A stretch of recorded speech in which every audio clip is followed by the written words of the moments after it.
hyperdrive.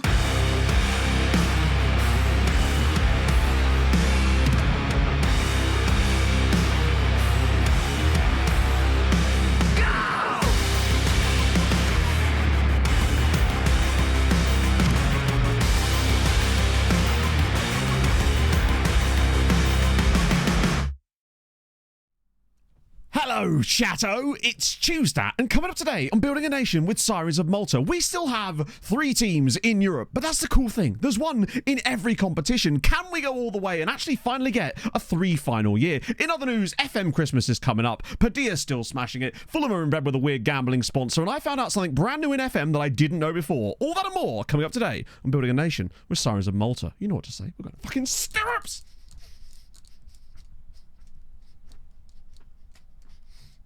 Floppy hair day. That's 2 in a row now. Chat, is this January? Are we in January? Like, I'm just saying. This is feeling awfully Januaryable. Matt, thank you very much for the 200 bits. That's very nice to be friend. I love this since I started streaming. I've never changed my bit notifications. I changed everything else, but never the bit notification. That's still off of a free pack I got when I first started streaming. September, it could be. I don't know what it is. Something about me. It's just, it feels right. Maybe I'm like paying attention and stuff. Who knows? I don't know what it is, but it's not even like getting my words correct. It's the fact that things are just working for me at the moment. I don't even know why. FM analysis. Thank you very much for the 10 months. I nearly pressed the wrong button there. That would have been poor from me. Don't want to do 42. Me neither. Luckily, I'm not yet. Yet. It's coming. It'll come. It's the FM try. True, they've media trained me. We did get a little bit of that as it goes, actually, which was kind of interesting. I learned some interesting stuff about that just from doing that. Ignore the stream to answer my question. How dare you? I answered your question directly. In fact, I did it at an inopportune moment, Samuel. I responded to you as my timer said 9 seconds to go. And I was like... So actually, I care deeply, but you're going to have to take it from here. So that's going. Oh, nice. You should just be able to load anything, right, on SAS? On SAS, on FM24, even with Epic, right? I think it's just the slightly different folder structures and things that I have zero experience with, which is why when people ask me about it, I find that I can't really be much help. Pointing out the greys and to be fair, I mean, I know you can't see it because of the camera, but maybe you can actually. The whole, like, the flanks of my hair is just, like, full of grey. But luckily I have the contrast set just so. But in person, those of you that met me in person now will be like, oh, yeah. I would say so, yeah. Crazy times. Yeah, the Fulham thing. Because this was, like, a while ago now, wasn't it? But basically, for those of you unaware, Fulham, for the 2nd year in a row, have picked up a sponsor that basically doesn't exist. I mean, it's some strange... Is it CFD trading or something? Which I honestly can't even remember what that is. But it's like international facing as well, which means that it's not even targeted for the UK market. It's designed for other markets. In addition, as far as I remember, all of their UK employees, when they were found on like LinkedIn and stuff, had AI faces and seemingly didn't exist, allegedly. And this is the 2nd time that Fulham have done something like this. Last year, it was, I believe, a South African company, who I believe were a betting sponsor that time, that again had similar things where no one could prove that the company actually existed. So yeah.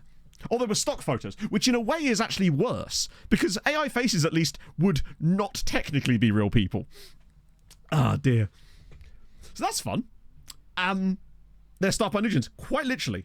It does. But the thing is, I can't imagine we're getting a lot of money out of it, because these are tiny sponsors, and we have to report it in our accounts, obviously. And I don't think it's even a large amount of money. I'm not sure what we're doing. It's just very, very strange. Operate Vietnam advertising premier. Yes. You see a lot of them. They are... Yeah, they're ones that are advertising for international audiences and not for the UK market, because they don't even have, like, licenses in the UK. A lot of these sketchy gambling. They're all, like, registered in Curacao and Aruba. I think it's Aruba. I believe that that's where a lot of these places are registered. Dynamic existence. Could be. Understandable. New MD of Fulham's new sponsor. Hide the pay. Imagine. That'd be incredible. You know what? I'd kind of respect it if they used Hide the Pain Harold as the new MD. One for Steve. Oh, yeah, because it'd be unlike you to change your name repeatedly, Sammy. Hello, Pog. Also, other man. Yeah.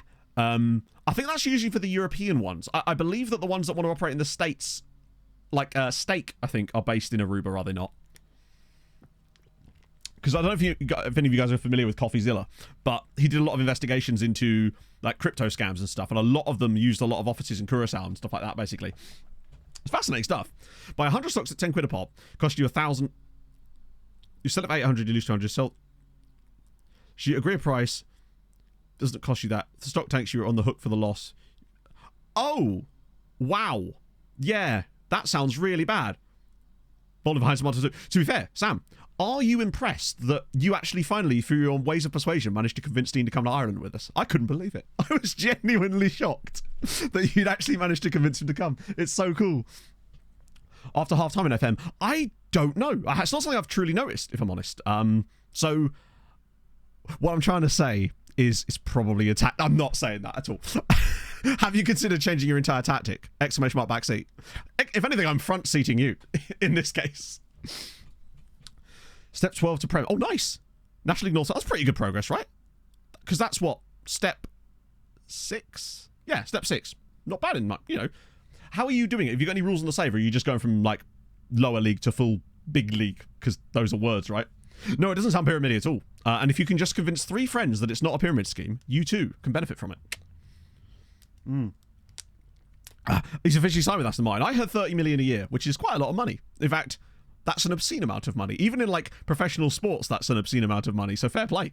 I mean, you get what you get, right? There's a reason why they want him. But it worked, damn. It actually worked. I reckon it was the bucket list part that got him. Yeah, sorry, it's multi-level marketing. I don't know if you ever... There was this random show that only had one season. It was called Becoming a God in Central Florida. And it had Kirsten Dunst in it. And it was basically about pyramid schemes. But it was really good. Gotta believe. You gotta believe. If you believe, it will happen. It's a good song, isn't it, Johnster? It's just the only song I have by them on this entire playlist. Oh, actually, that's not true. Because they're on the new Disney album as well. AM stocks as well. Christ on a bite. Yeah, you get yourself a bit of Herbalife. Get a bit of Amway. Have you considered a nice protein shake? From a shop that can't tell you it's a shop. It's a health club or something. PWHL names I have, and some of them are shit, but some of them are really good. I was watching it because there's only 6 of them, so like I think that I really what was the one I really like? The Victoire Montreal I do kind of like that, but they do need to win, otherwise it'll be funny. Your Darcells Avon had to be done. No cash. Yeah, that's non-league in a nutshell though, isn't it, right? Have some leggings that will melt in it. Oh. Yeah, it's just, they're a fascinating thing, because you can sort of see how people get sucked into them, right? Because they think it's easy money, and they're often persuaded by people of authority in their lives in some ways, right? Miss the Avon, they're scratch and sniff pages. Yeah, the weird thing about that is it was for sofas, and I'm just like, everything just smells of leather at this point. Nutraboom. The New York, New York Sirens, yes. Good point. The New York Sirens is the new PWHL team. That's kind of sick. Toronto Scepters is a bit weird. Ottawa Charge is boring as fuck. What was the first? There was one really nice one in there. I can't remember what it was. It was Minnesota Frost is okay. There was one other in there that I really liked, and I can't. Boston Fleet. I like Boston Fleet. Boston Fleet I actually think sounds really cool. Particularly as it reminds me of my favourite services on the M3. And I'm sure they did that just for me, because they just really like KFC. PWHL is I say new, it was new as of last year, the sort of unified women's professional ice hockey league, basically, in the States. Because for a while there was a lot of different leagues that were competing with each other, and it was basically meaning that no one could really succeed because they were all sort of in competition. So they decided to sort of completely shut down and reform. And last year was pretty fucking successful, right, honestly. How many degrees are there for me? 20. I have 20 degrees. I haven't seen the Boston Fleet, but apparently it just looks like a Hartford Whalers logo on its side. So, and I do like the Hartford Whalers, so there is a bit of that. Boston Fleet's just a good name. Thief of disc, scratch and sniff, smell the pitch. Wait, was that a thing? Because I could believe that. That's the thing. Sometimes someone will put something in chat and I'll be like, that sounds vaguely believable, honestly. Also, I mentioned in the intro that I discovered, and I say I discovered, I was alerted to its existence by someone on the VODs. And you'd love to see it, Harv. How's the house move going? 3 bedrooms. I see. So you're saying I can live there. I'll just stream from your back room. Carolina from Wish. Oh, yes, I've heard that one was particularly poor. I miss the Whalers too. It's never going to happen, is it, though? It's just never going to come back. They're going to easily go for, like, Houston, probably. Arizona again, probably. It's the pasta room. True, yes. just full of pasta. Just driven my back. Oh, don't tempt me, friend. Right, let's go for this. 3 hours down the A1. There you go. Problem solved. Oh, is this it? Yeah, hi. Calgary called. They want their logo back. Except somehow, what is this up here? That almost looks like an artifact. Do you see the way it, like, crosses over here? I get that it's clearly a design decision because it's happened again here, but that looks like the sort of thing that if I made this in Illustrator, I would be upset by. It just looks like, it looks like Ottawa, but with a Calgary logo, basically. Have you got the Fleet one? Or any of the others? I actually haven't looked at the logos yet. I only watched a video about the actual names themselves. Is Calgary drawn by a child? Yeah, exactly, yeah. Boxes everywhere. Yeah, fair play, actually. My sister and her partner moved into their new house a year ago, and they still have boxes. It literally is so Calgary Flames. It's incredible. What about Boston? Oh, you got it. I totally get the Hartford Whalers part now, but I actually don't hate it. I just know how that's going to look on shirts. Guildford Flames meet up. Do you know what, mate? Yeah. I am going to a Guildford game once season is back. Like, legitimately.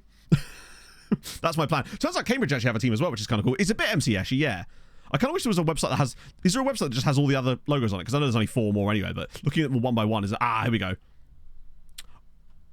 I do kind of like that, actually. It does look a bit Orwellian. Do you know what I mean? It looks a little bit like some of the art you see around 1984, but I do like it. I think it's a cool name, but I don't know what the colour... I'm not sure about the beige.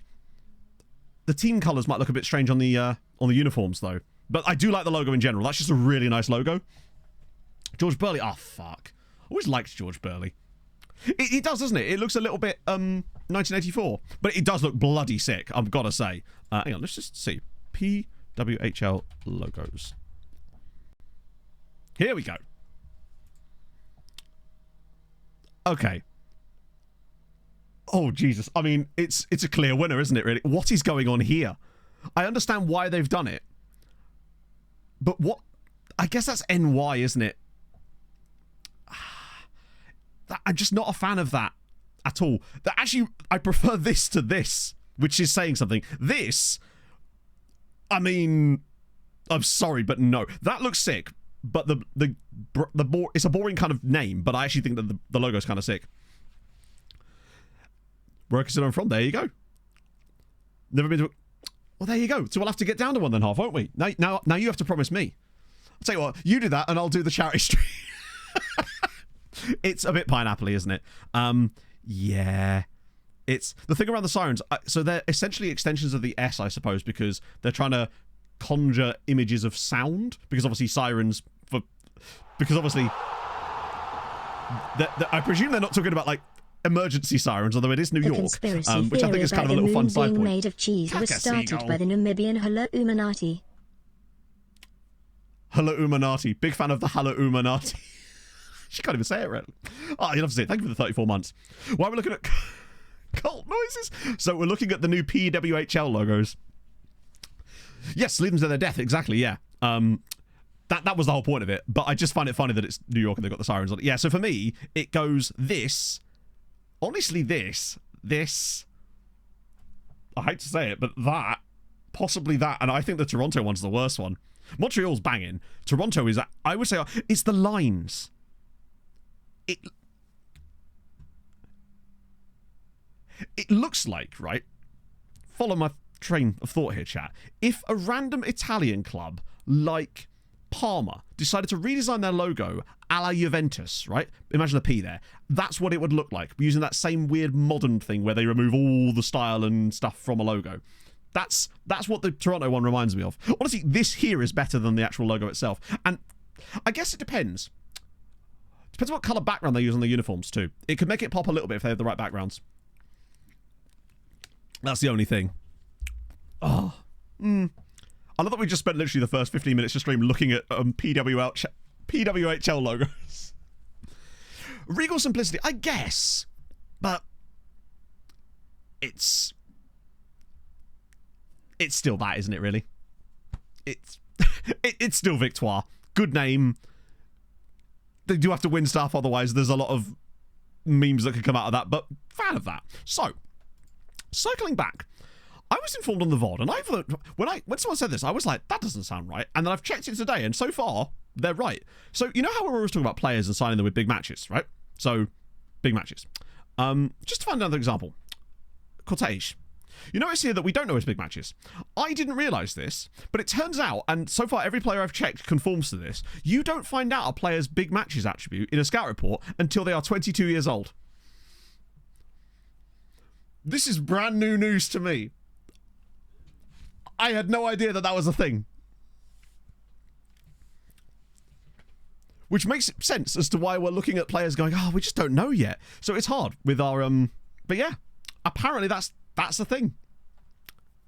Yeah, we won the Club World Cup. Oh, we beat Real Madrid 5-0. Always been the case. Oh, bear in mind, I'm not saying it's a new thing. I'm just saying I was not aware of it. God, this is where people are like, well, obviously you should know that. Jesus. But yeah. Yeah. Was not aware. It's not something I've ever really paid any attention to. Yeah, so basically, I suspect what it is that they actually do have the attribute. It just doesn't reveal it to you in scout reports until then, which is really weird. Answer about the first line. Yeah, exactly. But now we do have to be careful, because imagine we get like the most amazing looking. How did they notice it? I think it's probably in a patch note somewhere. It's almost certainly written down somewhere by SI, right? Or someone did just randomly notice it. But every player I've looked at conforms to that, so that clearly is the case. Yeah. Where would that be hidden? I don't know. But it clearly seems to be the case. Every player I've looked at that's over 22 has that in there, and every player that's under 22 has nothing written there at all, neither good nor bad. So it clearly is the case. There's too much evidence now to suggest that that is the case. Holman, thank you very much for the 3 months. That's very kind of you, friend. Is the big match age of consent. There you go. Now we've learned. Yeah, it's one of those things I had no idea. 22 is a weird one, right? 21. Let's find out. Let's have a look at our squad and see if we can find a player who's right in that bracket. Oh, it was great, Tom. That whole event was sensational. Lovely to meet everybody. Let's just see. 20. So there's Rafael Gomez Lopez, who is 3 months' time. He'll be turning. So the question is it over 20? Oh, brilliant. I was like, let's find a guy who is actually 22. Hang on a minute, I want to check this. 16, 17, 18, 19, 20, 21, 23, 24, 25, 26, 27, 28, 29, 30, 31. We literally have a player who's every age except 22. Is it like a leap year? Do they just skip it entirely? It was great. When I was 22, always felt in big matches up to that point. Well, there you go. That's a good point. Yeah, it might be the crossover point when you stop getting the white stars too. Because you'll know that after this cutoff point, we've only ever got yellow stars. So it didn't want this song. Tough. No. What song did you want? I can whack it on. Yeah, that year was a bad year. We must have some loanees that suit that as well. But yeah, I hadn't even noticed the stars thing was actually that crop up. Yeah, I'm worried about turning the... Fuck it, let's turn the unavailables on. There's bound to be a 22-year-old unavailable. There we go. Wow, they are dog shit. Let's have a look at Steve. See, doesn't like big matches. So it's the moment they turn 22, they wake up and go, fucking it, big matches. Or, bloody hell, where's my big match? That's essentially it. Was that the correct one? Sick. We go. Yeah, okay, well, that's new information for me. If you knew that, thank you, but why didn't you tell me? But yeah, fair enough. The reason I wanted to share... I like sharing things that I don't know when I find out because it's cool. I like finding out new things that I don't know about the game, right, innit? Interview tomorrow with Biffa. Hell yeah. Hang on, Biffa, aren't they the people... Forgive me, and I'm sure you've got this a lot. Aren't they the people what make the bins and that? I'm sure they do more than that. Right? But that's where I'm familiar with their work, is from their bins. I once ate an pizza off the top of one. I was drunk. And it was still in a box. I was just using it as a table.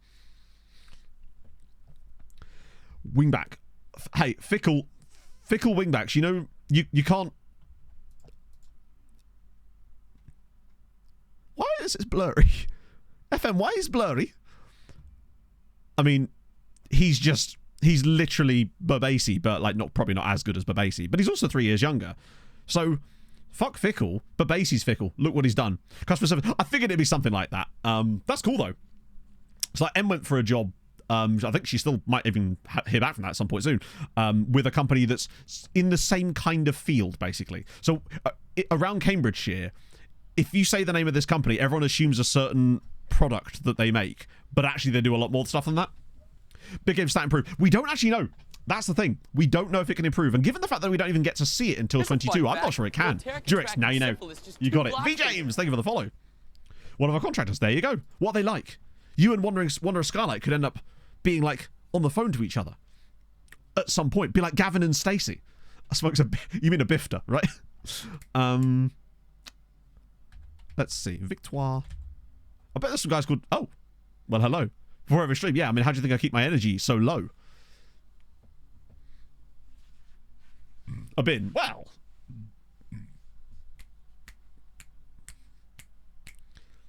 Grinds of Song is an actual bin truck. Well, yes. How else am I supposed to consume it? I ask you. Also, heavy matches to see the impact. Well, actually, that already exists. EBFM did essentially that exact experiment in one of his videos, which is how I came to have the understanding I do of big matches now. Check on their birthday. Yeah, we'll find the next 21-year-old. It was him, wasn't it? That guy. We'll just put a note for his birthday. I'm pretty certain it's going to show exactly what we expect it to, but that doesn't mean we can't do some experiments. DLC 1111. Thank you for the follow. Looking hard. Oh yeah. No, my friend doesn't work for Durex. Also, I wasn't talking about my friend. I was talking about my pog. Put a note on the two. It does sound really perverted, but also like, what can you do at 22 that you can't do at 21? Apart from no big matches, it would seem. So I think this is the closest dude. Wait, that's the 6th of January. Right? November. I guess this bit, it doesn't actually order them individually by age. It only orders them by the number and not by the individual ages within the ages. Damn it. He's only just turned 21. God, that's so annoying. It's weird because the other screens it actually does. Right, Joshy Cromps. That's November. But basically, oh, imagine if it was Babate. Do you know, it probably kind of is. Loop test. I might just whack it on Babasi, honestly. Because we'll still hit that today. And it gives me an excuse to put another note on Babasi. Right? Can't go wrong with that. Whopping bloke! Thank you for the 11 months. That is very kind of you, friend. Mr. Stream? Apparently so. Not sure when. Could have sworn you were in stream on Sunday, right? Right, let me whack a note on Babasi. On the 4th of May. I bet you he loves big matches.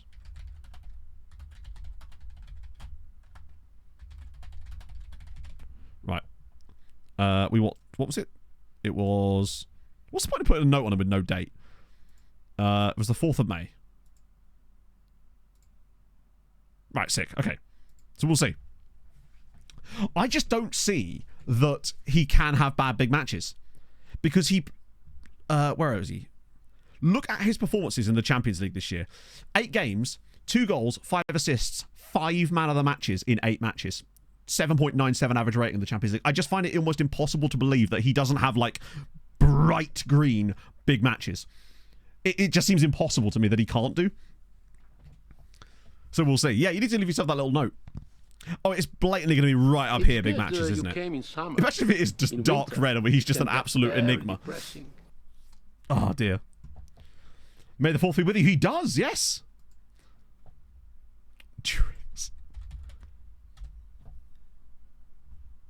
That is... Why is that? Kadir Gurer. Why does this man keep coming up? Only one con. Yep, and I don't expect that's about to change anytime soon. His worst average rating is that's very true.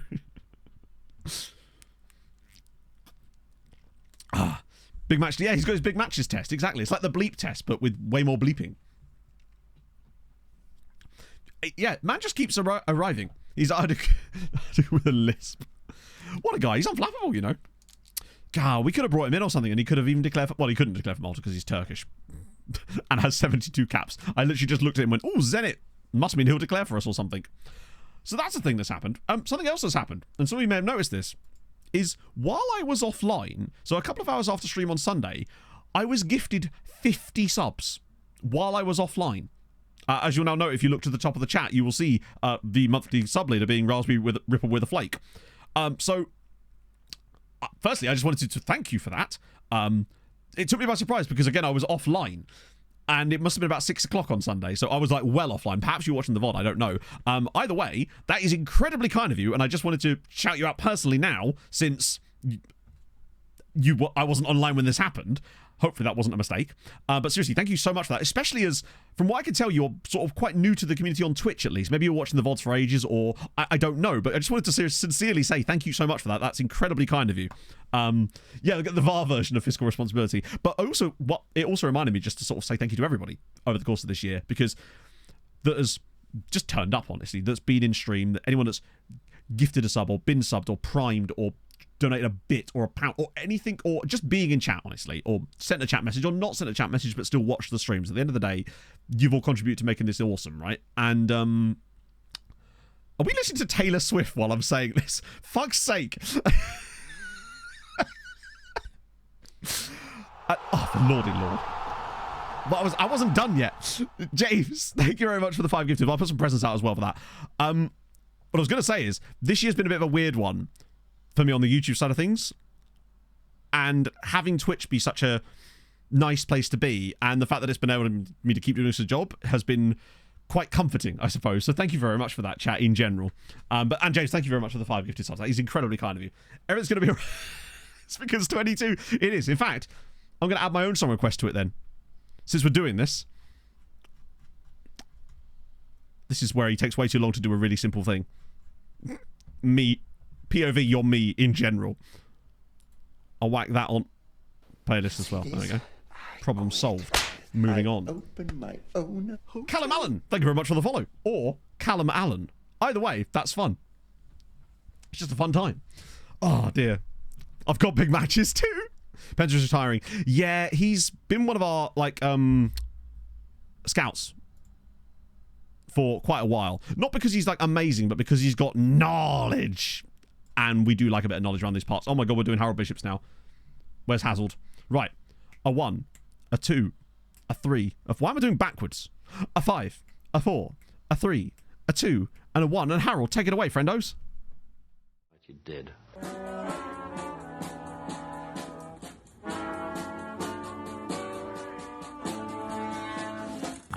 And I'm in the house where the coffee's green and the food is grouse. With sandwiches and lasagna too. Ice cream sundaes for me and you. I'm Andrew Harold and I'm in the house where the coffee's green and the food is grouse. With sandwiches and lasagna too. Ice cream sundaes for me and you. I try not to lose my temper with myself. Oh, goodness sake, and shit and balls. The minute you get uptight, you're dead. It's just the truth. Harold loves big matches. I'm just gonna let that simmer there for a bit. Day 1, pretty much. Yeah, in fact, I think he might have been first season. 2023. He's been at the club for 24 years. And he's 68. Bro, couldn't you retire 1 year later? Wait. When's he retiring? 16th of the 6th. Fuck you. He could have waited till he was 69. Bastard. Don't know if I might just fire you now. Wait. Oh shit, I didn't realise that was a... I thought there was a pop-up.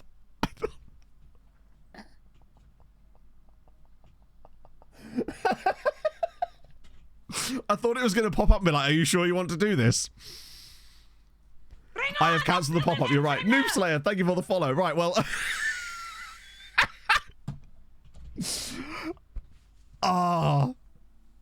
Bro literally had like a week till tenure. Oh, Christ. Well, that's gone fun, hasn't it? Sets date for retirement. 8 hours later. He's been at the club 24 years, and I'm just like, you're dead to me. Oh. Yes. I put the price down, Moderate Skylight, because I realised that actually there was no reason for it to be so high. The only reason I had it so high initially is because we didn't want it to be spammed with stuff, but I've been slowly adjusting the price. He'll still get his pension. Can I hire him back? It was a mistake. Sack for your birthday. Yeah. You got to work, got the notification. Absolutely fucking not. Exactly. 24 years he's been at the club, but that's okay. That's what he gets for not having a proper contract, see? He should have asked for a new deal. This wouldn't have happened. If that happened. We actually played Celtic not that long ago in this save, as it happens. Not Celtic. That's a different team. Nope, that's spell properly correctly. There we go. Ah, dear. So, yeah, it's so long, and thanks for all the fish, pretty much. It's the, you can't retire because I'm firing you. I mean, he can still retire. Yeah, I probably should hire another scout. To be fair, we've got so many gaps now. Didn't even get his gold carriage clock, no. It's weird, actually.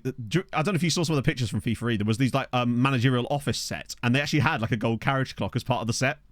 Lost the SPL yet? Ooh, good question. Let's find out. Yes, they have. In fact, quite a lot in this spell. Weirdly. They actually lost... Well, they only won it twice in 6 years at that point. Yeah, he's not going to... Hey, he can't be my adversary if he's going to immediately retire. Did anyone... Aberdeen got a couple of second places. Hibernian got up the Hibbies. Got a couple of second places as well. But no one actually managed to win it other than those two. Imagine. Did Ross County get one as well? Oh, they're stuck in there. Fair play. 23-34. Good question. I wish we could find out, but we obviously don't have Scotland switched on. So Rangers apparently just had an off-season. Maybe they got relegated back down again and had to come back up. It's the rivet. Oh, God. Let's have a look else as well. They've won a Champions League, but that was obviously back in there. What about Scottish Cup? Hey, there you go. Hibs got a Scottish Cup. Wow. Also, oh, imagine that. Imagine being a Hearts fan. That year. 3 years in a row, they reached the Scottish Cup final and lost to Celtic every single time. That's got to sting. Although Celtic kind of got their revenge done on them the following year. As in 3 years in a row after that, they then lost the final to Rangers. It's enough to break your hearts, indeed. Of Midlothian. What else can we see? Premier Sports Cup, presumably loads of those as well, right? That's a lower league cup, isn't it? I'm guessing that's a lower league. Wait, hang on, what? Chat. Have they changed the rules in Scotland or something? Because Celtic have won it here and all these years, but then never since. Did they change the rules where they exclude, like, Celtic or Rangers? Like the Carabao Cup? Yeah, but the Carabao Cup is still usually won by, you know, someone. It feels like it's another broken cup because there's no way that in this save that Celtic wouldn't have won the Premier Sports Cup at least once, right? Like, Greenock Morton came runner-up in the first year. What about the Glasgow Cup? No, they don't contest that anymore. Those are second-tier sides throughout. Yeah, you're right. So it's...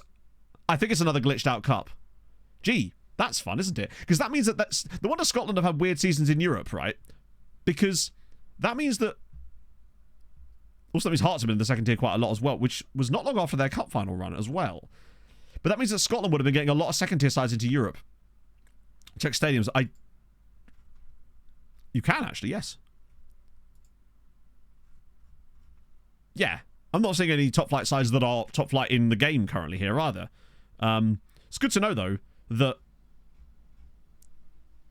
Yeah, Spartans in there as well. Can't qualify for Europe just as well, then, innit? I know, damn my blasted custom database. The Tony Macaroni Arena, the big one. Well, there we go. Weirdness in general, pretty much. Let's see. Right, no, I already did all this, didn't I? Because that's we basically picked up exactly where we left off last stream. Wow, we are huge favourites. Not that that really means anything, but... And let's not forget, did we check the coefficients last time? We did, didn't we? Yeah, 13.2. It's not a great year, but we do still have 3 teams in Europe, and all of them have won their away legs. So, barring an absolute generational collapse here, we should be okay to go through to the next round for all 3 of us, which would be good. Wow. One sec. We're going to do it like this instead, because I get really lazy with this. So I'm going to go through and offer everybody who's like not complete dog shit, although admittedly that is everybody, contracts. Do you want to steamroll us? Yeah, oh no, absolutely. I mean, to be fair, you can get steamrolled even if you're quite good. Just look at mine and Aaron's Dynamo side against Bayern in that Champions League first half of the first leg where we won 5-0. You can't just get weird shit happening all the time. I was so disappointed by this youth intake. The game kind of led me into a false sense of security going, you know what, you might have something here, bro. And I was like, okay, show me the goods. And then it had no goods. The box was empty. It had been stolen by the Amazon delivery driver. Dynamo versus Steve, yeah. Steve can conquer all. Feels weird saying that because my sister's boyfriend is called Steve. I just like saying it. I just imagine his face. Right. We'll have all of these guys. Eventually they'll end up going out on loan or something, and it means we can just make the loan farm bigger for absolutely no reason. They'll all be at Dingley in a few years. I've just realised that's the entire squad.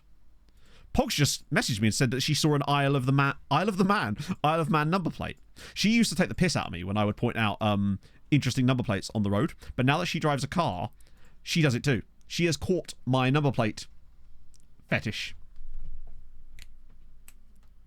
Who's the 3-star player in our squad? The thing is, with these, it's hard to tell anyway because this is the... No. Is it this one? Yeah, it was Saliba. Saliba's the one I actually don't mind. The Blackpool manager. Yes. Yes, he is. It's Steve Bruce. Turns out it's her sewing stuff. Oh, God, you're so right. Particularly as Nana Shortbread always just tasted... It hit different, right?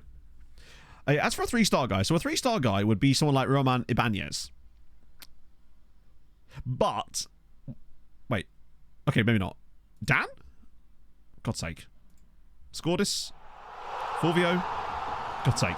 Point being, they could be good, but I just think those are just lies. Hibbos! Thank you very much for the 45 months watching a number plate fetishist. What a miserable little life. In it. Linkin Park, yeah, I heard it. Honestly, I've not really liked anything Linkin Park have released in a long time. Like, a long time. Since, like... I only really enjoyed their first 2 albums, if I'm honest. I liked a song here or there, but I only really liked Meteora and Hybrid Theory, honestly. That was, like, my era of Linkin Park, where I was, like, obsessed with them. Like, I liked Heavy and a couple of songs here and there, but I didn't think the new song was anything particularly special. I wasn't super excited by it. It just sounded extremely repetitive, honestly. But I know Linkin Park have done that for a while now, and that's fine. And if you like it, right? But it just wasn't for me. But I remember going into town specifically to buy Meteora on CD in like 2002 or whenever it would have been. And oh, what a song it was. What a song? What an album that is. We just going on a Garfunkel and Oates here. Thomas knows all about Linkin Park. Yeah, just don't ask him about Sebastian Coates.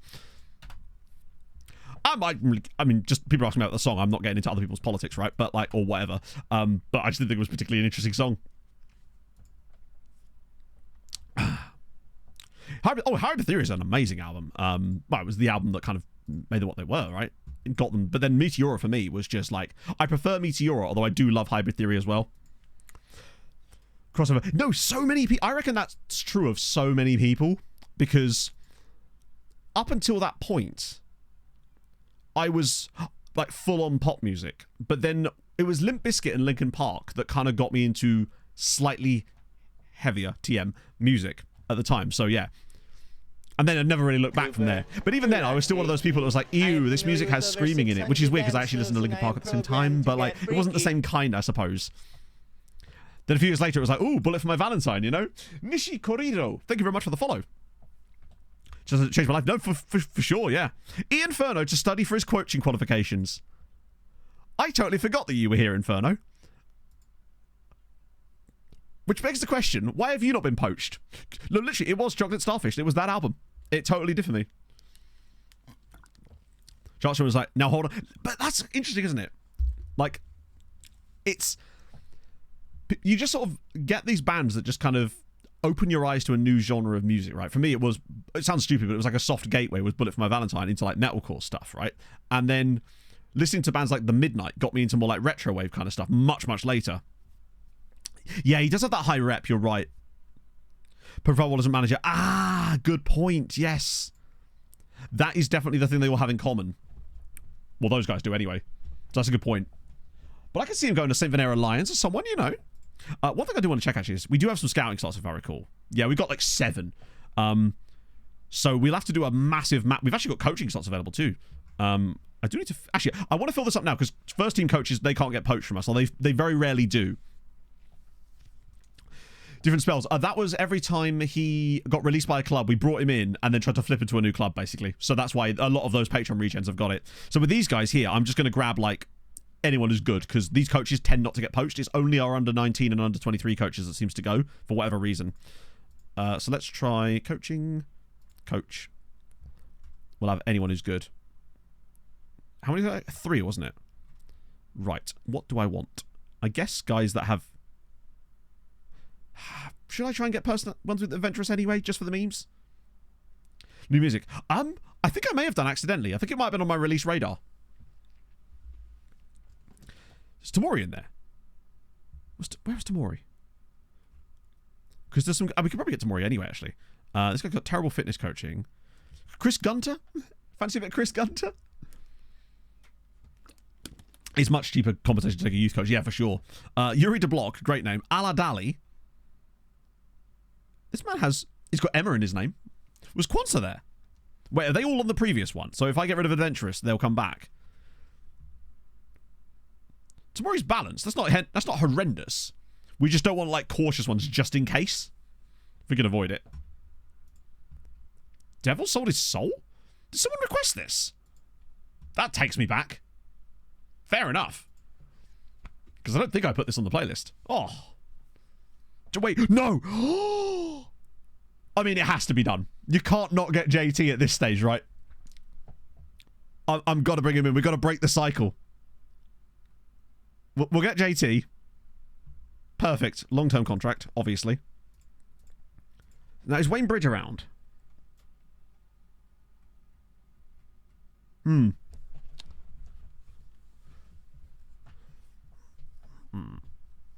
me just like that on there as well. Okay.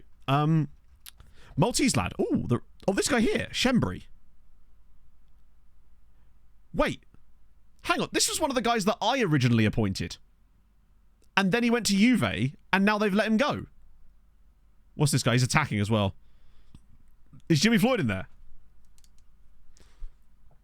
We'll have you as well. Let's just see if Wayne Bridge is actually around. Aww. Imagine.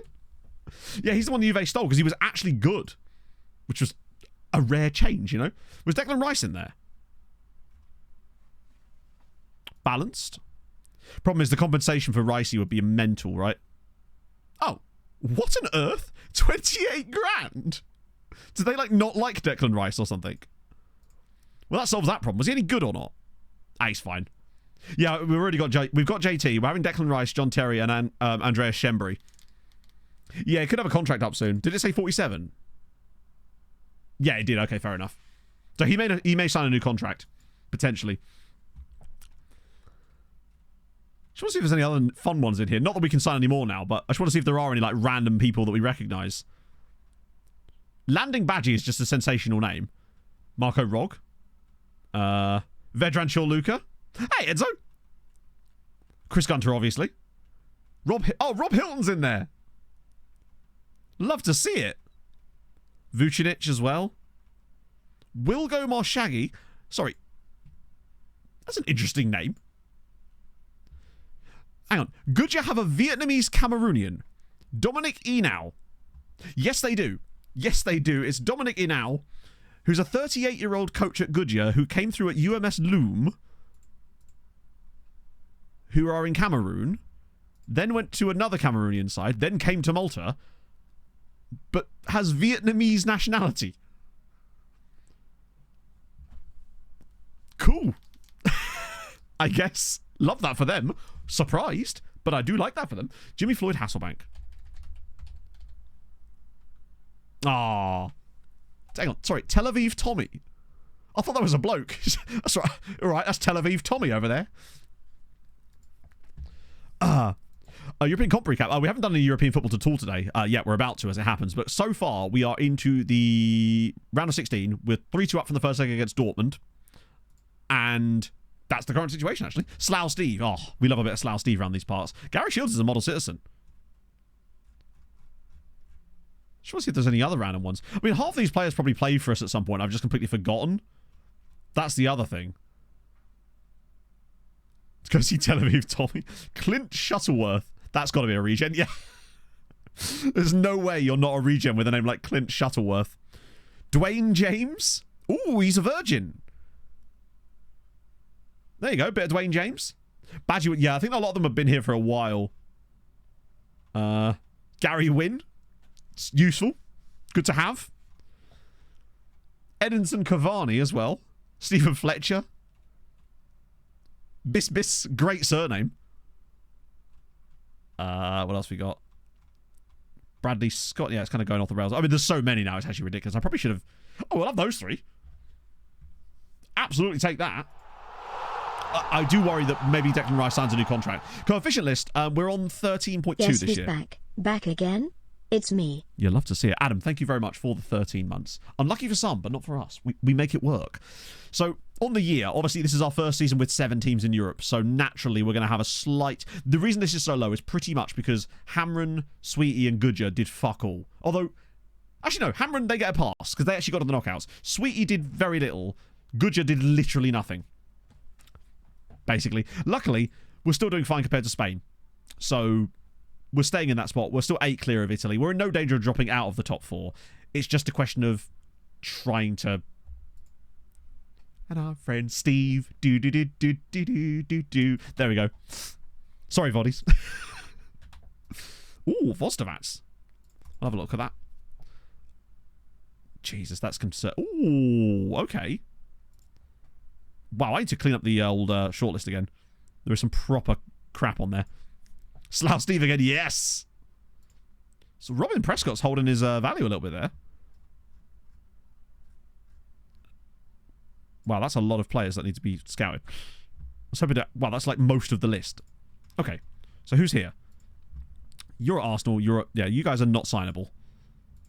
You, I'm still intrigued by. You wouldn't talk to us last time, if I recall, but I wouldn't mind trying again, just in case. Can't hurt, right? I know this year was making a full song about Sylvester. What was the song? Sesvita. I actually never once said it properly the entire time we were there. It just became Steve.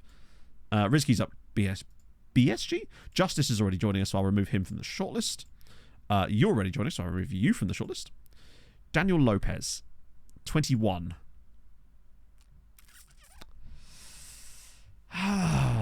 He's the 5'11"-iness is what's getting me here. And what's getting me now is Pog arriving in the room. Pog, we're both wearing orange. Yeah. Tis very spoopy. Spooky season. Tis spoopy season. Oh, I don't get a straw this time. No. Absolute scrubs. Send it back. I demand you drive all the way back into town and get me a straw. Also, I saw an eye on the man number plate. Yes, I know. I told chat we were discussing my number plate fetish. I'm just going to stir this myself now. Pick my outfit. Actually, yesterday, as it happens. Yeah, was that a few weeks ago where someone just randomly came into chat and said, does your girlfriend dress you? And I'm just like, do you know what, right? Most people should let their girlfriends dress them. They'd be able to dress much better that way. Agree? Yeah. Sorry, was you distracted by your croissant? No, it was my bacon. Oh, it's a bacon savoury. I didn't realise that. Wait till someone sees big matches. Good. Hey, we know that now. But that's what I was just doing, Noob Slayer. All the milky bit is sunk to the bottom. And I got the last one. Last one, you say? Wow. That's a bit better. Lovely. Pog doesn't dress me. How dare you? No, I was saying this to Pog the other day. You can assume my mental health status purely on the way I'm dressed or the way I am interested in clothes. If I'm wearing hoodies and jumpers and it's not winter, it's probably because I'm not feeling great about myself. If I'm suddenly wearing t-shirts and like trying to dress all fashionable, then I'm suddenly feeling good about myself. You can just tell. Yeah. Mental health. That's mental health, but with more banjos. These are words. More girls will see a well-dressed man and fancy you. God, dear. You wouldn't care about that, would you? You'd be like, whoa! You!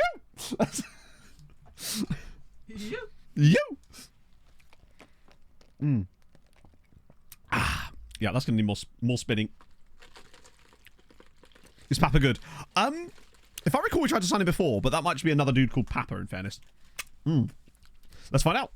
See, I didn't. I know that Fulhamish retweeted it, but I didn't see it. I just saw that Wales scored like twice in the first 2 minutes and then just did nothing else. But they won. It's the most important thing. Yeah, Papa's right. We'll have Papa. I mean, he's 6k. Be rude not to, right? Not doing good. Always wear hoodies. Ah! Well, my friend, I hope that doesn't... I hope that changes. I want you all to feel better, you know? I go through phases, right? I'll be like, ooh, new clothes, like, but then just not wear them because I don't feel like I deserved. It sounds stupid as fuck, right? When you say it out loud, it sounds incredibly dumb, but my brain be working weird, as you know. Ooh, Racing Club got a couple of boys here. It's another revolt. Do you give me any credit whatsoever? Wait, what? Are you Sasha Lukic? There's Finn Eisencock. Hang on, what does his name mean again, chat? You did tell me. Because it means... Eisen means something, doesn't it? Yeah, Iron Dick, that's the one. Oh, Pogs just started... Pogs literally just called her mum. And the first thing I say is Iron Dick. Sorry, Helen. Now she's choking on a bacon savoury. sorry, Max. Could be worse, could be choking on an iron dick, I suppose. But... And the first thing Matt said when I answered the phone was Iron Dick. Excuse me. Chat, what I'm going to need from you, though, is a hi, Helen, of course. Iron Dick. Does Helen expect any less? Exactly. She should know by now. Let me just get out of the room. Away from the idiot. You're rude, and I don't like it. And just like that, she was gone in a cloud of bacon. Anyone good here?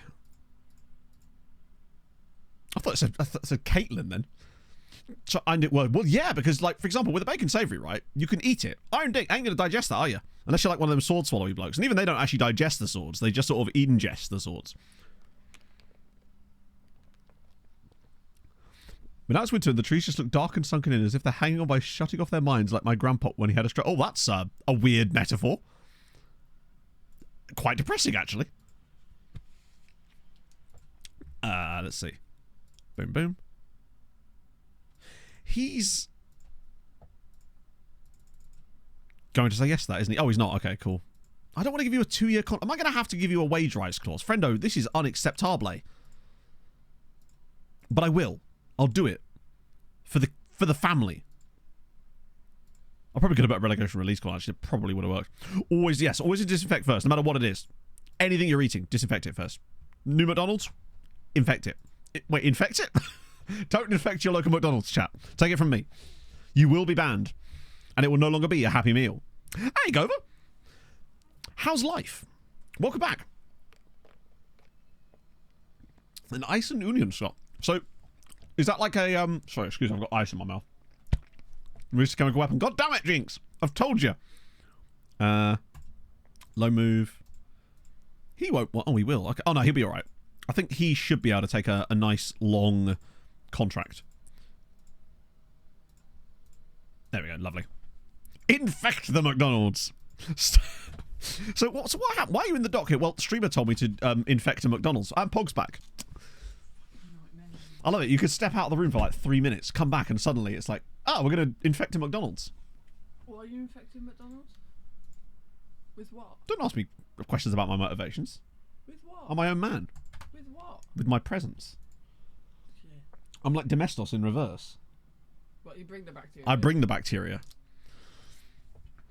I put the back in bacteria. Or I put the ear in bacteria.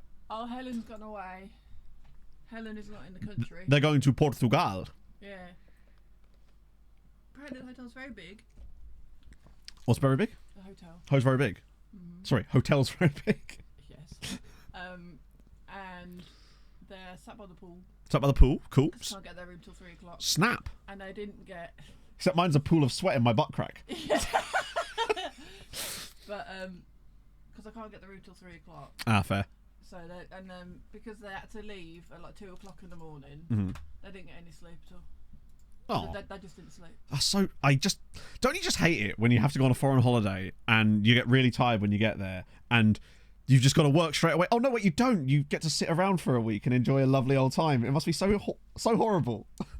Gah. My mum don't sleep. There isn't a violin small. My mum don't sleep anywhere, they just shit. That's true, yeah. Obviously, old man Ronaldo. There you go. So Depay is joining Corinthians. I haven't heard that. That's true. I might get another call about my damp, mouldy cracks or whatever it was. Oh, it's the same squad, isn't it, pretty much? Except we should have... Oh, we don't. Who are we missing? Oh, Paez. Must still be injured. Actually pronounced... Helange. Could be. The H is like... just Elange. Okay. Wait, Lahovi's back right now. Surely. Oh, even he's not. We should be able to get through this game with the same team as last time. We beat them away, right? I'm a little bit worried about the fact that it's only one goal, but it is what it is.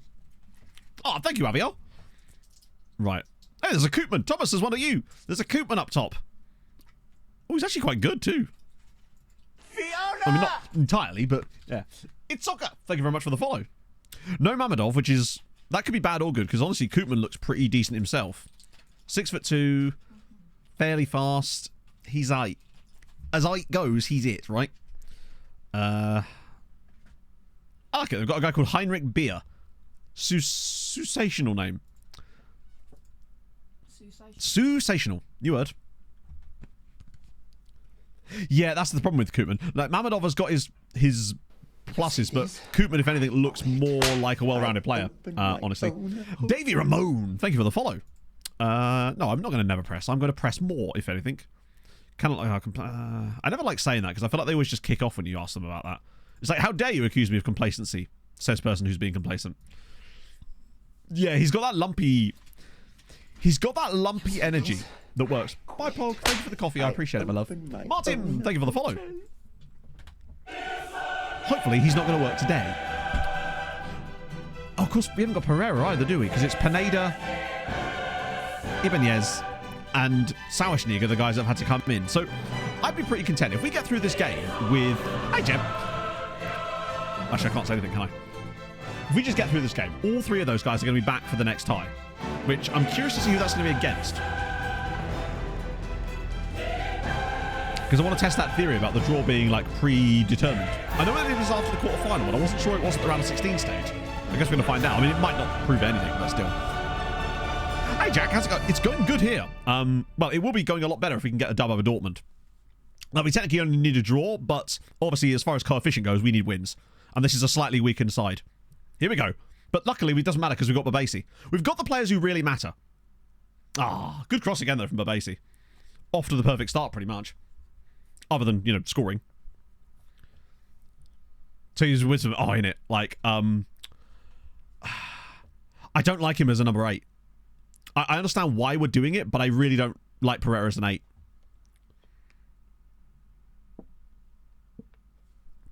I actually thought that was going all the way through. And Malta, well, I'm Team Malta no matter what, but I could see them being so bad they lose that. They should win it, but the problem is they'll probably win it like 1-0 or something because they are genuinely that bad. And honestly, they have no excuses for being that bad. Like, if you look at like population sizes and stuff compared to the two of them, they should be a lot better, not like a little bit better. That's offside, isn't it?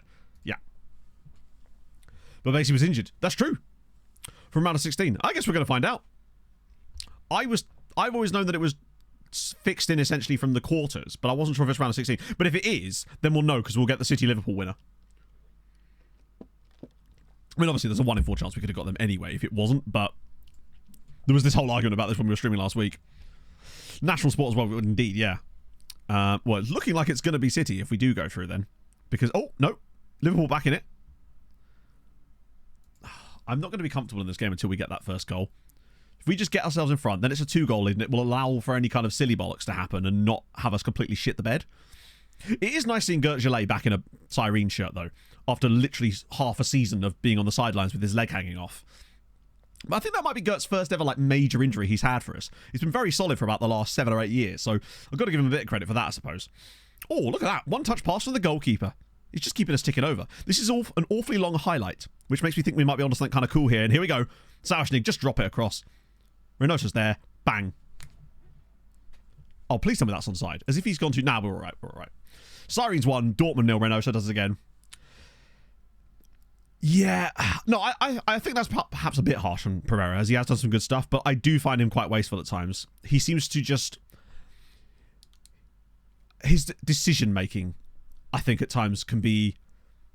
Like, he's one of those players that is, like, prided for his passing skills, right? But then, very often, he makes the wrong passing choice, and wow, that looked offside, honestly. And...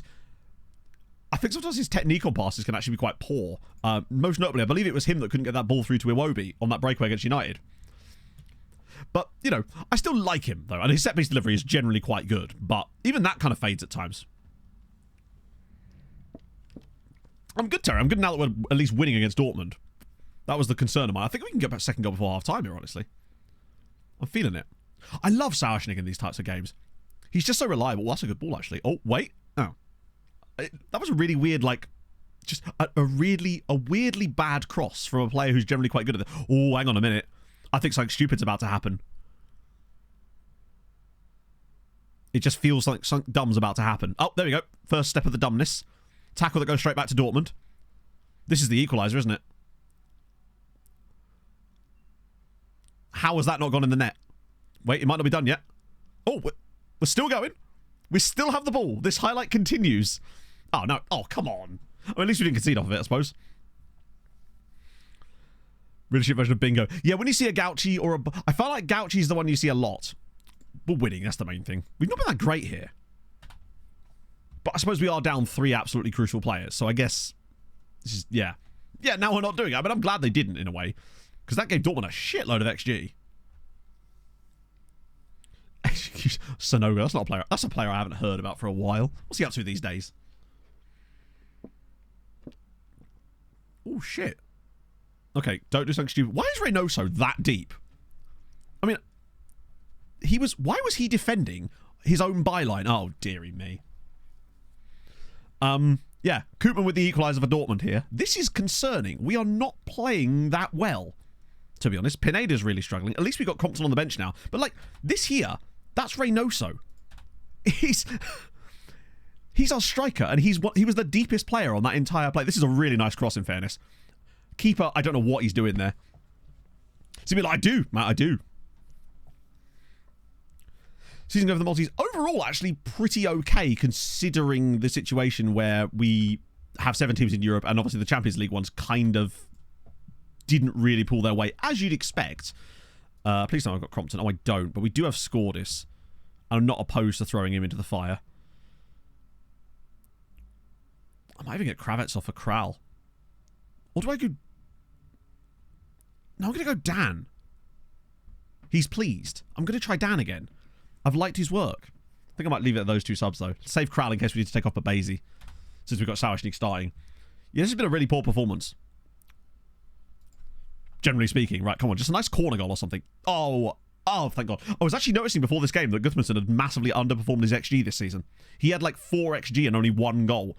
So that's nice to see him finally break that a little bit there, although that would not have helped because his XG is going to be massive from that. Yerevan. Wow, he's been all over the place. Is Chinese League 1 like the second tier, or is that like a lower tier than that? Peruvian. Ooh. Yeah, I think a player is infinitely made better by an obscure nationality.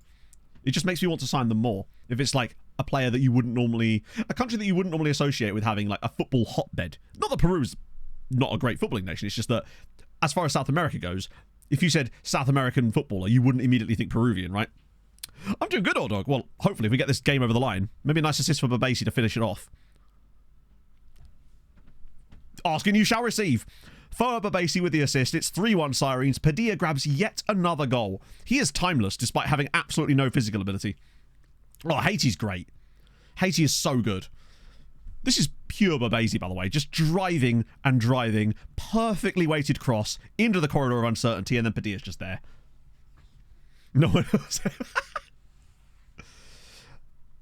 Hang on. In order to try my San Marino, what league should I put in? Well, I guess San Marino, right? That's the one you want. Personally, I wouldn't put any others at all, because that's just how I play the game, but that's really down to personal preference in the end. We've actually stepped it up after those substitutions. I'm quite impressed. Imagine if Babasi wins man of the match. Oh, he's gonna, isn't he? This is getting silly now. Foyo Babesi has just won his 6th Man of the Match awards in 9 Champions League games this season. That's true. You can't lose physicals if you don't have them. Well, good point, well made. Yeah, Haiti's great because I find that the best Haitian players tend not to come through in Haiti. I find that I still find them in Czech Republic or Liberian players as well. You get some really good Liberians from Czech Republic too.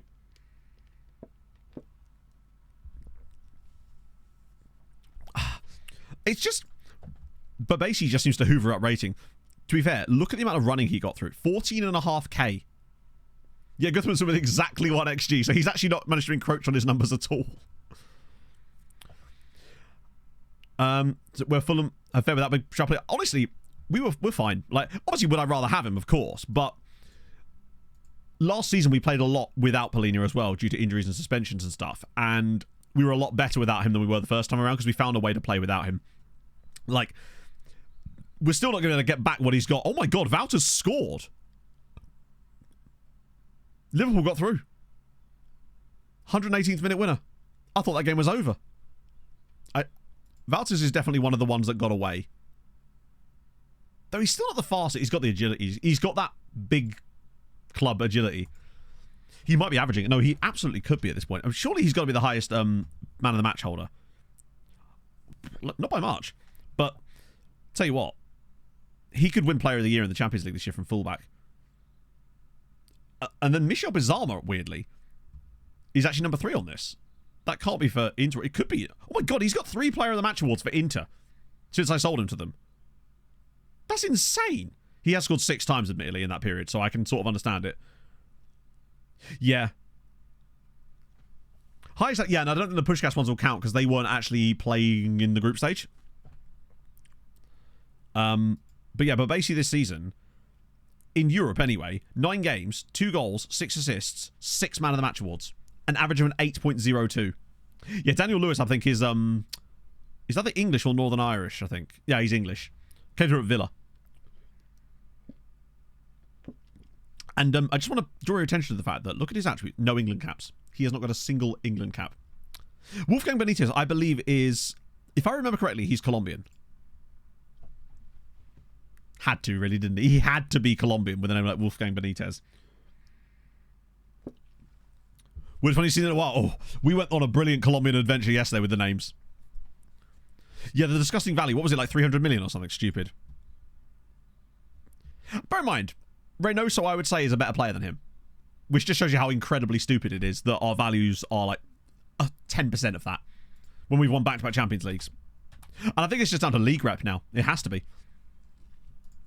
Right, so we're through. Man United through. Liverpool through. Barcelona through. So if this whole predetermined thing is correct, then we will play Liverpool next round. But we will see. I mean, it could happen anyway, even if it wasn't. But we will see. Right. Yeah, we've got Heliburton Belelkazar.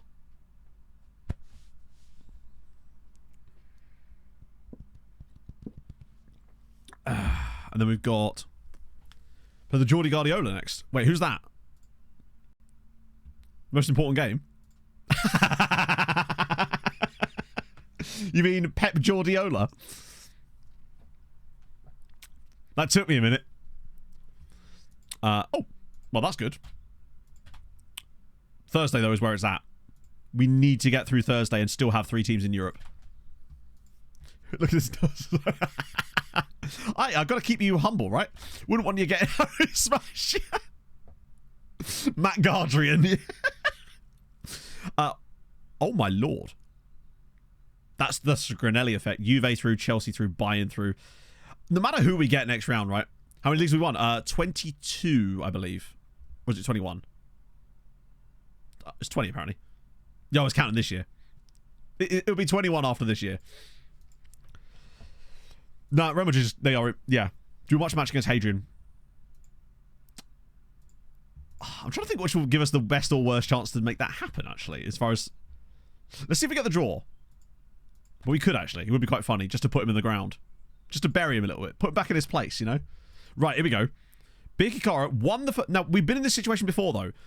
I think it was even with... No, it was Sweetie. They won the away leg against Olympiacos, then lost at home to them by 3-0, and it was really gut-wrenching. This time, they cannot afford to do that. Same here. Gzira beat Osijek away from home, but now they need to at least get that result in the first one. Versus Enduro on the track. Ooh. That's so retro. Love to see it. Just, it reminds me of Julian Bailey's livery in the 1994 BTCC season. Deep cut there for you. You know? Lager Sparko, thank you for the raid. Let's, hey, Fafana. That was one of those, like, if you know, you know type of, not even a joke, it's just a reference, right?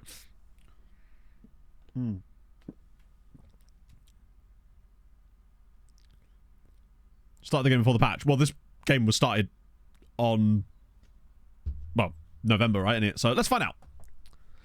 Now, it's a deep cut. It's a deep cut, but if you know, you know. That was a good-looking car. It was a Toyota. I think it was even a Toyota Celica. Maybe. Right. Come on.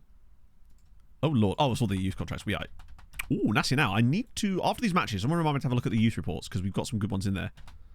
Yeah, he's Mariana's trench cut, for sure. I'm the Pope. Cooper, take off the Johnny Pope Raposo, hat. thank you very much for the follow. This is a tune. Okay, so they didn't make the same mistake as the others did.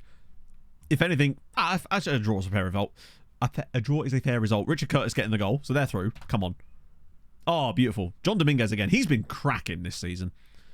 I don't know how many goals he's got for them, but it feels like a lot. Especially in Europe. 6 goals in 9 games in the Conference League is very, very good. Like, the reference to... Yep.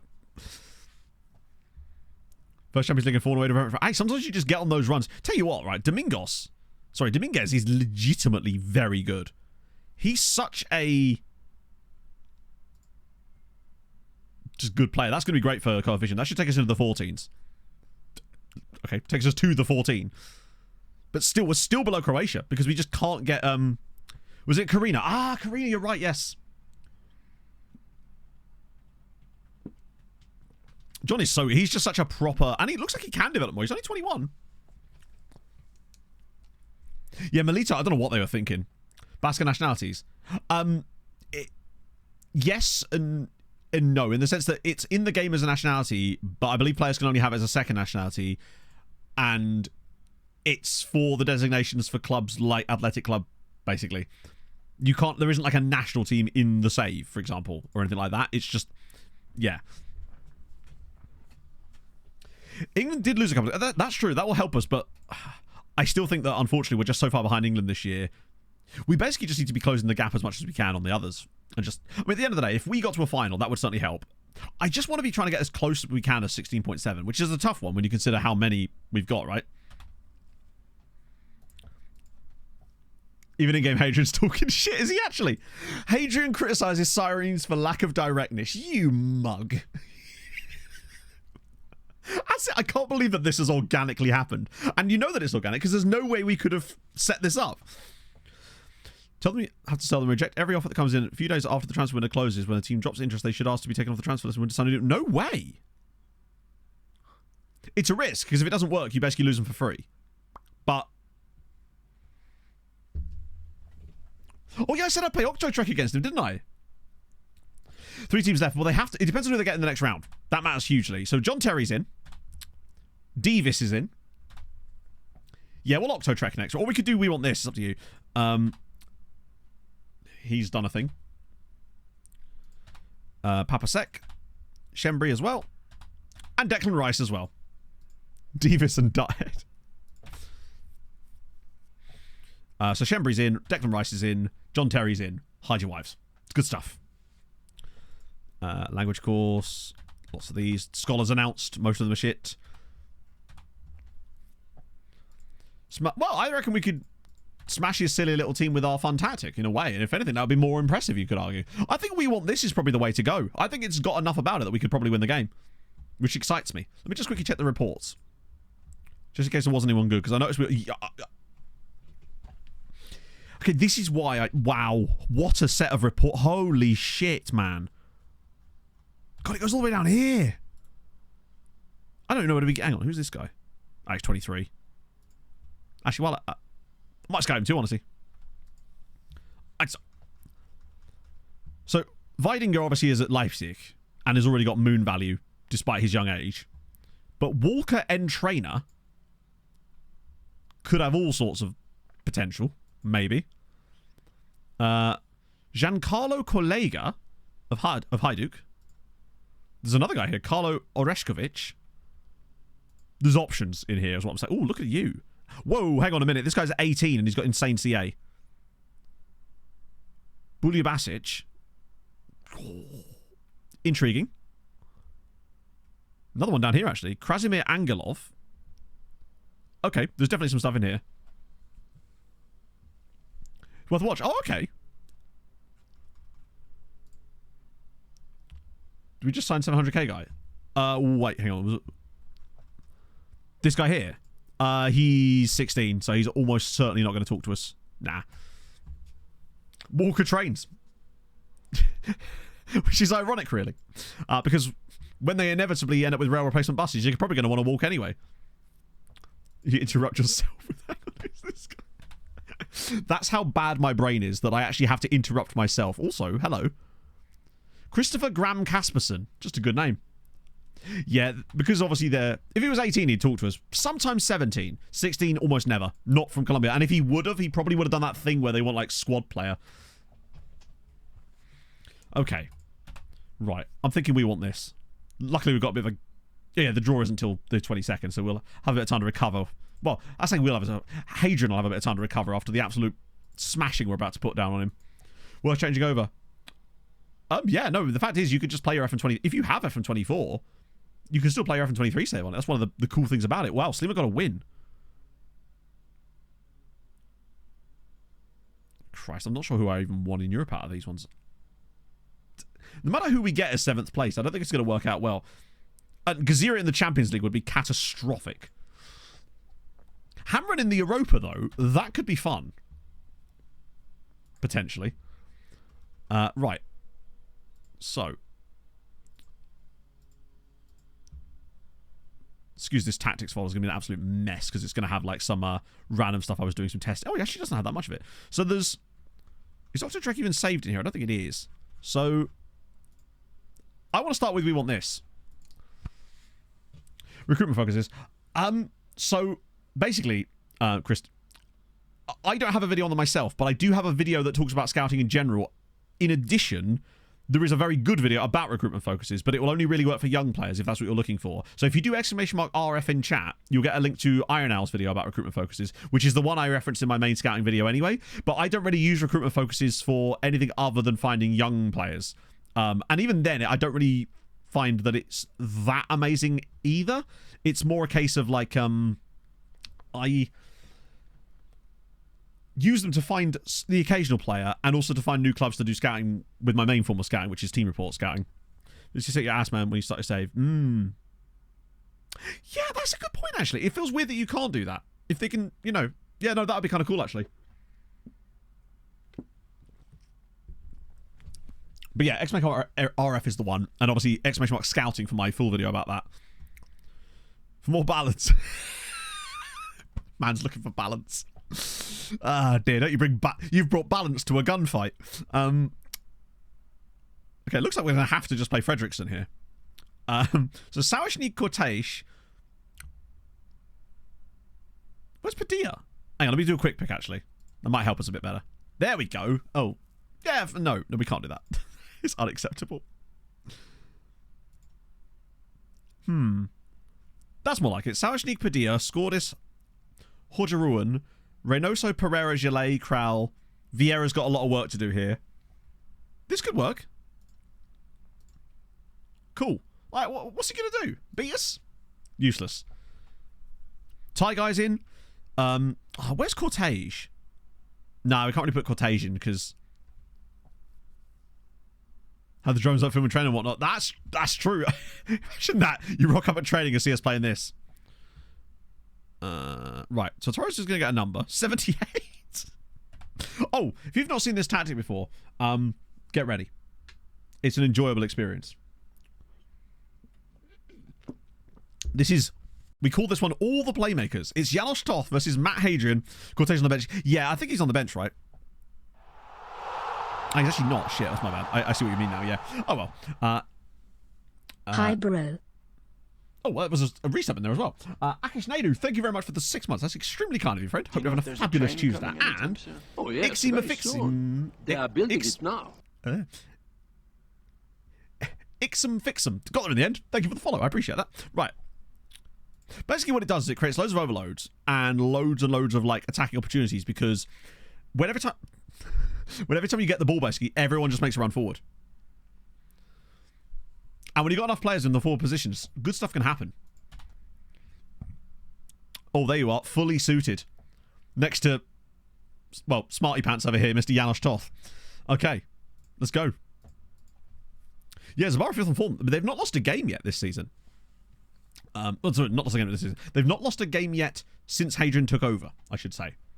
Very different. Oh, hello. Milicevic with the free kick. Off the crossbar. Okay. I love how we've had 11 minutes and there hasn't been a proper highlight yet, which is crazy to say, given the sheer number of chances that this system should be creating against Hadrian's master plan, which is just 4-3-3 in it. How exactly is there no chances happening in this game? It actually is kind of baffling to me that, oh my god, come on, Ladgy. Right, here we go. Play that from the back. Oh dear, don't give the ball away there. Here we go, right. Watch all the players bombing forward now. We're going to overload your back line. We've got so many runners, one of them's bound to get the ball. Come on, Sauerschnig. Now we've got 7 players in the box. And one of them has missed the header. Okay, it was a chance.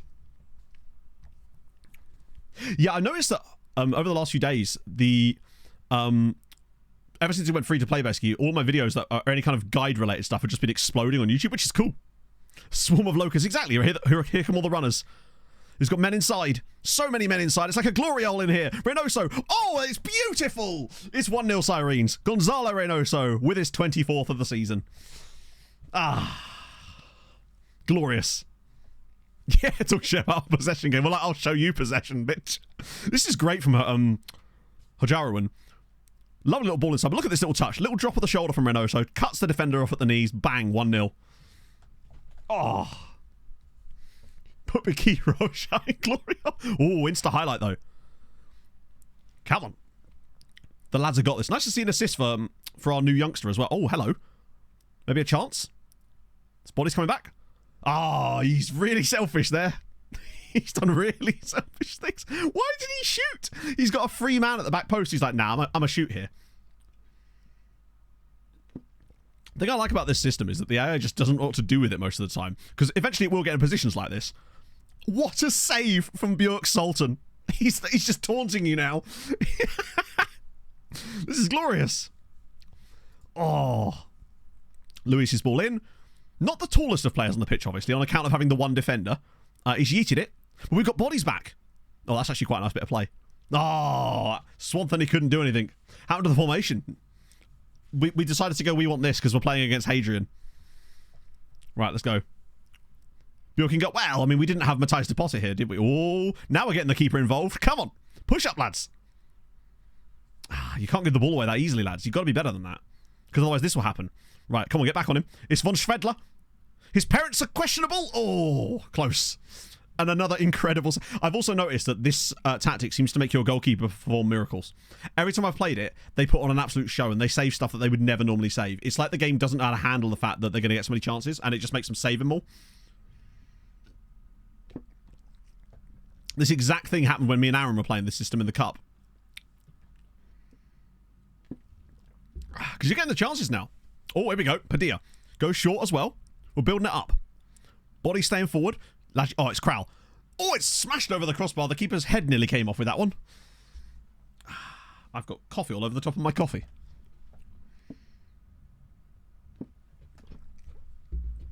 Oh, that looked like a foul. A naughty one, you might say. Now, if they went down to 10 men, this could get very interesting. Cool, no one's defending it. Keepers, that's poor. Yeah, parents probably not. His parents are probably born in like 2000.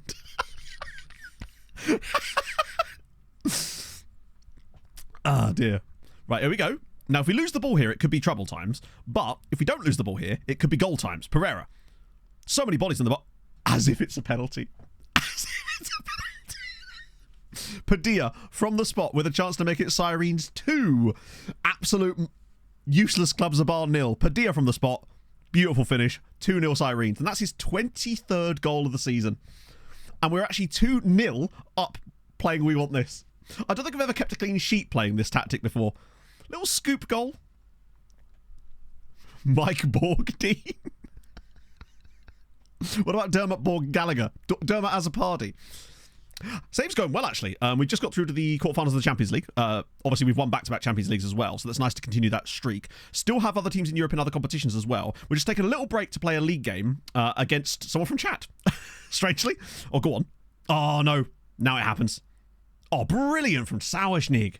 He's just the man. And now we can just play it through the lines again. We've got the width. If we could at all pass the ball there. This is what happens, you see. When you're up against a tactical genius, no amount of hadrionics can fix it. Okay, this is dangerous now. What are we doing? Oh!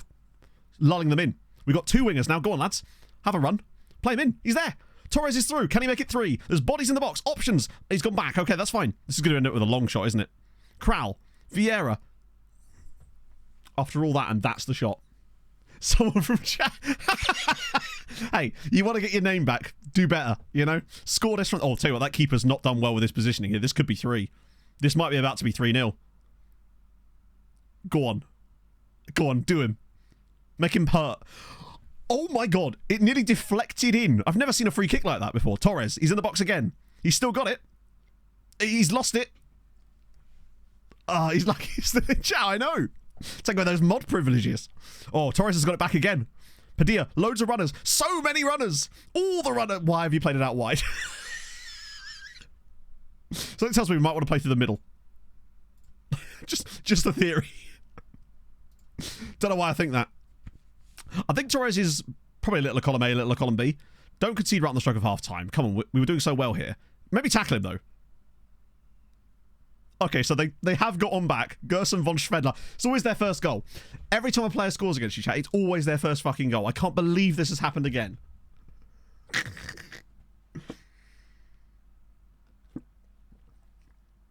I like how nobody tackles him. They just let him walk all the way to the edge of the area. Good vision, in fairness. Yeah, it's Vieira's fault. That's right. We'll get him in the second half. Now that I've changed my tactics set up slightly, they're not going to be ready for what's about to come. Let's go. Torres has not done a great job today, I must admit. Here we go. Torres is not making the greatest decisions thus far. Hade ball. Sauschnig on the wrong side, but there is no wrong side. The right side is whatever side he's playing on. Okay, do something now, lads, though. You've got a lot of bodies for this. Is going to be another long shot, isn't it? Oh, okay. Everybody's forward now. Torres. We just really can't find a way through now. Hadrian's playing the lowest of all low blocks. It's now Gert's your layout wide. The interchanges are really nice, actually. Reynoso. Oh, surely not. Nope, we go again. We build it up. We miss from distance. That was nice. Everyone's just kind of fluid and interchanging. It's cool. Is everyone on run from position? They're not. Well, there's your problem. Like, what are we doing if we're not roaming from position? This should create some really nice fluid build-up play, right? That's what I'm thinking. Can I have roam from position on everybody? Ah, he's already got it on because he's an RPM. Do you have it? You've got it on as well. Okay, good to know. The only other thing I want on it then is be more expressive. Mix it up a little bit, you know? I feel like what we're currently doing right now is not quite expressive enough. I want, like, the interpretive dance version of a tactic. This is we want more, yes. I think the goalkeeper can't roam, but it's a shame. It's going well, Pacterex. We're actually winning with we want this, which is nice. Getting some good shots away. It's good times. What a strange thing to put as your first time chat. That bodes well. Right, let's have it. Does Vieira... I don't think you can put that on Libera, can you? I guess we're about to find... He might have it built on him by default as it happens. Right, come on, whip it in. Oh, don't let him clear it. Love to see it. Oh, wait, we've still got... Pacterex, thank you for the 10 months. Come on, get a tackle in, lads. That's actually a really nice bit of play. He's put that through his legs. And now they've got options. Can he find a pass? Yes, he can, and it's 2. Zabara back in it. They've got their chance. Maybe my football tweaking was not quite what we needed here, as it is now Sirens 2, Zabar 2. We're doing okay, Tim. That little bit there through the legs. That's what made that play work. If he gets that blocked, you're in trouble. Do not hate me. I am familiar with over 600 Apparently he's not offside either. Chrissy, thank you for the follow. Let's do that. Right, okay. Not dead yet. Plenty of time left. We got this. I reckon we win this 5-3. The goals are coming. I can feel it. Oh dear, we've gotten the ball away. We may have to make some changes. Right, come on, get a tackle in on Von Schvedler. Oh, there's a ball inside if he wants it. It's Meza. Can he get through? He's missed the target again. Useless. Oh, playing out from the back. Always dangerous when you've got one back. But this will allow us to build it up a little bit. That's fine. We're going to lull you in. Then once we get that ball, we can then spin in behind. Or give the ball away immediately. And probably concede off of it. What a save again! Someone is truly my hero, bro. I can't believe it. Right, I might have to make a couple of subbies in a minute. Freshen these leggies up a little bit. To go for the final push. Right, score this. Don't Yeah, the keeper's just doing bits. It's just what happens in these games. They make some unbelievable saves. Right, we're going to make a little, couple of little tactical tweaks. Now, what are we thinking? Look at Kravitz there. Babasi instead of Pereira. Because it's Babasi. Gudmundsson instead of Vieira. Because of tiredness. Get the fresh leggies in, right? There we go. Using this next show. If it works, it works. Do not question it. It's won me many things on the world stage, Benjamin. Perhaps not today. Now, this is the moment we change it all. Also, how's it going, man? Shouldn't go positive anymore. No, wait. Oh, you mean maybe go attacking? Understandable. Secret child. Yeah, I do. He's me. Lads. Is there a button I could push that makes him, like, track back a bit more? Oh, he's tried to dink him. Well, hey, third best assistant manager at FM in the world, mate. Show some respect. Oh, go on. Play it short. Play it long. Play it anywhere other than there. I'm a bit worried we may lose this now. Talk about things that are wrong. Rivers are polluted. Oh, God. Oh, he was so close to nicking that. I'm in the top 5. There you go. It is levels. True. It is levels.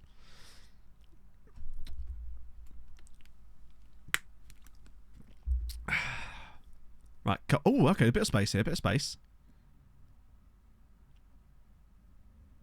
A little bit too much space now.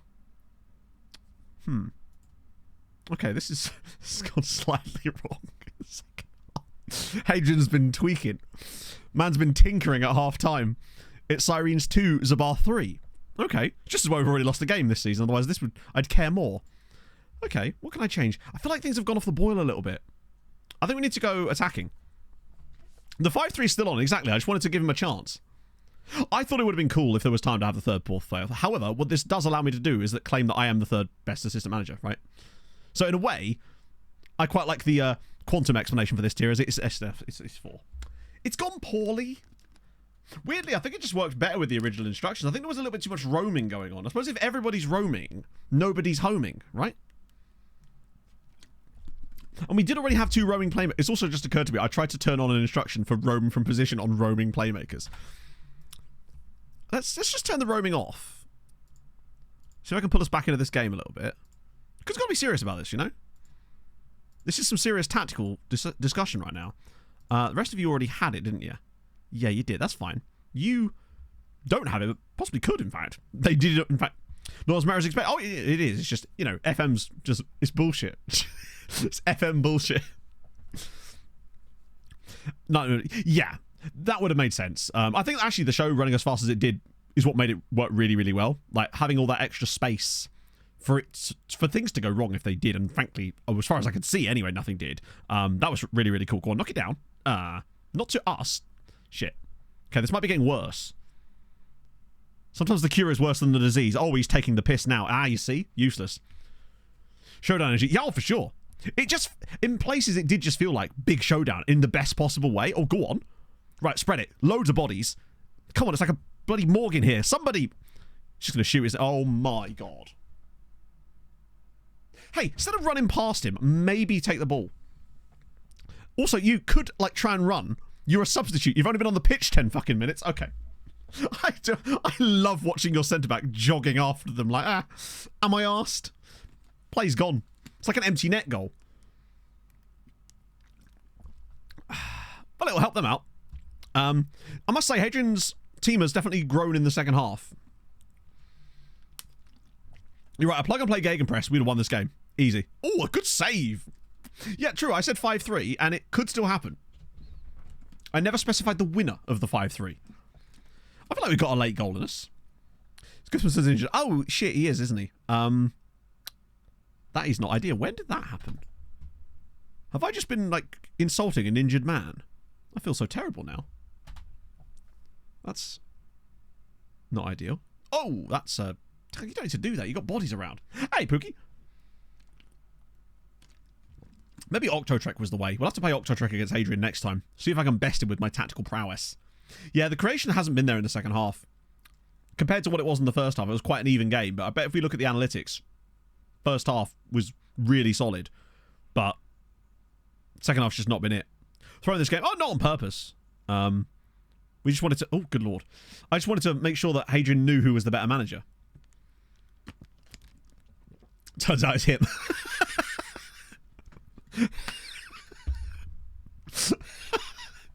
Who knew?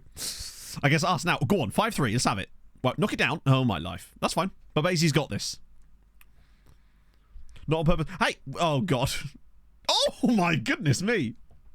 Hey, this tactic won me a... We've won us a Croatian Cup final. Keep pushing players forward.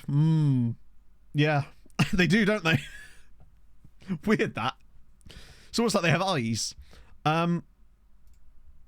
Yeah, you see, this was the issue. Up until half-time, this was a proper, basically even game. It was just once I made that tweak, honestly. It genuinely fucked us. We'd have been fine if I hadn't made that tweak.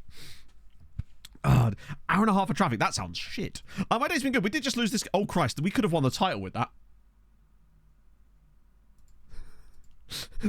We'd have won the league if we won that game. Imagine the fans turning up knowing that we could win the league. It's fine. You're only having to play against, like, 11th place as a bar. Everything's going to be fine. And then they rock up and see this monstrosity on the team sheet. Like, oh, not again. Exactly. We're just keeping it close. I mean, Sweetie will probably lose their game in hand now and end up winning it anyway. But more points for Zabar. They've got a chance, you know. Not at Europe, probably. But they could overtake Valletta and Hibernians. Anfield, there you go. Have you considered playing this tactic? I'm facing it. Oh, for sure. There it is. Gaffer's off his meds again. Toth tactical gamble. Toth's decision to scrap a successful 5-2-2-1 DM AM asymmetric AMR rolls off the tongue and switch to the previously untested 1-4-5-0 wide. At least we have a name for it now. Gamble. Yeah, gamble is a bit like playing roulette and betting on yellow. Like, they know the risks, exactly. Inquest. It's only a 5-match unbeaten run. It wasn't like the... also, previously untested, exactly. The press are out to get me, chat. It's a conspiracy. Caught the eye. Oh, that was one of our own players, was it? To be fair, he's actually eye. Oh, he says El Tasley. Tell you what, Hadrian, I've presented you with a really good striker in El Tasley. Because this guy was one of those... He actually had 5-star PA at one point, so we like that. Bear in mind, that means it's now 6 games unbeaten for Hadrian. And he's got 11 points in his 6 games in charge. They had 13 points when he took over. After 15 games. See you later, Hadrian. I know, it's the lazy defender. That's what did it. But Padilla did at least score in that game, so that's 15 in the league. What was Ian Furno's media handling style? Was he just angry?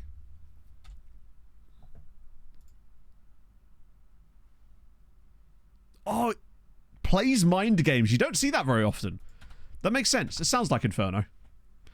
They loved the 0. It's as if we wouldn't figure it out. Okay, so Sweetie beat Goodyear. Bikikara lose to Melita. What is going on in this league? Bottom club Luta just won their 2nd game of the season against Gazira United. And now it's a massive battle for that final Champions League spot. I mean, they're still relegated. They are, in fact, they are 1 point from being relegated now. They could have gone down today, but they didn't. How's the second tier shaping up? Yeah, Nashar are absolutely dominating. Dingley have fallen off the pace.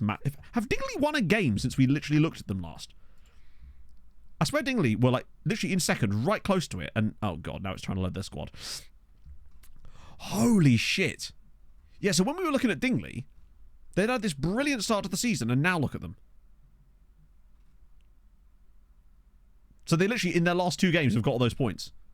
Wow, they have not done well there. Hadrian's media handling style. I think it says mug off Matt.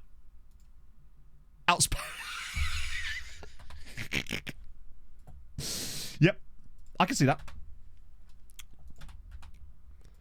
Yeah, Dingley seemed to start quite... Oh, wow. We got international... Oh, it's March, isn't it? So we got international break. And then football FF Christmas. And then, hopefully, at some point, some Champions League. Right, where's my Pirates at? There they are. I might play against both the Pirates. Oh, we can't play against the second Pirates. We'll play against the Tard. Lots of money there. We'll take that. Oh, shit, I didn't put the other one in. We'll do that. Perfect. I find it, I wish you could, like, do that easily, but most of the time, if you try to schedule a friendly with a random club in another league like that, it just kind of doesn't, if you like. Wow. That's... Oh, that's Gozitan. Okay, fair enough. They probably win it every year, right? Wow, they really do.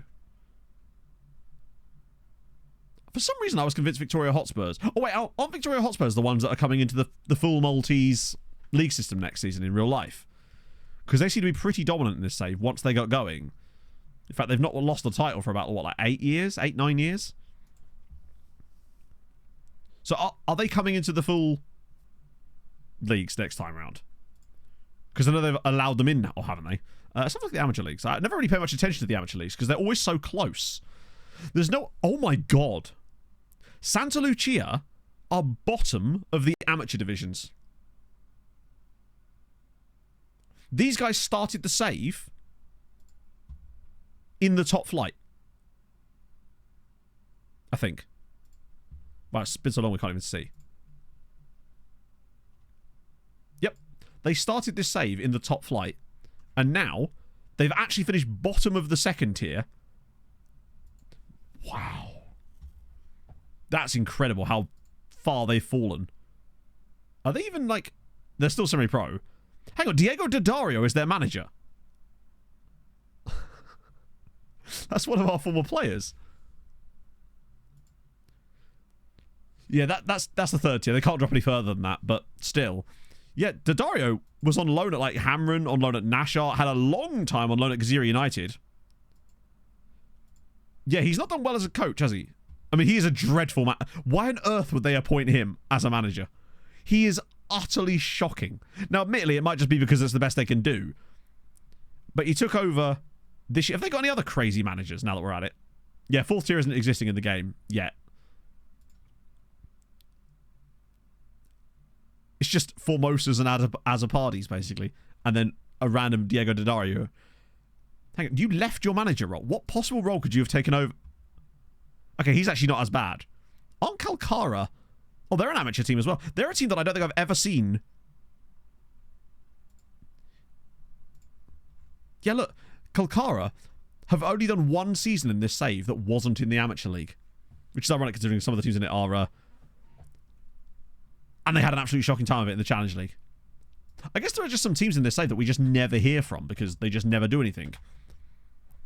At least Pirate Noises sometimes get into the second tier, and usually when they do get there, they get absolutely clapped. But at least they're there to be clapped, no? David Newholm, thank you for the 24 months. You'd love to see it. Oh, thank God for that. A macaroni, a penne and a spaghetti were drinking wine in a bar one evening. Sounds fair. They saw a noodle sitting by himself and discussed inviting him to join them. They all agreed he looked cannelloni. Oh, Jesus. Yeah, that was just for half. National Lions, they are top of the second tier at the moment, but they've been all over the place in this save. It's really, really weird. They've had quite an interesting history. So from the start of the save, they were... I think they got relegated. No, that might be... Yeah, they got relegated first season, in fact. But then a couple of years in the second tier. Then they had a nice little spell. Then back down again. Even came third in the top flight at one point, played in Europe briefly, then back down again, back up, back down, back up, back down. Then they had a nice 3-year spell where they actually came 6th one season, but then they were back down again. They never quite managed to do it, other than that one time they played in Europe. Oh, would they have played in Europe? That was so early in the save. They may well have done, I think. I think they had one season in Europe, but did not do well. But then no one would have done well at that point, because that was such an early stage of the save. Dembele, okay. Ridvan, no, Gunesh. They are basically the Chumbawamba of football teams, yeah. Oh, yeah, that was the team we originally wanted to do, Jurax. Like, originally, this was going to be a Nash Lions save. That was the whole plan. But unfortunately, Twitch put the kibosh on that one, sadly. Hockey Soda! Thank you very much for the 5 months. It's very kind of you, friend. When is our next bloody... Oh, the draw's on the 22nd. So we should be playing Liverpool. If that thing is correct. Which I hope it isn't, because that's kind of silly. Ooh, Tromsø. Might actually have a little peek behind the curtain. Wish I hadn't now. Hockey Soda. Wait, I mean, it's a better name than the Ottawa Charge, isn't it? Start scouting report. I would, but that's your job. Too close to the naughty words, indeed, yeah. Alf Tangen, good name. Oh, I think I've said this before, actually, about this guy. But Leif Otto Rainer Hovland is a great name. Sick. Why do you think you get Liverpool? Because I've been told that the draw is basically preset from the moment you get your first knockout round, from the moment you get to the round of 16. I thought it was the quarterfinals, that was all randomly set in stone after that. But I've been told, I probably should turn this tactic off. The Utah, whatever the fuck. Well, true. You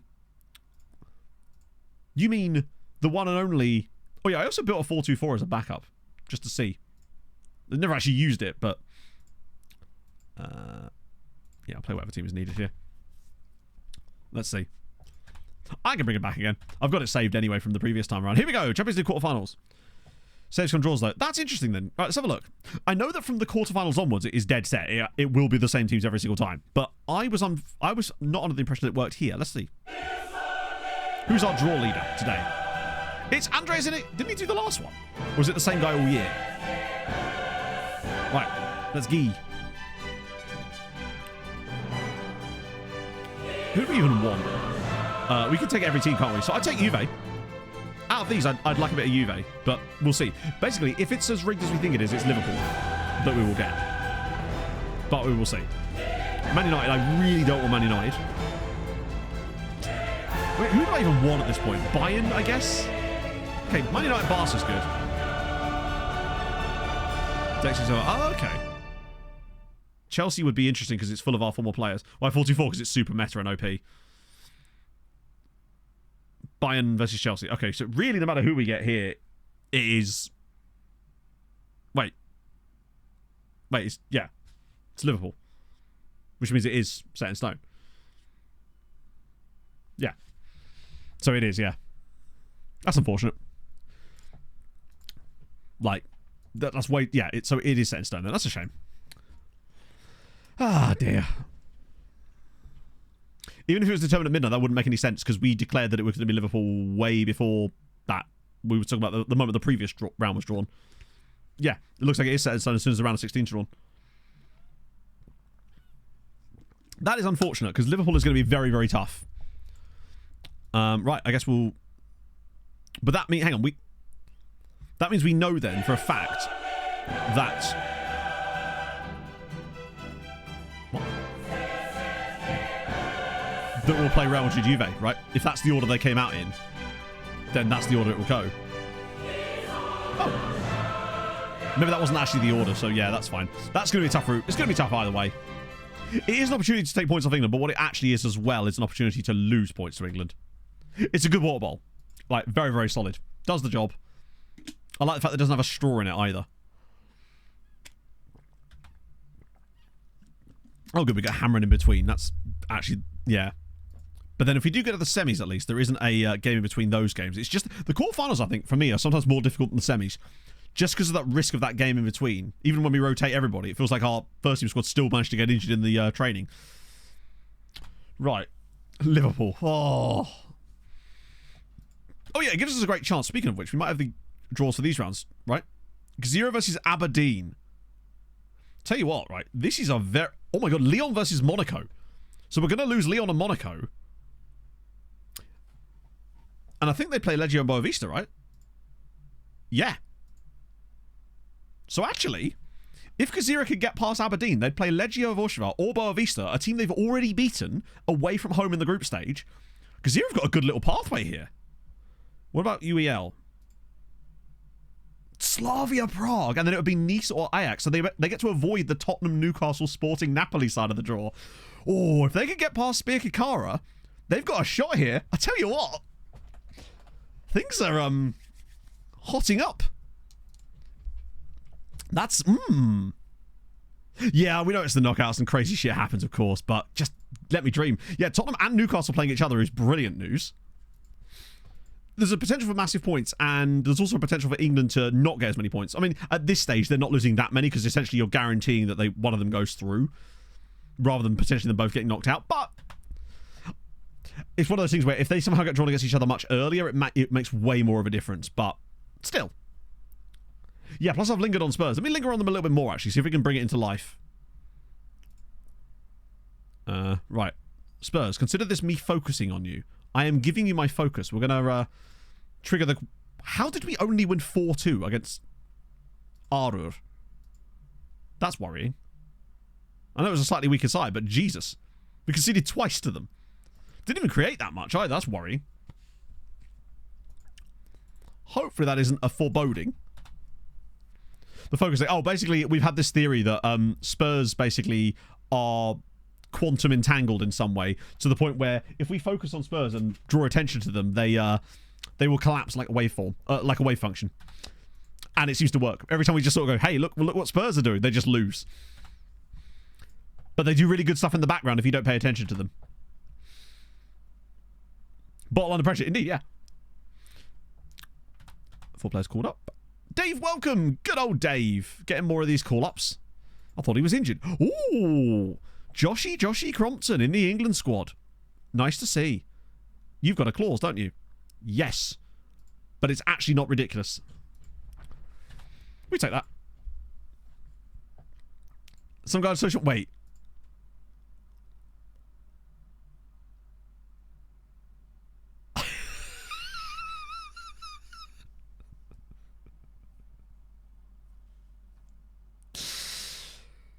Oh, what a man. Rempu, I love wanking. I realise it's wanching. Also, big shout out to being able to watch players like wanking is why I love this job.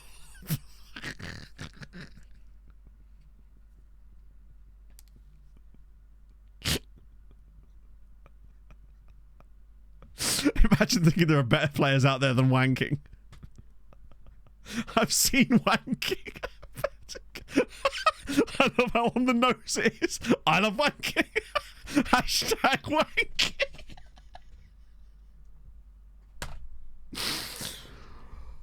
Oh, Christ. I had to clip that. Oh, I don't know where my clip button's gone. Oh. Sensational scenes. It's just a hashtag. It's a mature man's game, indeed, for mature men, but unfortunately none of them are present right now. Ah, sensational. Oh, it felt very... Is it a bit Ralph Wiggum? For some reason. Was a good performance. There you go. Oh, I hope that clipped properly. Maratone. We haven't even signed the man. That's the thing. He's just on my shortlist. Oh, no. It's that cup semi-final game that sometimes goes wrong because it's right at the end of the... well, 75 players are on international duty during it. Oh, sign him. He's really expensive. Meanwhile, I buy newsfeed. Oh, God. Wood commits future to America. We're very happy that Chris Wood has... But wow. Good for him. There are always balls that are going to need to be headed, right? He'll always find a home. That's a poor one. Oh, thank you, friends. Yeah, they're taking out the social feed. Now we're missing that. I mean, I couldn't care less about the social feed, but it has still brought us some gems. You see, that's probably one for the TikTok too and everything. Oh, dear. Any good marathon men? Probably not. I think we've had the one good marathon man and we've lost him, which is... I said lost him. We never had him. Let's have a look, actually. Why not, right? It's FM Christmas in a day or two anyway. I'll have a little Luke. Wow. Emphatic no. literally no good marathon men at all, it seems. They might have had an intake for a while, in fairness. Independiente? Oh, I didn't put them back in there. Oh. Right. Just a 75. To be fair, that's low for us. It's only on that game, actually. Overall, the whole thing is, I think, 120 this window are on international duty. Oh. Let's go. Guy Roy. Wait, there's a guy called Guy Roy. Ooh. Or was he just... Was that his actual name? Let's have a look. Was he one of the high CA guys?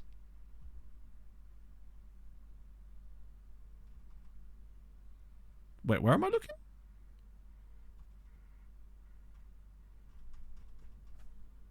Did I scout him, or as in, did I just get him scouted? Because if so, he probably would have got removed from the list. And if so, he'll just come back round again. Was he actually called Guy Roy? No. Yeah, now that he's being scouted, he won't appear on there. Envigado. Okay. That's fine, we can do that. The fact is, if he's being scouted, he'd have come through the report anyway, but I'm intrigued now. Oh, Freeman Gay Ray. Colombia again. Yeah, okay, fair enough. He's actually pretty solid. And his name is Freeman Gay Ray, which is an incredibly cool name. From La Paz, too. And he's cheap. What are we saying, bud? Even if it's the high end of that, which it shouldn't be. I reckon like 600k? 500k, fair. 500k and a friendly that went, alright, 600k. Hold out your hand. Right, let's go. Slovan Liberec. I'm a child. It's the fact that it just went for the surname there. Gay Ray has cool. It sounds like a device that would be used in the 1950s by homophobic people. Do you know what I mean? 20-year-old model citizen. Oh, it's great, innit? Leader mindset. If he's got good leadership, then it doesn't really matter, right? Because you could just make him captain later on. End of the day, I think captaincy is all that... Good leadership is all you need to be a good captain, I think. That's the only attribute that I think the game really cares about. And at the end of the day, your captain isn't going to do anything anyway, because captains don't. In F24, unfortunately, you can't convince them to make any player do anything. I've had it happen twice the entire save. Right. 24 million. I love it. They're still undervalued. Even the game is like, come on, lads. It's being stupid now. I paid 30. Putting chemicals in the water. Leader mindsets. I'm not sure what you mean by no leader mindsets. If they have higher leadership, that means they have. Yeah, there isn't. I'm not sure what leader mindset means. Oh, FM Xmas. Yes, shit. Right, chat. FM Christmas. I reckon I'm going to go Sirens Spain. I reckon it's going to be Cortege. I think he's got the high enough... I think his potential is high. Then again, has he played enough games? No, I'm going to stick with that. I'm going to go Sirens Spain. Naturally, you've got to get a Mexico Monterrey in there. Because I think Cortege is pretty well-rounded. But basically would have some trouble getting in at 21. Although, over by Saudi...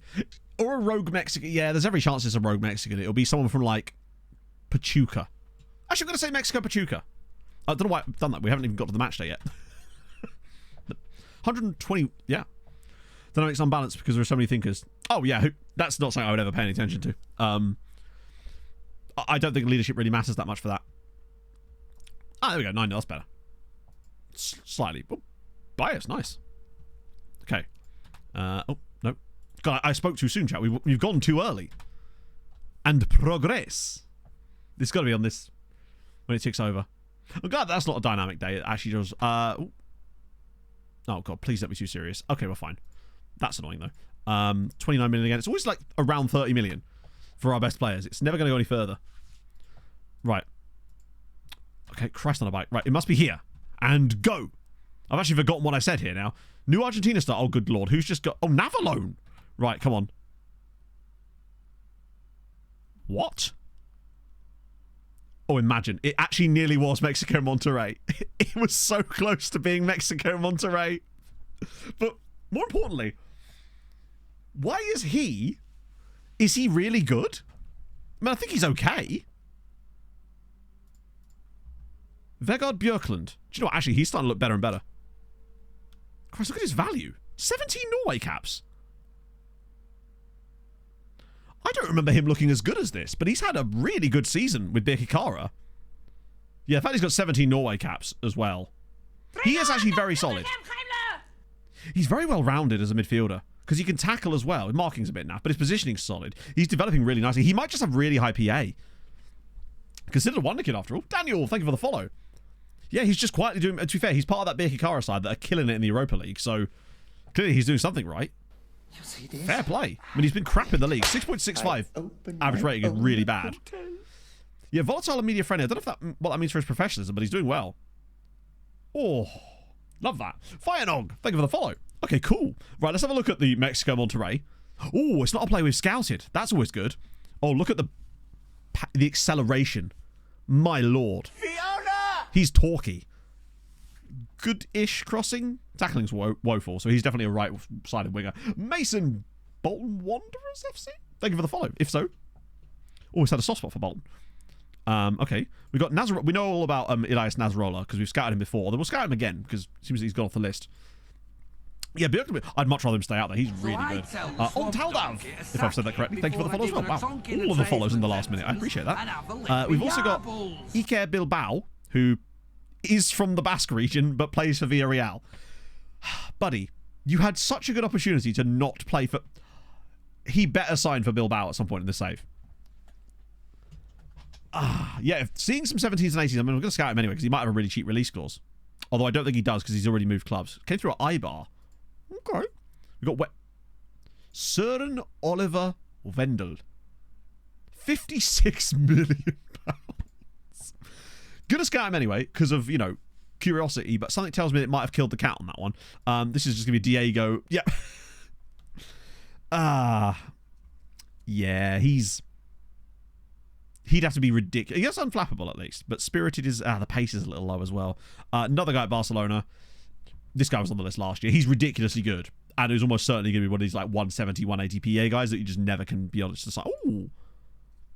So Surabadi's on the list this time. He does still look very, very good, doesn't he? Either a loan or just finding a way to play him a little bit more would be great. Another guy at Benfica, Bruno Villasa. Very good player, but there's not even any point in us investigating him any further. Alverman? Björn Alverman. Okay. Goalkeeper, very expensive because Bochum. Have Bochum got two guys on this list? They do. Bochum have had a bloody golden generation. 2 players in the top 10. The Saudi Olvera. Who's Miguel Olvera? That's funny. A Saudi version of a player that plays in Saudi. Wage for the roof. It's fairly high, yeah. We spend about £1 million a week just on players that aren't playing for us. Oh, we're scouting Bochum. Probably not, honestly, but we will be now. Not that it matters, because obviously all these youth players... Then again, if we could get them before then, maybe there's a chance, but probably not, you think? Terrible news for Pog. Oh, God, what's happened? Bochum's D'Ambrosio leaves agent Poggy. She's always losing clients, that Pog. Is our Pog. Okay, page 2. Kike of Real Madrid. Yeah, he's over at the top. I was thinking Benjamin Bauer. He's 17. Was it Jan Regensburg or Regensburg? There's your overpriced Saudi. Salman Al-Shahiri. Or Al-Shahiri. Oh, there's Mr. Jacobs, who is really nice, but very expensive. Alden Zek's on here as well. He's been here. He was earlier. But now that you're kicking off, you can bring him out of his slumber, probably. Yeah, I still think we overpaid on him. I'm just thinking that maybe he doesn't have the highest PA. But, hey, El Tazi's on there too. There you go. Hadrian's already converted him into a wonder kid. We've got another guy from Sporting, but he is from Guinea-Bissau. That's just so expensive. God, is there any, like, fun wonder kids in here? That it's just a Brazilian for Stau, who have already scouted. Good lord. This is a really, like, uninspiring one. David Favre. He came from Orléans. Oh, my God, he actually did come through at Orléans as well. CV looks peng. I know it is, Pog. It's your CV. Of course it looks peng. It was bound to. It's Frankie Jones at Hamron. How's he got on this season? okay. For the price we paid, though, that's well good. What else we got? We know about this guy because this is Cedric Seegers. What was it about Seegers we didn't like? There was definitely a reason why we didn't sign Cedric Seegers. Brune. Ibrahim Brune. Right. Yeah. Oh, actually, Brune looked really good, but he's also PSG, right? He's also on 42 grand a week already. 6 flare. Yeah, it was obviously that. I can't avoid it. Oh, right.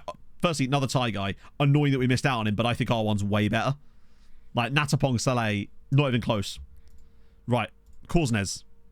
Yes, this is more like it. These are the kind of players I want to see a bit more of. Mateus Korsnes. And then Sam, probably Power. Scott Power. He'll be super expensive. Hello, Dan. It's going okay. It's going okay. There's Michael Scott at fucking...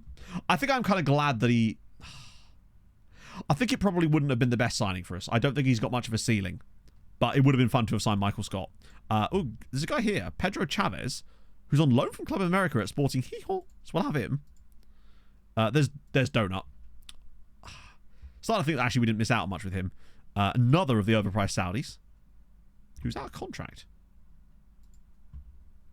Could just take him for free if he doesn't want stupid money. Oh no, we'd owe them £8 million if we did that. We'd owe them £8 million in compensation. Wow, the Lithuanian made the list. No way. Do you know what? He's actually pretty good. To have 25 caps for Lithuania at 19 is pretty impressive. I just wish I could find him a loan. Done out of contract. Was he really? Nah, he's got 3 years left on his deal. That would have been cool. I'd have had him then, for sure. Belgian at Milan. Herman de Graaf. I just know that there's a ceiling on him. Here we go. This is more like it. We've already scouted him, but fuck it. We'll send him around again. Avellaneda. Day's been good so far. As far as like European progression, anyway. A little bit concerned about the fact we've got to play Liverpool in the quarterfinals, but you know, you've got to be the best. You've got to beat the best to be the best, right? Has Morales? He's already come through us, so that's fine. Yilmaz. Turkey tax though. Oh, hello. That's fun. Aldosivi. Don't see many players come through them these days. Julian Cognigne. That's a really hard name to say. Hunter, thank you for the follow. Doesn't even play for Racing. I know. There's a Ruiz at Dortmund who is Darren. I'm claustrophobic, Darren. Okay, so it's time we play that game because I don't think we've looked at Darren Ruiz before. Where is Darren from? Darren Ruiz. I'm going to go San Antonio. Even though he's come through at New York. He's New York City FC, but I'm thinking San Antonio for some reason. Leicester. Albany. Okay. Yonkers. He's from Schenectady. Let's try it. New York. Boring, Darren. No wonder you're claustrophobic. Get out of Manhattan. I guess it does kind of make sense. He came through at New York City FC. Ay. Have an interesting birthplace. Jesus. Like, your parents could have at least gone to Albany before they popped you out, you know? Guy Palmeiras. Antonio da Silva. Ogle. Imagine if he was called Darren as well. He's got great pace, actually. I think I've looked at him before the weekend because he's 19. Oh, Guldan. Oh, no, we've looked at Patrick Guldan before, haven't we? Because he's just from LA, isn't he? Oh, no, he's from Columbus, Ohio. As if he's the one that's from Ohio. Ah, dear. Marcio Jose, or Jose. Ooh. Ooh. I bet he's really expensive. I am going to give him another scout, though, because he is tent-poley. Does he trouble at school? Wait. So, what? Where do I even start with this? Niall Batten is on the next-gen list whilst being at Zabar, and he's from Gibraltar. There's so much... Hadrian, what are you cooking? He's not played for them at all, either. I love that for him. I don't think I've ever seen a Gibraltarian player on the next gen list. I've got to scout him. 27 caps at 19. He might actually be decent. I mean, his average... to be fair, he is kind of decent. I don't think I've ever seen a Gibraltarian player on the next gen list. That's so cool. We've also got this guy. Ernst de Costa, which is what happens when you get the points on your Costa cards. Oh, a Zenit guy. Hang on a minute. Oh, this could be really good because we could declare him for Malta. I want to keep an eye on him. Oh, hello. Wait a second. Oh, for God's sake. I got so excited then upon seeing a guy that was playing for SO Armia. And then I realised he's on loan from Balzan because they've apparently been cooking. Good, he's worth 5 million quid at Balzan Youth. Gibraltar Liechtenstein. No. What happened to Gibraltar Liechtenstein? Cardoso at Peña. Oh, this feels fun. Uruguay cap already. Yes, please. Love that. Ooh. Guy Orentz. Jesus, he's quite good. In fact, you know what? Fuck it. I might just try and sign him now. If he's not super expensive, which he shouldn't be. Wow, okay, that's quite expensive for Ecuador. He's the kind of guy that I know that he's clearly got no ceiling, but he's quite good now. 1.2 million is actually okay. I'll take that. Oh, God, with those bloody friendlies. A Nashar guy who's on loan from us. Whoopsie. The back of the 97. Did they draw then? There's 2 Japanese guys right at the end as well here. Fumiaki Takaishi. Fairly cheap. Who's he wanted by? It's always a good sign. PSG and Porto. Okay. 2 caps for Japan. 5'9". Centre back. It's just, yeah. Don't need to be from Gibraltar to watch GBC. God damn it, man. I'd have thought that would still count. There's also Miyamoto, Masahiro Miyamoto, who again looks pretty solid. Okay. Not the best set. How many players do we have in it this time? Is that 9? 9's not bad. Taking the credit. Hey, it's all on you, Dan. 114th minute. Holy shit. Why would there be 114 minutes? That seems like a large amount of minutes. So Navalon has now got in Argentina caps, which I guess shows you how far Argentina have fallen. Keep all the deals angry. I would say angry deals. They'll get over it, right? 104th. That's still a good amount. Well, that's what I was thinking, namely, yeah, because I would have thought that it would have just counted as being part of the UK at that point, right? Unless there's different... I don't know. I've never been... It's not too much money he's getting.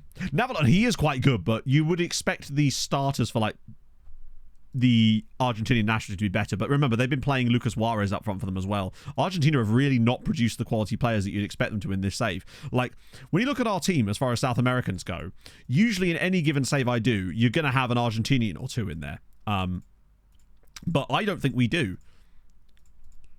If I just look through our, like, crucial players, hopefully this actually puts a decent squad out.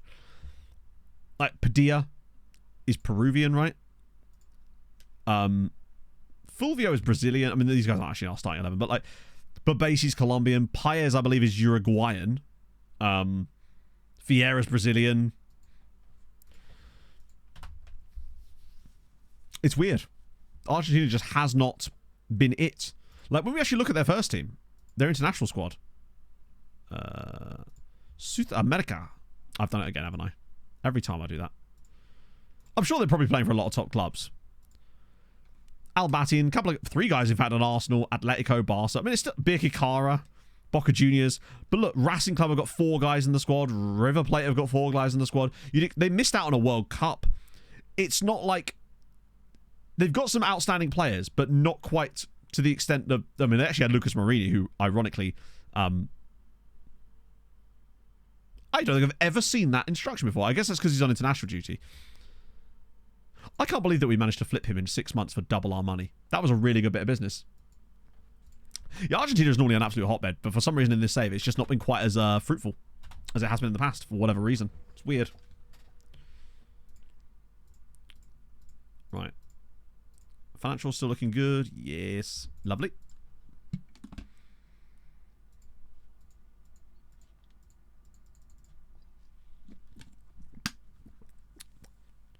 Becoming a top 5 nation. Yeah, it's cool, isn't it, though? Like, certain nations in these saves just seem to randomly pop off. Like Romania, for example, on my... I think it was Treaty United save. Oh, my God. Randomly popped off and had, like, genuine worldies in almost every position. Nation ranking. I can show you the... I'm not sure. If you mean the coefficients, then yeah, absolutely. Yeah, we're getting gay rays, which is dope. Viaplay. Oh, they're all for free. Oh, no way. That's kind of sick. I assume that doesn't include, like, England games, because obviously I watch, unless they are, because I watched the England-Ireland game on Saturday just on ITVX, which is an absolutely nightmarish experience. Would not recommend.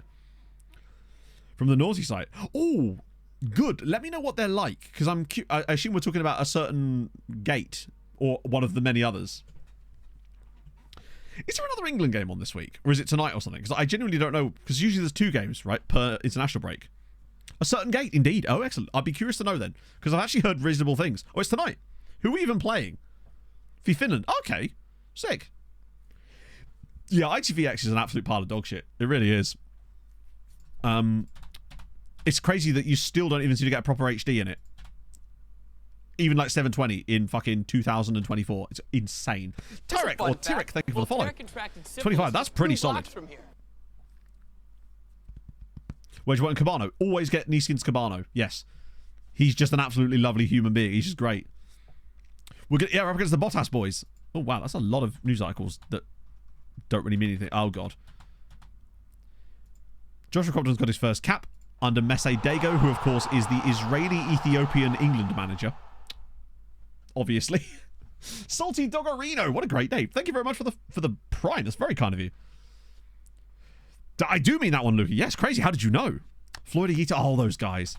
Okay, so Crumpty's got himself a cap, but that's fine, right? Eramenko. Oh, didn't he have a really good card on FIFA at one point? But it was like I think it was at Siska. How can he possibly develop any more? Well, he probably can, can't he? Christ. It scares me that the game seems to think there's more room in his development. Hozabed. What a guy. No, I agree. It is the worst. There's just nothing compares to the pain of having to use ITVX. And it's weird. Every time a major tournament comes around, I'm like, oh, God, I'm going to have to use this at times, aren't I? And I think, oh, it's been 2 years. It must be better now. But no, it never is. Well, we're going to have a lot of scouting to do here, because there is some absolutely monstrous players in there that are going to need a little bit of a scouty scout. But my lord, when they do, whoo-hoo, baby. Lucas Piazzon. Oh, what a guy. Now we're just naming old Fulham players. It's interesting. I was thinking the other day about... That's too many players, isn't it? I'm going to have to like scroll it back a little. And then just do that. About how there are certain goals that you could literally say, player's name, and then opponent. And then I would be able to picture the goal in my head. And I think, weirdly, what actually triggered this in my brain was Michael Essien's goal at Stamford... What is going on? Kasami Palace. Yeah, exactly. Prime example. But Essien against Arsenal, for example. I think it was against Arsenal. Absolute monster. Gareth Bale, West Ham. Is that the free kick? Or was it... Gareth Bale, Stoke is another one. Maybe that wasn't a free... I don't think I can picture that one, unless it is a free kick, which I have pictured it. It doesn't immediately spring to mind. When I think Gareth Bale, I think Gareth Bale, Stoke. Onuma versus Cardiff. Oh, is that when he like goes absolute Messi mode in the box? Lampa versus Germany. Oh, don't. Lanzini. Yes. Ibra England. Yep. Brian versus Brentford. Yeah. 40 card. I genuinely do not remember that one. Like, I feel like I'm aware of its existence, but I genuinely do not remember it. Did I not get rid of those two? Right, it's 12 guys here. Because Efferman's like, yeah, it's fine. I'd have got there in the end anyway, because you can't do anything with you. Ben Wood's already joining us. I love that we're getting this guy for free. Plinia versus 4. Oh, that was a good strike. Sauerschnick versus Atletico Madrid. Yes. Yeah, Lamella versus... Oh, yeah. Oh, other... Booba Diop versus Man United. It's an old school one. Question of the day. Oh, here we go. Tony Watt, Barcelona. Yes. The Gerrard West Ham one. Is that the FA Cup final one? Dini Leicester, of course. Diego Forlan versus Fulham. Oh, that's a... Cut me deep. When I think of Darren Bent, I think Darren Bent for Fulham against Man United. 2-2 draw at Old Trafford. Where he did the whole... Beckham versus Greece. Yes. So Benwood is very good, and we are getting him for free in the summer. Goal for Fulham. Actually, yes. That's the more it like flicks off his heel, isn't it? Chris, thank you for the follow. Pig at Wickham. Oh, that's a tough one for me. Ah. Did that actually work? Oh, it did. Okay, sick. Pappy Cisse Chelsea. Yes. Had to fight back. He went with violence, and I kind of respect it. Hey, Wrong Thunder. Yes, we're getting for free. Wet dream of a goal. Honestly, it's got to be down to Kasami versus Palace, Brian versus Brentford. Sorry, Daz.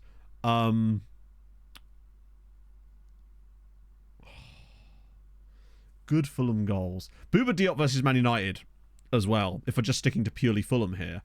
Oh, and John Harley. I can't remember who it was against. Childhood memory makes me smile. Okay, interesting.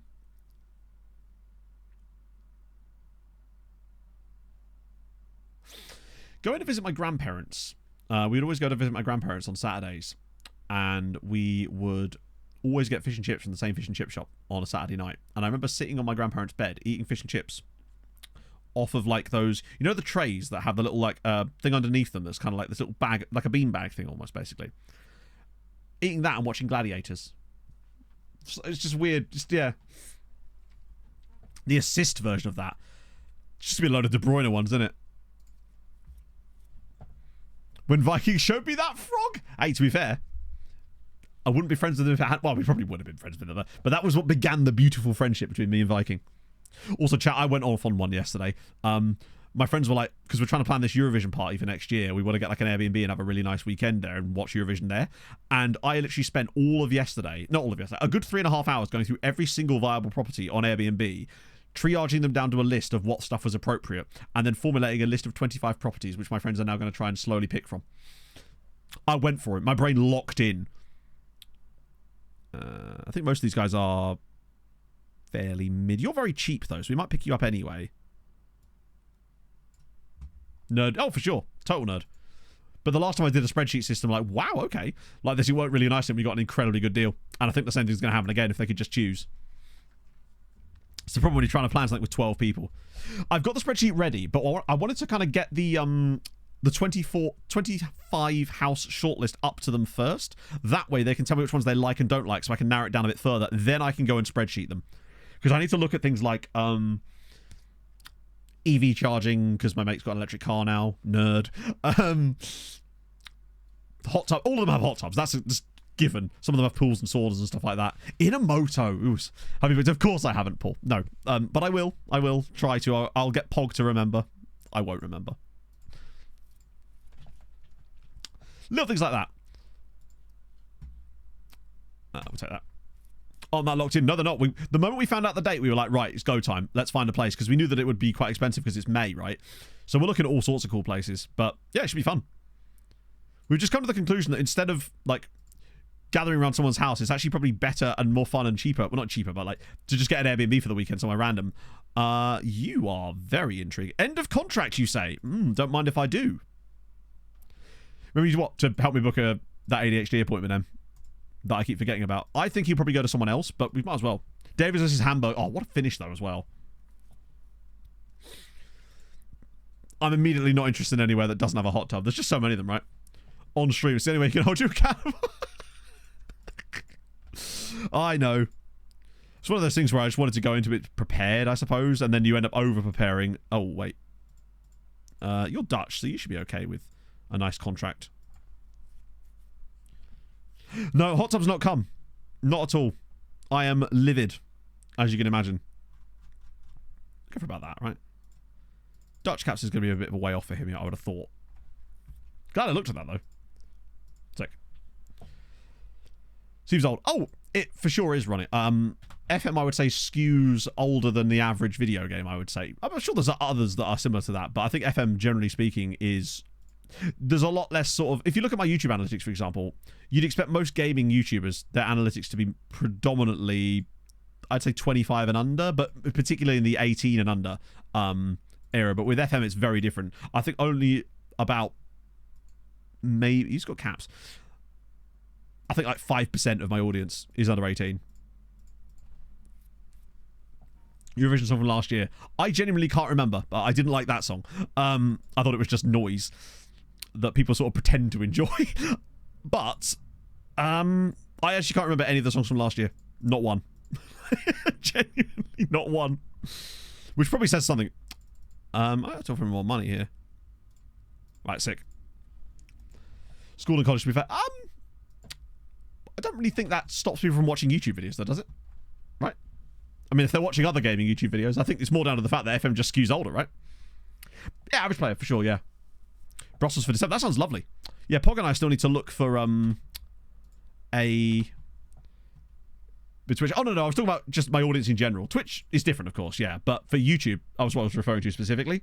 My sister has not stopped bullying me about that, no. Of course not. She's just got a new car. She's got a Honda Civic, and I'm a little bit jealous. Because I always wanted a Honda Civic when I was younger. When I had my first car, I always wanted a Honda Civic Type R. Not the new style, the old style ones. Well, oh, so did I.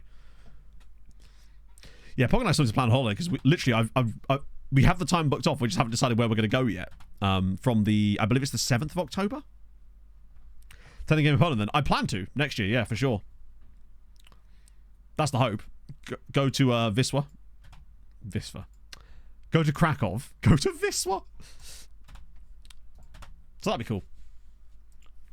But I'm definitely going away in early October, which, in a way, the game being pushed back has actually kind of helped me in that sense.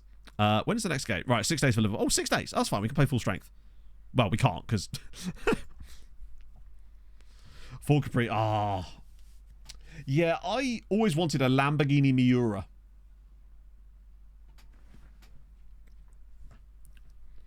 I think YouTube does still tend to skew fairly up. But, like, in terms of FM content, again, it's like, well, we're just going to have to play this team, aren't we? And just hope for the best.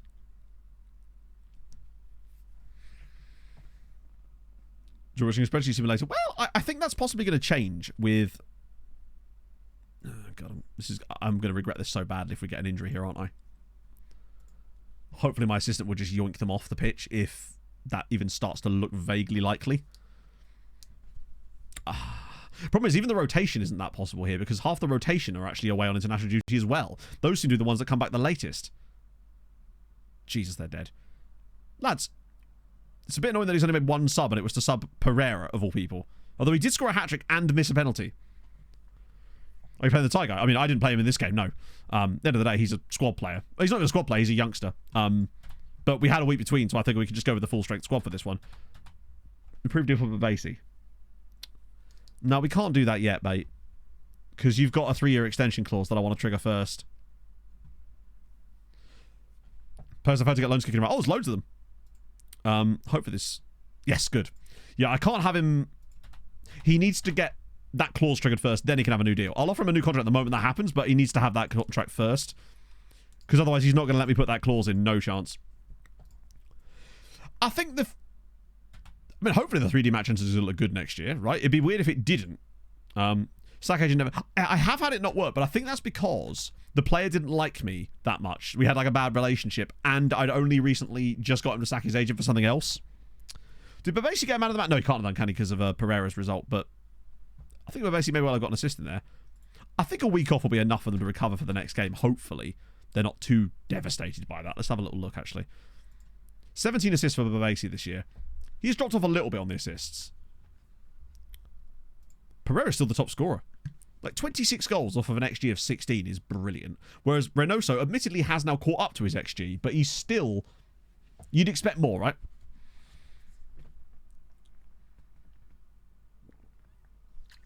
Tahitian guy. He was on loan, wasn't he? And I can't remember his name. Was it Hurry? I can never remember his first name. Oh, there he is. Weirdly not playing that much, annoyingly. Which is a shame. God, I wish he would just declare for Tahiti again. So irritating. I thought he was going to be the one guy that maybe would stay Tahitian. Given his lack of ability to play for France. Well, not like... I don't think he's ever going to be French good, you know? Best what I would say, like... Genuinely, Babasi's been... He's going to have a season this year, for me, that is better than anything that Krastev ever did. Krastev, I think the most he ever got was 20. And I think he's going to get pretty close to it. Maybe he did slightly better than that one year. I don't know. Let's have a look. So, just overall assists. 3, 11, 10, 13, 12, 11, 17, 7, 20, 20... Yeah, so the most he ever got was 20. Yeah, Twitch ads are weird. It's because, as far as I know, they don't actually have an ad serving system properly. So all it does basically is that they sell ads in blocks and then just play them to whoever. They're not even targeted. So you're just going to get random stuff, and it's usually the same thing as well. Sometimes you'll get like 7 ads in a row. Bear in mind, you won't really get that with me, I don't think, because I don't run ads. You'll get them on pre-roll sometimes, but there's nothing I can do about that. But sometimes when people do like ads for like 3 minutes or something, it'll be like 7 ads and like 4 of them are the same ad. It's like, come on, Twitch. Surely you could do better than this. Yeah, Valletta have bought into Tahitian Mbappe. Not that it makes any sense because he's a DM. Tahitian name famous DM. The Tahitian Rodri. There you go. Ladutko. Like that. Ooh, he's fun. Yes. And for that price, he could be the next Vladislav shit. We'll take you. Or not. Okay. Fine, you stay at Dinamo Minsk. You keep your secrets, bud. As for the yeah, it was the Navy ones you got a lot. I heard a lot of complaints about that one during the FIFA streams. He's not getting the spectrum out of football. Honestly, I'm taking Zimmer back. We're having Zimmer next season anyway. And if they're not going to play him, then there's no point in him staying out there. It's just going to harm his development. Also, how are Nashar not playing Zimmer? That's wild. Just need to get him training a bit more in right wing back so he's officially competent in the role. But that way we've just got an instant backup then for Babesi. Do need to work on a few things about him, but I think he's got all the minerals to be the good backup to Babesi. Let me turn off. Yeah, no, I turn off. Well, I have Twitch set to the minimum amount of ads possible. Like, they constantly badger you about, hey, run all these ads and we'll give you all this money. And the thing is, the money's not even that good. And I know that it would be so fucking disruptive. You'd have to be running like 5 minutes of ads an hour just to even make vaguely okay money from it. And even then, it would still be kind of shit, right? So that's why I don't do it. I would much rather it be a case of take the financial hit on that and hope that it's a case of people would want to subscribe and stuff instead and then make up the money that side of things. That's the way I tend to look at it. And then hopefully you get a nicer streaming experience overall, other than the pre-rolls, which unfortunately I can't touch. Josh King, yeah, and then obviously 2 years' time he leaves on arbitration to Liverpool for £2 million and then is eventually sold. Yeah. Oh, right. Okay, Liverpool at home. I might need a pee break. The lesser spotted these days. I feel like I haven't had a pee break on a stream since I came back from Liverpool. Right. Who's actually available here? Reynoso, Padilla, Pereira, Gillet, Kravets, Babesi, Lahovi, Gudmundsson. Paez is back. That's okay. We can sub him off after that. This is our first as full strength team as we're going to get. Scored not on the bench. Are we absolutely having a laugh here? Who are we putting on the bench instead of these? Why are you on the bench? Why is Emmanuel Borg on the bench but not... Okay, hang on. I've got to just clear the subs bench and get them to pick this. Why is he putting Emmanuel Borg on the bench instead of Scordis? Is it just because he's a striker? And Carl Zammit. Well, I think we just don't have enough strikers in the squad. That's probably what it is. Well, we've got Van der Velde. Yeah, I'll put Godfrey Atter on the bench, even though he's not going to play. I think we do need a new backup striker, because obviously having sold Bizarma, if Reynoso gets injured, we are in a little bit of a pickle. No, exactly, he's off tackles. That's why I don't do it. Have a pre-break. Honestly, I feel like when I go for a pee-break, it's one of those moments where you tend to get a dip on stream viewership anyway, because it's an opportunity for people to just go, I'll just go watch something else at this point, right? And by adding ads, you're essentially saying, go away, which is why I feel like a whiz quiz is more fun. Like, it's one of those things where I'm not bothered by like the extra sort of $20 to $50 that I would make off running those ads. Not per stream, but per month. It's just, I'd much rather people just have a nice experience. If I could actually take a slightly lesser cut from Twitch and then have no ads on my channel at all, I'd be really happy to do that. But unfortunately, they don't offer that as an option. Probably just as well, actually, because they'd probably offer it at some insane rate. Where it's like, hey, we'll take like 80% of your revenue, but you get no ads. Yes, those are the strikers we currently have at the club that are like viable, I suppose. Van der Velde obviously is the one in the squad. Svetsnov isn't. Am I rich? Oh yeah, super rich me. Yeah, this is well paid. Being an FM streamer is just the well paid. It's the well paidest job in the world. Ah, dear. What I mean by that is just that I would rather have a better quality viewing environment for the viewer than make an extra $50 a month. Like, if they're offering me like $1,000 a month, we'd have to reconsider it, but they're not. So it's one of those things where it's like, I don't know why I would. I'm not looking to min-max every possible financial opportunity when it comes to my job, which probably maybe I should be, but at the same time, I also want it to be, it's entertainment, right? As a full of, yeah, fair enough. I mean, I'm still partial to a bit of Victoria Sponge, you know. And I am a jet setter, don't you know? I jet setted all the way to Liverpool on a train. Yeah, I've got England caps, damn it. I'm good, Smoke Brother. How are you, friend? You come at a very interesting time. Right. Speaking of, that's all set up now. I'm gonna do a pee break. I actually can't even remember who the whiz quiz is. It's been like, this is someone from before I went to Liverpool, I think. Third best. I gotta lean into it. Maybe it could happen. Third best assistant. Anyway, back in a sec, friend.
I'm gonna be honest, the first thing I saw when I put that up was Wiener Club. And do you know what? I'm here for it. Oh fuck, I forgot to take my phone out of my pocket.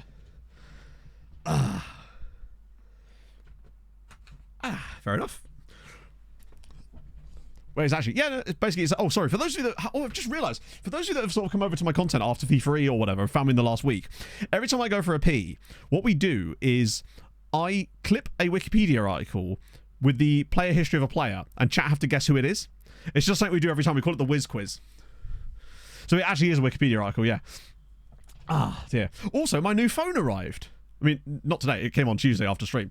But solid so far. The only thing I'm missing is a pop socket. I can't hold it. I don't like holding a phone like this.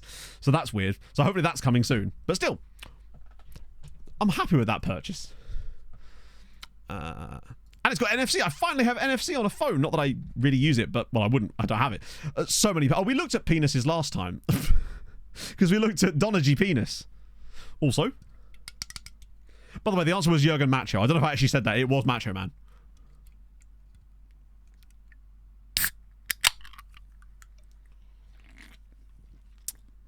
Neither, lamely. So, there were qualifiers for certain countries. Each federation that wanted to be involved, and those are the ones that you saw. So there wasn't a case of like, why aren't, I don't know, Denmark, for example, in it? It was because their FA basically couldn't be asked or didn't want to. As far as I know, everyone got extended an invite, and it was just those are the 19 federations that wanted to be a part of it.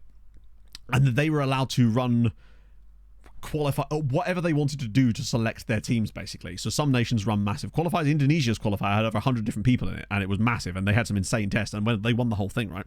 Some nations chose a combination of some qualifiers, and then, for example, some influencers, like France had Joel, who's like really, really good at the game, and they also had a massive Twitter influencer who's got like 1 million followers on Twitter. Poland, I think, did something similar. England kind of just went for people that they... Basically, they chose the two managers in Aaron and Jack, based on people that they thought were good at FM but were well known enough that they weren't going to have any problems there. And then they were then allowed to choose assistants, which is how Tom and I got involved. And but yeah, so it wasn't like done on sub numbers or anything like that. It was just done on like England thought, oh, these two will be good, basically, because they wanted people that were going to be good in front of the camera as well as hopefully were competent enough at FM. And at the end of the day, we play FM enough to know most of the ins and outs, right? And obviously Aaron's incredibly good at tactics, and that's what it was really going to be about a lot of the time. But the reason he chose me, I think, was because of the other stuff I do with the contracts and the transfers and that kind of stuff, which is what I spend most of my time doing, right? So yeah. But each MA does it very, very differently. Well, I mean, obviously Kev was obviously involved in other ways. I think I agree with what Ben said, which was about how everyone was kind of exactly where they should have been from the sort of English-speaking creator standpoint, right? Yeah, there wasn't a lot of build-up promotion for it. So, for example, my last stream before I went was the first stream I was even allowed to acknowledge that I was actually going. And even then, it wasn't official until I was on the train on the way up to Liverpool. Jack and I were tweeting out our announcement posts on the train. And that's a little bit of oversight, perhaps. But, oh my god, what's going on here? FM. 100%. OBS, give me some GPU, please. Yeah, excuse me a second, chat. OBS has just shat itself. Like, even more so than normal. That's unhinged. There we go. I mean, it's still way too high, but... what the hell was that? It's still probably going to glitch out once it loads into the match, but I can sort that in a second. Or actually has it. Is he clapping the fans before taking the corner? I rate that from Padilla. He's about to do something magical, like give the ball away. Yeah, so basically, I think the reason it wasn't promoted as much was because when it's the first one of its kind, you don't want to over-promote the initial one in some ways. That's offside, I think. Because... oh, it's not! Because you want to be able to talk about it in hindsight in many ways, whereas now I feel like they'd be more comfortable to promote the massive shit out of it beforehand if they did a second one, which hopefully they will. If they had qualifiers, yeah, but if they'd had qualifiers, you would have... again, each MA do what they want to do. So if England had qualifiers, they wouldn't have got what they wanted, probably. That, like I said, they wanted people that they could guarantee were probably good in front of camera. That's just how England do it, right? Because they wanted people that... because it's about content as well as like the prestige of winning the tournament. They want to have good content for the tournament. If they have a tournament where everyone is like a pro at FM but has no content experience, then it's just going to be a lot of people sat there not saying anything for 9 hours a day, basically. Now, admittedly, it wasn't quite like that because... a lot of the non-content guys actually did a fabulous job of the streaming side of things. I was very impressed with streamers and YouTubers. I still don't think they'd have got what they wanted out of that at the end of the day. I think at a certain point, we're all at a reasonable good level. They got what they wanted. Kravitz is all the way in. It could be 2. Oh, it should be 2. But Basie, pull it across. Oh. And maybe it's easy for me to say that as someone who was in it, you know? No, as far as I know, England wouldn't do qualifiers for the next one either. This is how England work. They choose people, basically. They go, right, these are our people, basically. It's not to say it with the same people, but that's just how England do it. I think they do that with all their esports.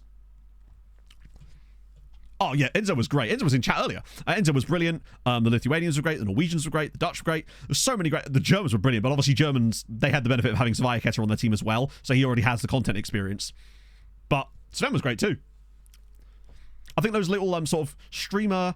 / content guy and like FM Serious Pro was quite a nice combination for some of the other nations too. I think that worked quite nicely. But basically, come on. Second goal here would be glorious. Oh wait. Kravitz. He's having another go. Kravitz! It's 2. Sirens 2, Liverpool 0. Ivan Kravitz is into double digits this season. What a guy. But yeah, I mean, obviously far be it from me to speak on England's behalf. It's just that's what the impression I got was the way they did it. Once I get to streaming. Which one? Because I had more of a... I spoke a lot more to Rowan, who was the Dutch assistant, who is absolutely lovely. Like, I cannot stress enough how nice of a guy Rowan is. He is just an absolute... he's one of the few people I would describe as a darling. What's an assist as well, by the way, yeah. With reputations and stars and everything. Sure, but like, we came third, right? So... if we'd both come bottom of our group and were crap about it, then it was like, I feel like we were fully deserving of being there. Let's put it that way. Draft, oh, no way. Yeah, to be fair, he is trying to set up some draft competitions and stuff. I'm in a WhatsApp group with him and like every other manager in the tournament. But basically with the hockey assist, you'll love to see it. We're 2-0 up against Liverpool in the Champions League at home. This is glorious. Now, I don't like playing the home legs first, but if we actually could get a good win finally in one of these home games, that's a great pass. It's De La Hoya as well. Oh, don't see the penalty here, but basically good. Oh, very good. That was great defending, particularly as we've now got an overload. Use Lahovey. Drive it out and then use Lahovey. Yes. Nice. Weird situation. I don't think it was a weird situation, honestly. I truly don't. Padilla whips it through. It's 3. It is 3-0 to Sirens at half-time. Nah, it doesn't track hockey assist. I wish it did. One with 2 goals in injury time. Oh! Sounds like the sort of thing that my tactic encourages, honestly. Just as well we didn't play that in the tournament. This is beautiful football again. Great first touch from Padilla, out of his feet, whips it across. Reynoso's there again. Bang, 3-0. I mean, this is crazy. What a performance in the first half here. Just dominant. Hockey assists. So the assist to the assist. So in hockey, ice hockey, I don't know if this works in field hockey too, they count 2 assists. So a goal in hockey could have 2 assisters. It could have the guy who scored the goal, obviously, and the assister of that, but then the guy who passed to the guy that assisted is often credited as a secondary assist as well. So I refer to them as hockey assists. I think a lot of people do. But yeah. Measure MLS, of course they do. America. The Mac ratings track, do they really? That's kind of cool, actually. I didn't know that. Hello, Mats. Golden Generation. Don't speak too soon. Don't Golden Generation it until you actually see it, is all I will say. I've been let down before. But I think the whole FIFA thing was a complete success, and I really hope they do another one. And I hope it's not just like we wait a year and do another one. I hope that there's more stuff in between. It doesn't have to be specifically that, but like I just hope there's more opportunities for FM esports now. I think it's proven that it can actually work. Right. Which is, I was surprised. But the format they chose was fantastic, and I think there's more things that can be done to make that even better. Oh, that's bad, but basically he's just genuinely caught us out there. He's caused problems. I think this is about to be 3-1. Oh, it's... Ooh, what is that? All he has to do is pass that to Reynoso. Oh.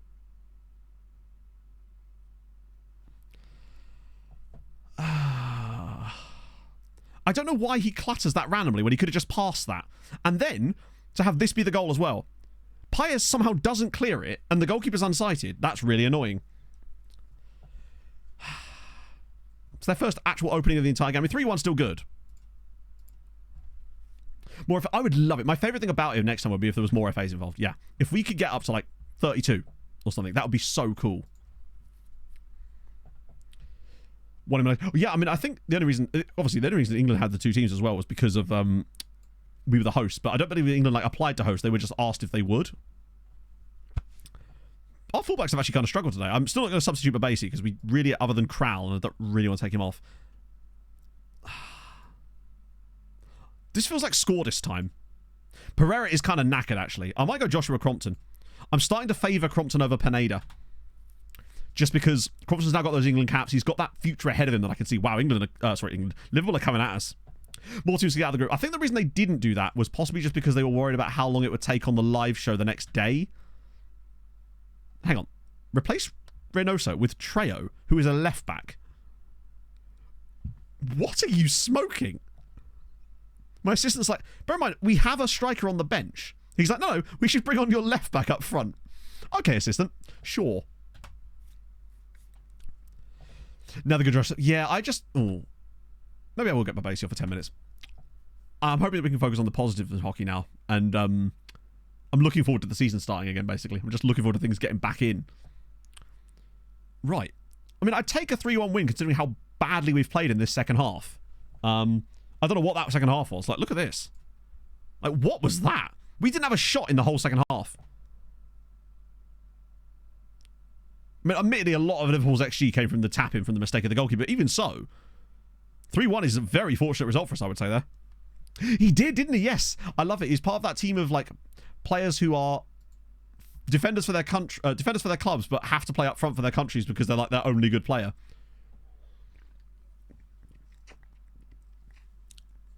shows depressingly. Lucky drama. It wasn't really drama. It was just that unfortunately Johnny Gaudreau and his brother were killed in a drink driving accident. They were cycling, I should stress. It's horrible. Yeah, we probably flatlined there. That happens a lot, I find, though. Those substitutions probably didn't help, but we had to. But I think we put ourselves in a good position because we can just go and have a nice, boring away leg. We love a good boring away leg. Pereira was brilliant again. Like, his assist there was superb. He must be doing quite... He's got 15 assists this season. 26 goals and 15 assists for Pereira. He's got 41 goal contributions this season. Is this his best season ever for us yet? Or has he had better? 18, 36, 31, 25, 32. Oh, he's way beyond it. He's having the best season of his career. This is quarters, yeah. Oxford City Stars. I really want to get to a Guildford game this season in EAHL, and I believe I also want to go to a Cambridge game because they actually do play. I don't know if the men's team actually plays in the league yet, but the women's team do, so that'd be cool. Oh, love that. Having Hammer in between is a little bit frustrating, but it feels like we rarely ever actually have to play our Champions League games in this order. It feels like we almost always play our second legs away at home.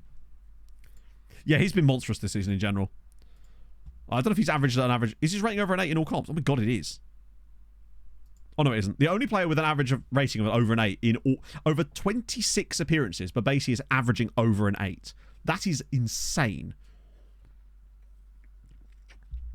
Like, not that Lahovi's been bad. Like, Lahovi's had an incredible season as well. 7.64 is still very, very good, but he's underperformed his goals this year. Like, and actually, in fairness, they've got contributions that are kind of similar. 22 for Babasi and 20 for Lahovi. Like, and he's worth a shitload too. Locker room tours. That sounds cool. Yeah, I just want to see some hockey, man. Like, and it seems like the standard of the EIHL is getting a lot better, which is cool. Man United with the red card and they still win. This is why they're so dangerous. And like, Real Madrid are obviously just doing Real Madrid things. This is looking very likely at the moment as if it's going to be Chelsea, Man United, Real Madrid and us in the semis. Overlook Fickle. Bear in mind, I was never overlooking Fickle. It's not a personality that I, like, won't sign a player because of. It's just I'd rather them have a better one, right? Yeah, Reynoso's finally above it. Has he actually got above it by a decent amount, or is he still, like, right on the button? Oh, no, you're right. He's extended his lead slightly. And he's joint top scorer now, finally. I like that we have 3 players that are, like, around the 25 goal mark. Yeah, Chelsea seem to be back in this save all of a sudden. Luis Guillaume. Oh, the United guy. I'm trying to think of the easiest way to get to him. I guess like that.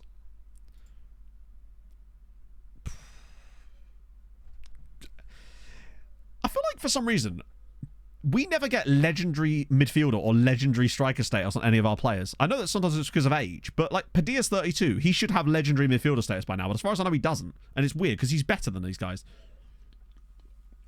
And I've never understood why our players never seem to get that legendary media description. Oh yeah, what massive... Bear in mind, there's no real players left. Shocking council sport facility. Oh yeah, exactly. What does Padilla have? I don't know, actually. Maybe he does have it, I just never paid attention to it. But he's the same age, bear in mind. 32, elite forward. I'm sorry. No. How is he... He's a world-class player. Sorry for red injury proneness. Oh... They'll go mental, mate. They'll go mental. Something I've actually had because I'm still deciding. I want to work on one big project for the rest of... Now that the game's been postponed and I've got this kind of time, I want to kind of work on one big project for the rest of the season. Or not the rest of the cycle, but like one big thing. It's either I do a rebuilding save, a full one, in like 1 or 2 videos, or I had an idea of maybe trying to win the Champions League with a team where everyone has jumping reach under 5 or 5 and under. So it's like a short Kings save or something like that. Yeah, F25 has been delayed, yeah. Club rep. I think it could be. Right, these are crucial games now. But yeah, FM25... Oh, fuck. Could be worse, I guess. It's been delayed by... They didn't actually specify, did they? Wait, your last shot? Fair. Right. These games are massive. If they can get some good results on the ball... Oh, yes. Oh, he's back. Wow, that is a shit game. Other side of the Champions League, neither of those things are the things I just said. So basically, what I said is I'm either going to do a rebuilding save, all in one video, or Something like that, potentially. But I'm not just going to do a random save that has no real reason for me to do it. One shot on target the entire game. And 0.07 XG. Yeah, they haven't actually specified, right? Fickle mercenaries would be quite fun, actually. Just a full team of mercenaries. Coefficient. I'll check after the Zero game. Oh, it gets better. That's fortunate as well. Metin van Meegem and Emmanuel Mbia getting the results for Gazira. They've got a great chance at a Europa Conference League semi-final. And they're on the good side of the draw. Both of them are, in fact. Rebuild will be kind of fun. Bear in mind, if it's a rebuild, it's not going to be what you see on YouTube now as rebuilds. That's not what I used to do. That's just something that has the same kind of name. It'd be more like my old rebuilding saves, but in like 2 videos instead of like 150. It's crazy. Despite all of these wins, we're still only on 14.8. Players from nations. I just don't think I have time for that. Like, I would like to do something like that at some point next year, perhaps. Because that's the save I've always wanted to do. The only signing players whose nations are outside the top 50 in the FIFA rankings. Okay. Still below Germany, but we're catching them now. In fact, we're level on points with them now. Croatia, what a season they're having. It's mad. Over and on the delay. I reckon we're talking like late November. Like 25th. Hang on, what day is... If I had to guess, I'm going to go 29th. 29th of November. That'll be my... I think it's actually come out on the 29th of November, 29th of November once before as well. Okay, so we've actually pulled the gap over Spain to be quite tasty now. Which is good. Do an African journeyman save. I think next year I might actually have the opportunity to do stuff like that. Because if you do it in one video, you can probably get away with it. Mid-December. They said late November, right? I think. But I'm going... No, I'm going to go release date November 29th. And 2 weeks prior to that beta. Top 15 youth rating. No, in FIFA rankings. Like, the rankings. See, with a lot of teething issues. I'm concerned about that as well. But I really can't... And the thing is, right, I'm hoping I'll get to do some of the beta testing stuff when they finally do that. But... What? Oh, it's the title one. However... Feels a bit like Clay's Spanish Africa save. Wait, what feels like that? I didn't mention anything about doing that. Oh, please, no. Oh, that's fine. Oh, hip injury.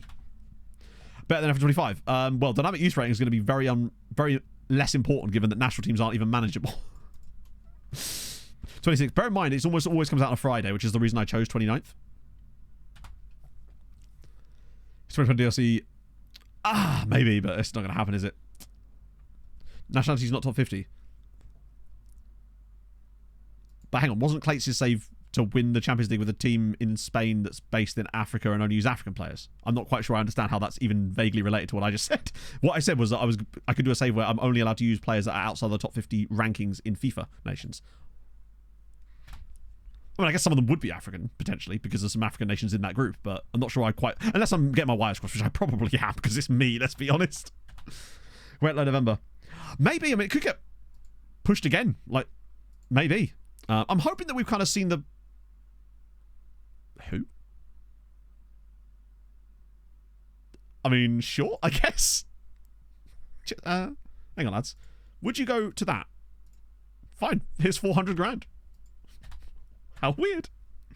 Translate beta. I don't think they could do that. I think if there was no beta as well, people would get really concerned. Be an editor included. There was no way they could get away without an editor. I would be absolutely floored if there wasn't an editor. The backlash from that would be crazy. Underestimate the port, I guess, but like, it's been going for a while. This isn't like something they've just decided to do this game cycle. That's my prediction, Avia. Yeah, I'd say that's about right. 29th.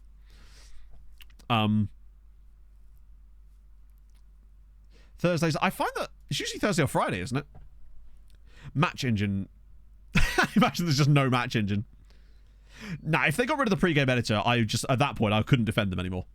That's so important to the game that it's almost as important as the match engine itself. Oh yeah, I know they have Johnster. I'm just curious to see what comes of that. Have a bar? Yeah. There's no way that they wouldn't be able to... It's scary that we haven't seen anything yet, but I'm hoping we will do now, right? My hope is that now that they've kind of got all the negative stuff out of the way, now they can focus on showing us what's actually going to be in it. Now, if they stripped out the editor, that would be I just don't see that happening. Right, who's going to be not available next game? Kravitz likely, isn't it? So... Oh, Zarb. Oh, this is a good chance to actually try out Hans Zimmer, to be fair. Depending on the for sure. I mean, just ask Adrian, right? I might actually play our proper goalkeeper for this. Fuck it, we don't care, do we?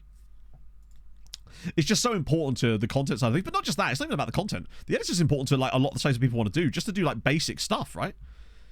Just imagine if they brought the game out and all of a sudden you couldn't just add the 7th tier of English. Like the first thing that always comes out. No, got to... Klopp's up my butt. I mean, fair enough, right? Did we win? Oh, we haven't played it yet. Pulled because of the delays. I'm not sure. I mean, it was a massive opportunity missed, but the fact is, if you've got nothing to announce because all you're announcing is negative stuff, you can't really do that. Imagine if they'd walked out of the World Cup and be like, oh yeah, get rid of international management. Or like, oh, okay, cool. But if they were ready, then it would have been the perfect time to do something like that, of course. Zimmer gets a goal and an assist. Okay, so I'm thinking he might well be the perfect backup to Babasi next year.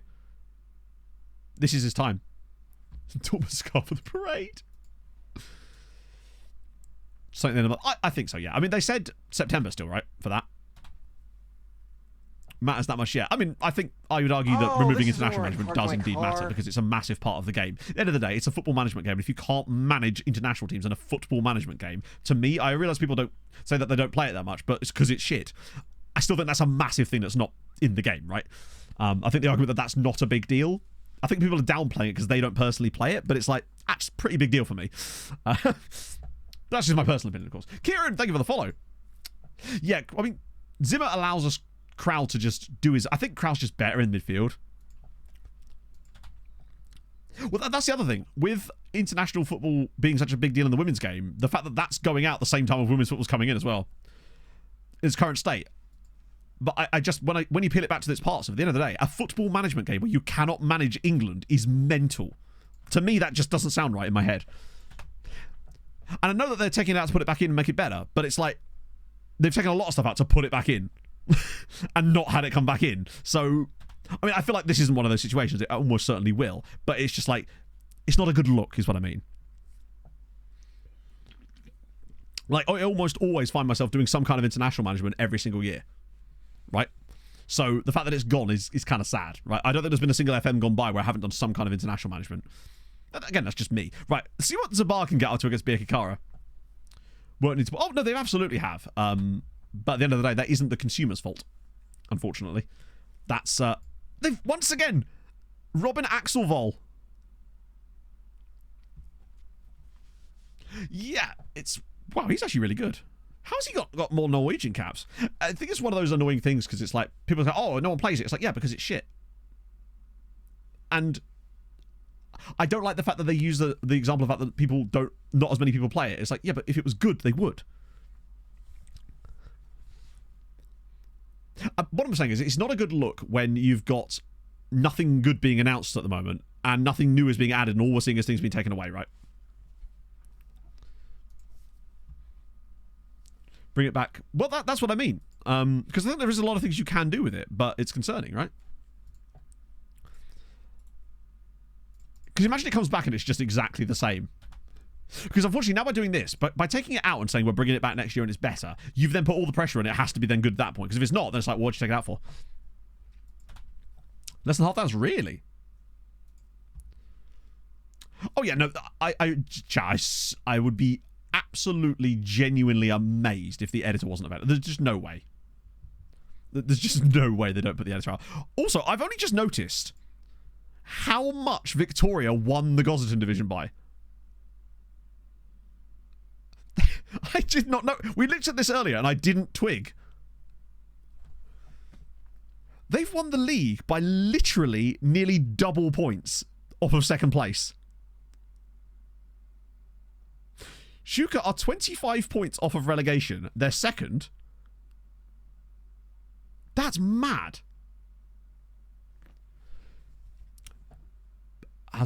Well, I mean, they've not said anything about that. The only thing they said that was coming back mid-cycle was draft mode, and again, I don't think that happens. I'd be very surprised.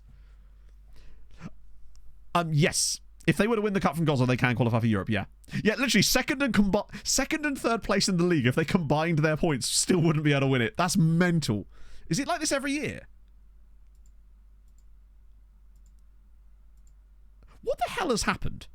Because the 1 point win, then it's 3 points, then it's 10 points, then it's 13 points, then it's 22, now it's 35.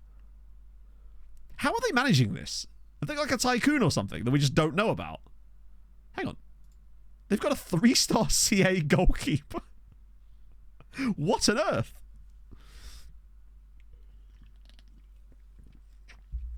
Oh. He's not even horrendous. He's got 42 Gabon caps, I think. Yeah. They must have money.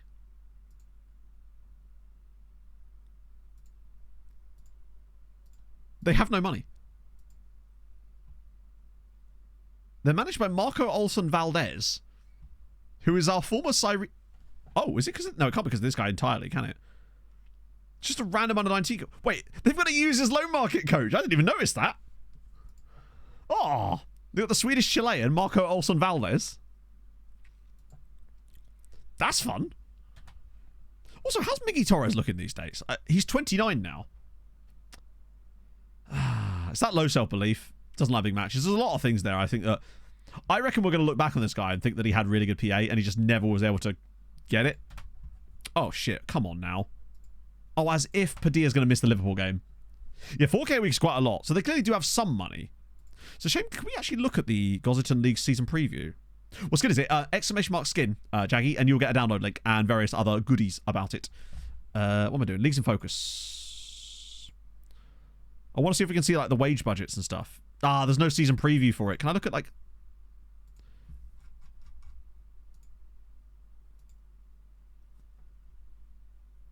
That's really annoying that we can't track their salary per annum.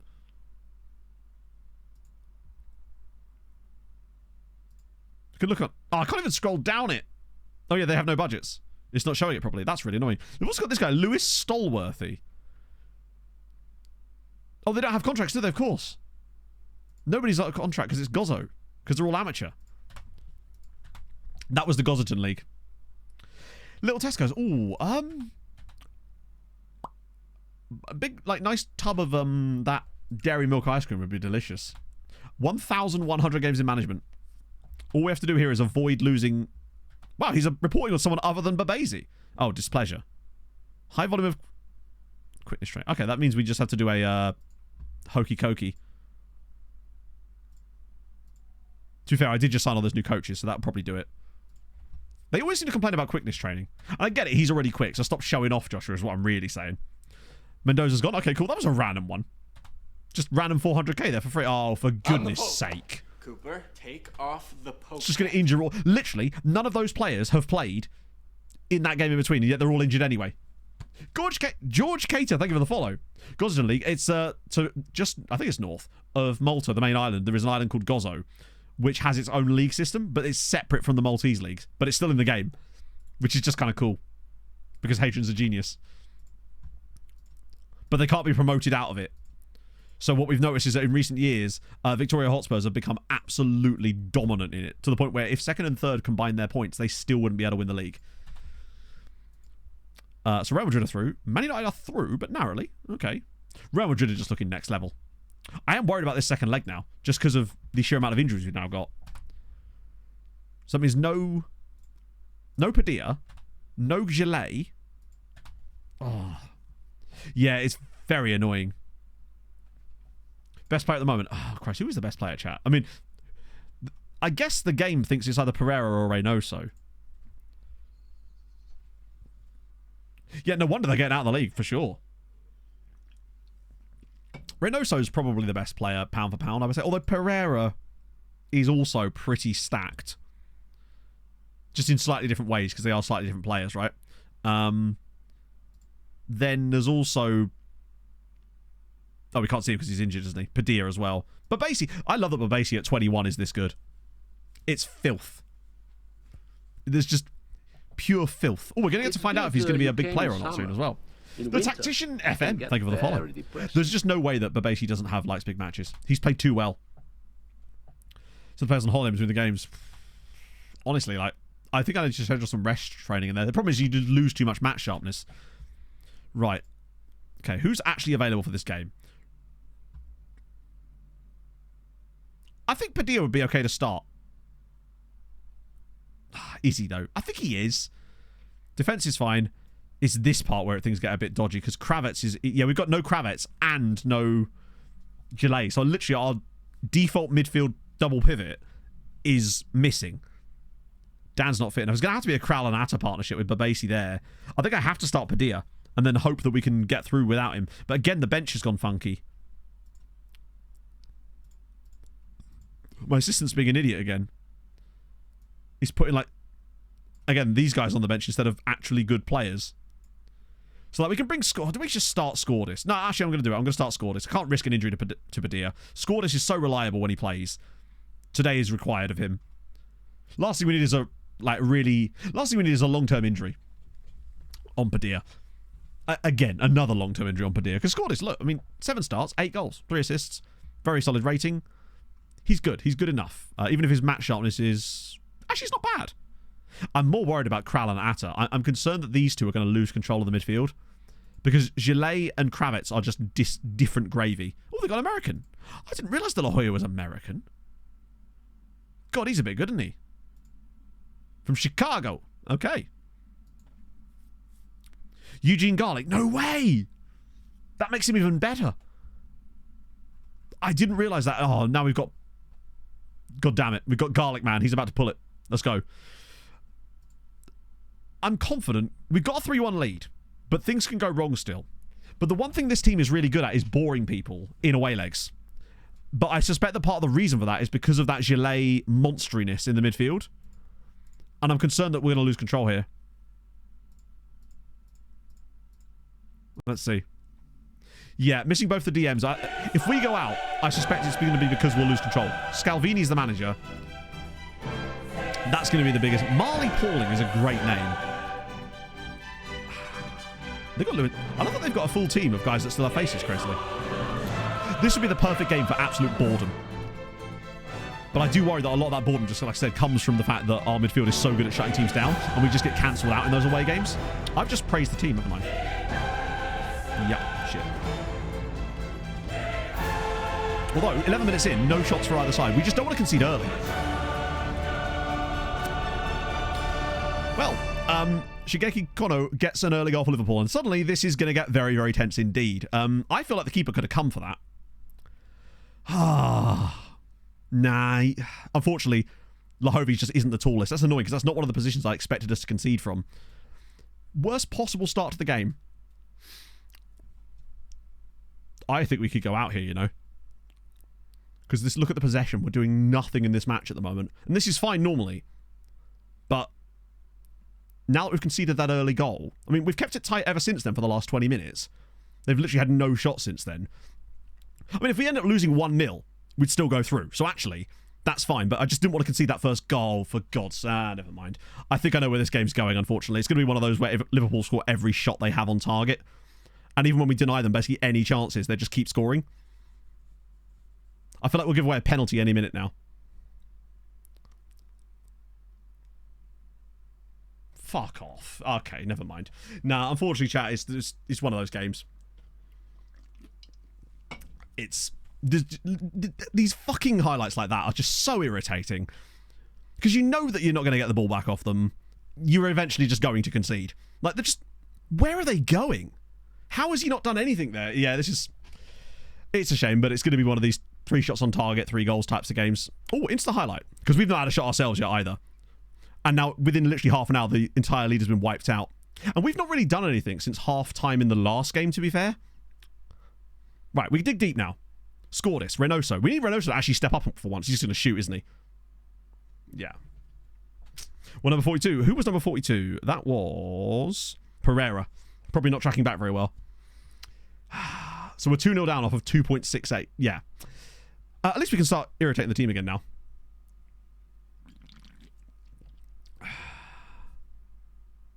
So yeah, 0.26 XG and we're 2-0 down. That's just, we knew that was...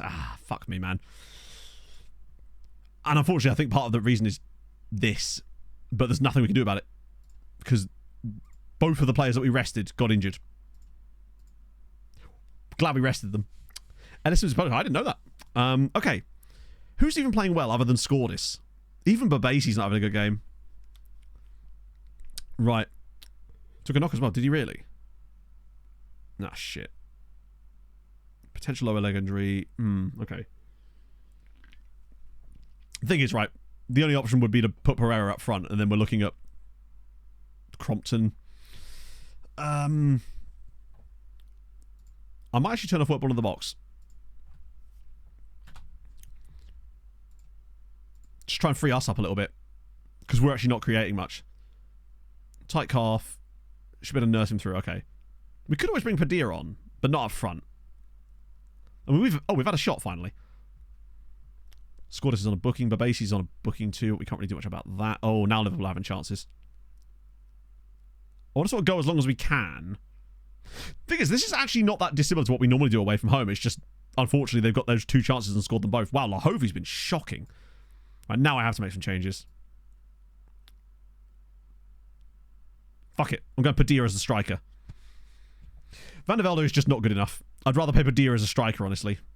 And then even perhaps Fulvio instead of Scordis, who's really dropping off the pace now. Pereira's struggling a lot, so maybe Crompton. Babasi's struggled as well, but we've not really got any options there at all. Other than... I don't want to change too much. I think Babasi can still do it. Atta's struggling, but we've only got Dan. And I've only got 2 subs left. No, I'm going to go with that. We're going to just try something mad. And at the moment, we're heading to extra time. But obviously, this could change. Dan's the man. Yeah, but he's also the man that doesn't have a lot of match sharpness. And I have to prepare for the idea that we could be going to extra time here. Basically, as a striker. Well, yeah. I'm actually turning that back on again. Because we've actually only had the 1 shot pretty much since that. And I'd rather us control a bit more of these last few stages. Shit. Well, this is about to be 3-0. Oh, that was close. Liverpool have been the better side here. Let's not make that mistake. But they've not been 2-0 good. Then again, we weren't 3-1 good in the first leg. So, in fact, Liverpool have given us a hell of a battle here. Looks like we're heading to extra time. Now I've got to try and think about what we do with the fresh legs. Now I think fresh legs matter. Fabian, thank you for the follow. Right. God, it's the first time we've been in this situation in the Champions League for a while. I think, really, this game almost felt like it was lost the moment we lost both of our midfielders. Oh, Christ, they're both absolutely dead. Krau looks more like... Nah, he's on a booking. I've got to get Atta off for Dan and swap them over. Because he'll just get sent off, probably. Right, so I've got 1 more sub. Perez is a centre-back. That's not going to help us. You're not going to help us. You... Fuck it. Do we push Padilla back and then try Van der Velde for extra time? I'm just concerned because he's got no match sharpness at all. The only other sub I would make, potentially, would be to... Actually, what other sub would I make? Would be Fulvio instead. As in, not as a striker, obviously. Fulvio as the... I don't think Padilla's got the pace to be the striker. I'm going to do it. I'm going to go Van der Velde. Oh, you're right, we do on the side, don't we? But I don't think I can make a... Babasi off for who? Who am I going to bring on? A fullback? Like, there's no one to bring on for Babasi because Kral is the man that normally plays in that role, but we need him on the pitch because we've got no DMs. That's the problem with the DMs. It kind of shuffles everything else. No, Mora has no knowledge of DM whatsoever. Like, it's actually silly. Look. it's like funny how bad it... Although that doesn't mean I wouldn't just play him there anyway. Honestly. And then sod the match familiarity. Because he has the attributes for it. He just can't, for some reason, play as a DM. Like, he's actually got good tackling, positioning, marking. Pineda right wing back? Nah. Why is he saying 3 of 6 substitutes whenever? Pineda has no defensive qualities at all. He would just get absolutely rinsed. We need some kind of quality there. I know Babasi's knackered, but I'd rather have a player who's knackered and at least can actually play the role than someone who can't tackle the footballer, because you know what will happen if we do that. I'm concerned about doing this as well, but we've got to do something, right? Okay, that's the dice roll. We dice it. We roll in it. At the end of the day, I'm hoping that just some fresh legs, if nothing else, will help.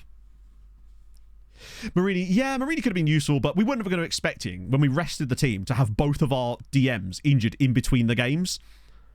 It's just not what you expect to have happened, unfortunately. Right, come on, get back. Keep chasing him, please. Oh my god, that nearly went in. Oh. It is funny when there's just a gap in there. It's like, how could you possibly not know how to play as a DM? You're playing as a midfielder and you'd be playing the same roles. It is funny as hell. Oh god. That was a really weird bit of play there. I kind of like that corner routine. I think at this stage it might just be a case of trying to take them to penalties because they, if anything, are stronger now. They're growing into the game more than we are. I think now in extra time I might turn off football in the box. Again. We just need that one opening, but... Oh, you've got to be shitting me. Well, that's us done.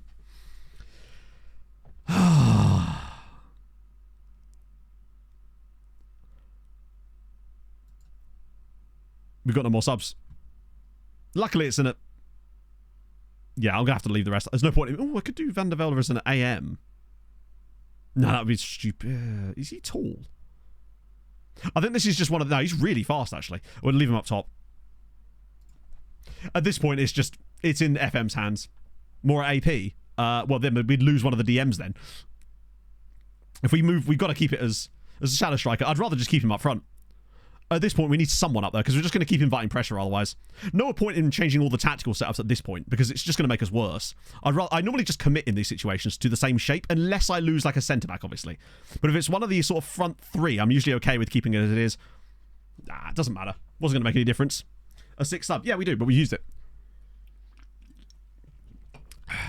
Unfortunately, now that we're down to 10 men, it's... This game has had every possible sort of... Like, what is that pass? Like, we were 3-0 up in the home leg against Liverpool, and then they just did nothing for the entire second half of that game, and ever since then, we've just been incapable of... Like, they've been the better side in here, but they've not been 3-0 good. And now that we're down to 10 men, we'll probably give away a penalty in a minute as well. How is he not trying to tackle him there? In fact, probably now he will tackle him and give away the pen. Yeah, no, there's nothing we could do here. It's just one of those games. There's the penalty. Oh, for goodness sake. Yeah, no, never mind. It's just one of those games. Just not a lot you can really do about it when it does stuff like this. Like, I'm surprised that, like, what is a great save, but just happens to go straight to him. That's how it is. We will throw it on attacking for the second half. Not that it'll make any difference. It's a shame. It's going to be our first Champions League exit in over 3 years. Bear in mind, we've still got other teams in Europe. It's just frustrating to go out the way we have. We've just been really shit. Just been really shit. One shot on target is not good enough. This is the sort of game that we normally keep quiet, but I think, honestly, this game was This tie was probably dead from the moment both of our DMs got injured, right in between the matches. End of the day, there's not a lot you can really do when you literally rest them and they still get injured. Losing that 4-0 is still harsh, but what I would say is over 2 legs, Liverpool were the better side. But that game was just pure FM cheese in many ways as well. Just the way that everything was going in. Frustrating as all fuck. Not a lot you can really do. There's only some... Oh, God, here we go. Pulled card. So it wasn't even a Sevilla, but that has, of course, cost us coefficient now. So we're up to 15. It happens, right? We've had a pretty good run. It's because I've seen it so much, Frank, right? Now, and also, given that we're off the back of back-to-back Champions League wins, that defeat to Liverpool there was literally only our second defeat in the Champions League in any form in 3 years. Yeah, they were 2-1 good, but the thing is we weren't 3-1 good in the first leg. That was a pretty even game in the end. I don't know what happened in the second half of that game, but it just did not work. Nothing. Yeah, there was a nothing you can do game. We all knew it. I think we knew it pretty much from the second goal, honestly. In fact, if anything, I think we knew it from before the game. Although, truthfully, we've had weakened sides put out incredible performances. Do you remember that time when we were at Man United and Fulvio came off the bench for an injured Padilla and then absolutely controlled the game, even though he was way worse than whoever he was replacing? It's not always about that, but the moment we got into that game, you could just feel it. Yeah, we've only lost to English clubs. Not a fan? I couldn't care less, honestly. Like I said, I haven't really listened to Linkin Park properly in about 15 years. Right. But, nevertheless, we still have the second legs for the Europa Conference League and the Europa League. We've got 2 teams left in Europe. One of them is Birki Kara. Come on, lads. If we get teams in the semis of both of these, there could still be finals for Thursday.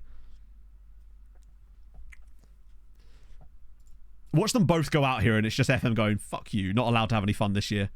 Yellow card of it for what? Do we play a game that I didn't know about?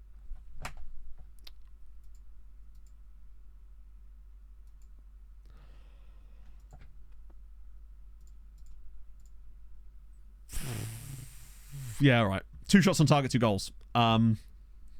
Cool. Naturally, they would lose to Sparta Prague. Sorry, Sparta Prague. Slavia Prague, who cares at this point? Where did they come, actually, out of interest? Were they really good in the group? 12th. Big was slightly better than them. Probably should have been better. So I tell the swamp donkey to sack it before I give her a tonk in a tradesman's entrance. They've done alright, actually, to be fair. Yarbles. They beat Nice. It's frustrating, though, because, you know, you just felt like Birkikara were just way better than them in general. William Brazier, thank you very much for the follow. You happen to share a name with a very famous reporter. Could it be? Very famous presenter. Yeah, that's shit. At least Stokesy as well. Thank you for the follow. At least we got Europa League. Cooper, take off the Pope hat. Legia. I mean, I'm just saying, the chances of a Gazira Leon final on Thursday are not off the cards. Do you know what I mean? That feels doable. 15.1 now. Still, okay, we're still level with Germany. There is still a chance we could get like 4th on the year, which would be pretty impressive, right? Spain have caught up a little bit that last turn, I think. Should I consider the weakness of the opponent, not caring about the familiarity? I don't change my tactics based on my opponents at all. Generally speaking, I just build a tactic that I think is going to work and stick to it, and then only change if I'm absolutely desperate. At the end of the day, if you're tweaking stuff constantly based on your opponent, you don't know what you're doing is actually going to have any effect, and half the time it's just going to make you worse, so I just don't touch it. And as familiarity, familiarity pretty much doesn't matter in FM. The tests pretty much show that it is almost impossible. It just basically does nothing. In fact, I sometimes find that when your team is less familiar with a tactic and is like in that transition period, you seem to play better. Although that's probably just apocryphal, if anything else, right? We could still get number 2. We're not going to. Finish the cycle. Probably not, no. Next season's really the chance where it could come about, but we're 20 points behind them now, and we're game 13 on them there. So I would probably not. Asking Spice, thank you for the follow. We need next year for the other multi-sides to really step up. I mean, I say that, well, we've gone out of the quarterfinals, so actually... Oh, Seaman Burns. Fancy facade. It does feel like that at times, right? So a dictionary for Christmas. I just like the word apocryphal. It suited the time. It suited the moment. But yeah, no, a lot of people will change tactics a lot in games. Like, look at how RDF plays the game. He's almost the opposite of me when it comes to that, and it works for him. But then I think what I do works for me as well. So, I don't know. I like building a tactic that I know is going to hopefully work and doesn't require too much babysitting, generally speaking, right? Didn't have Cadbury ice cream. Useless. Would not shop there again. Next gen, guys. I don't believe so. I think some of them... Wait. I mean, sure, I guess. Who are you? Oh. I guess he's off then. I think the first round of the reports have come through, but they were all like still greyed out at that point. Not greyed, you know what I mean, where we've not got like a proper report on them yet. So it wasn't even worth us really taking a look, because I think it was almost the one where it comes through to tell you that you're doing the scouting, even though I've turned that off. What skin is it? This is Saz24. If you do ! Skin in chat, then you'll get a link and a lovely video about it as well.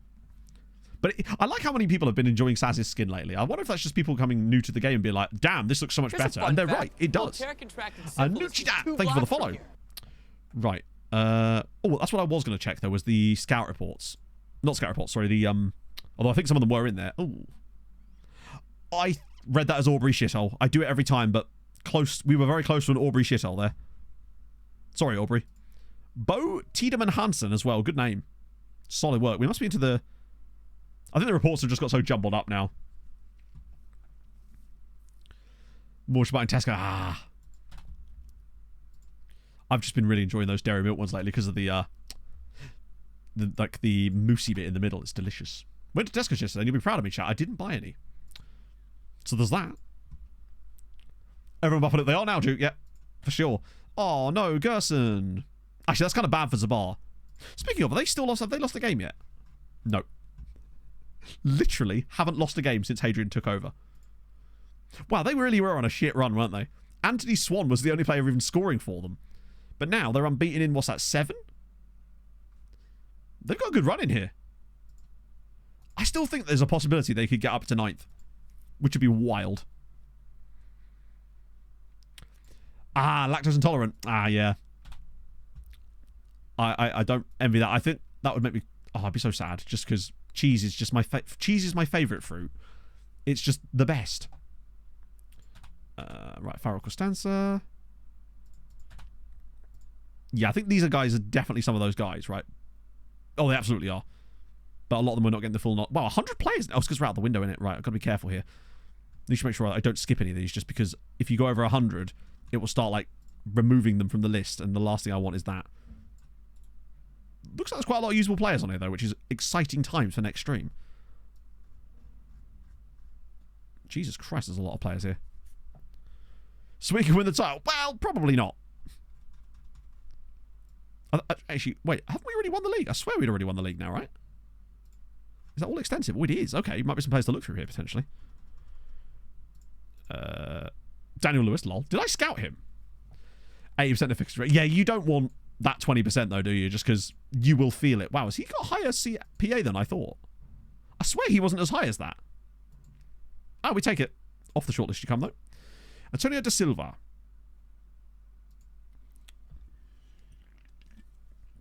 I do like him. It's just he's expensive, essentially, and plays in a position that we literally don't use. And even if we retrained him, it would just... I don't know. Maybe keep an eye on him, though. No, but wow, how do we still not win it? Pedro Chavez, he's on loan now, isn't he? Braccini. Wow, there's just a lot of... Let me just sort by value. Yes, we don't want any of these guys, really. It's unlikely that they're going to be that great. Oh, that's the Zenit guy. I do want to look at you, but I'm now concerned that you're actually not that good. He's all right. I just don't know if I'd want to pay 7 million for it. Takes enough of the risk. Well, that's the thing. Friend of mine, well, actually not even a friend of mine, Viking from chat, is lactose intolerant, but every time I hang out with that man, he orders a pizza. It's like he's a glutton for punishment, really. He knows what it's going to do to him, but he's like, I can take it. Just because pizza is good. I feel like I'd be like that if I was lactose, to be fair. Cordini, we're signing him, right? His actual attributes, other than the pace and acceleration, are genuinely lovely. He'd make such a good loan farm winger. But I'd honestly potentially even pay the 3 million if they wanted it. It's a stretch. I'd rather pay like 1.5. Oh, God. Well, that's... fuck it. I probably shouldn't have done it, but it's done. Didn't taste like rotting socks. Oh, it's... I remember one time I tried doing gluten-free because I thought that actually I might potentially be celiac. This was years ago. And before the, like, new developments in gluten-free food, it tasted like carb. It tasted like the bottom of the pizza box that the pizza was in. It was disgusting. And a friend of mine had one more recently. I say more recently. It was like 2019 from Domino's when we went over to his flat. And it was the most depressing pizza I've ever seen in my life. There's Charlotto. Charlotto, was he or was he not at Brighton? He sounds like a Brighton signing, but that might just be because Brighton just harvest South American wonder kids. He's quite good as well. I'm just concerned about that PA. I might keep an eye on him and let him develop there for a bit. See if we can find out what his big matches is. See in a position yourself where you see more wonder kids in a high potential... I do feel like we find a lot of wingers, but that might just be because I'm predisposed to see them, given that we don't use a lot of wingers. He's 120k. He's fine for the price, right? But well, in it, yeah. To be fair, that Domino's... sorry, no. The Domino's where Viking lives is actually really good. I think with Domino's, because it's a franchise, right? You're very heavily dependent on where you are. So the Domino's in Salisbury is actually legit. The Domino's near me is like the worst ever. In fact, I haven't ordered them for like 4 years because the last time we ordered from them, it was 4 hours late, came up and it was dripping wet because it was raining, but they obviously had it. It wasn't like just from the car. It was like dripping wet and it was cold and looked like it'd been thrown in a river. They still haven't refunded us either. So I will never order from my local Domino's ever again. It doesn't matter though because we got Dutty. Like Dutty is the tits. Yeah, he's so cheap. It's just worth getting him anyway, right? Someone like Sheriff Batcher as well is probably... not convinced he's worth it. Well, you could have a loan farm that's made up entirely of attacking mids. Why not, right? Allow me to join you in that. I think 300 is a bit much for him. Caprinos. I've never heard of Caprinos, so I'm guessing not. That might be a regional thing. Bear in mind, local to me is... like...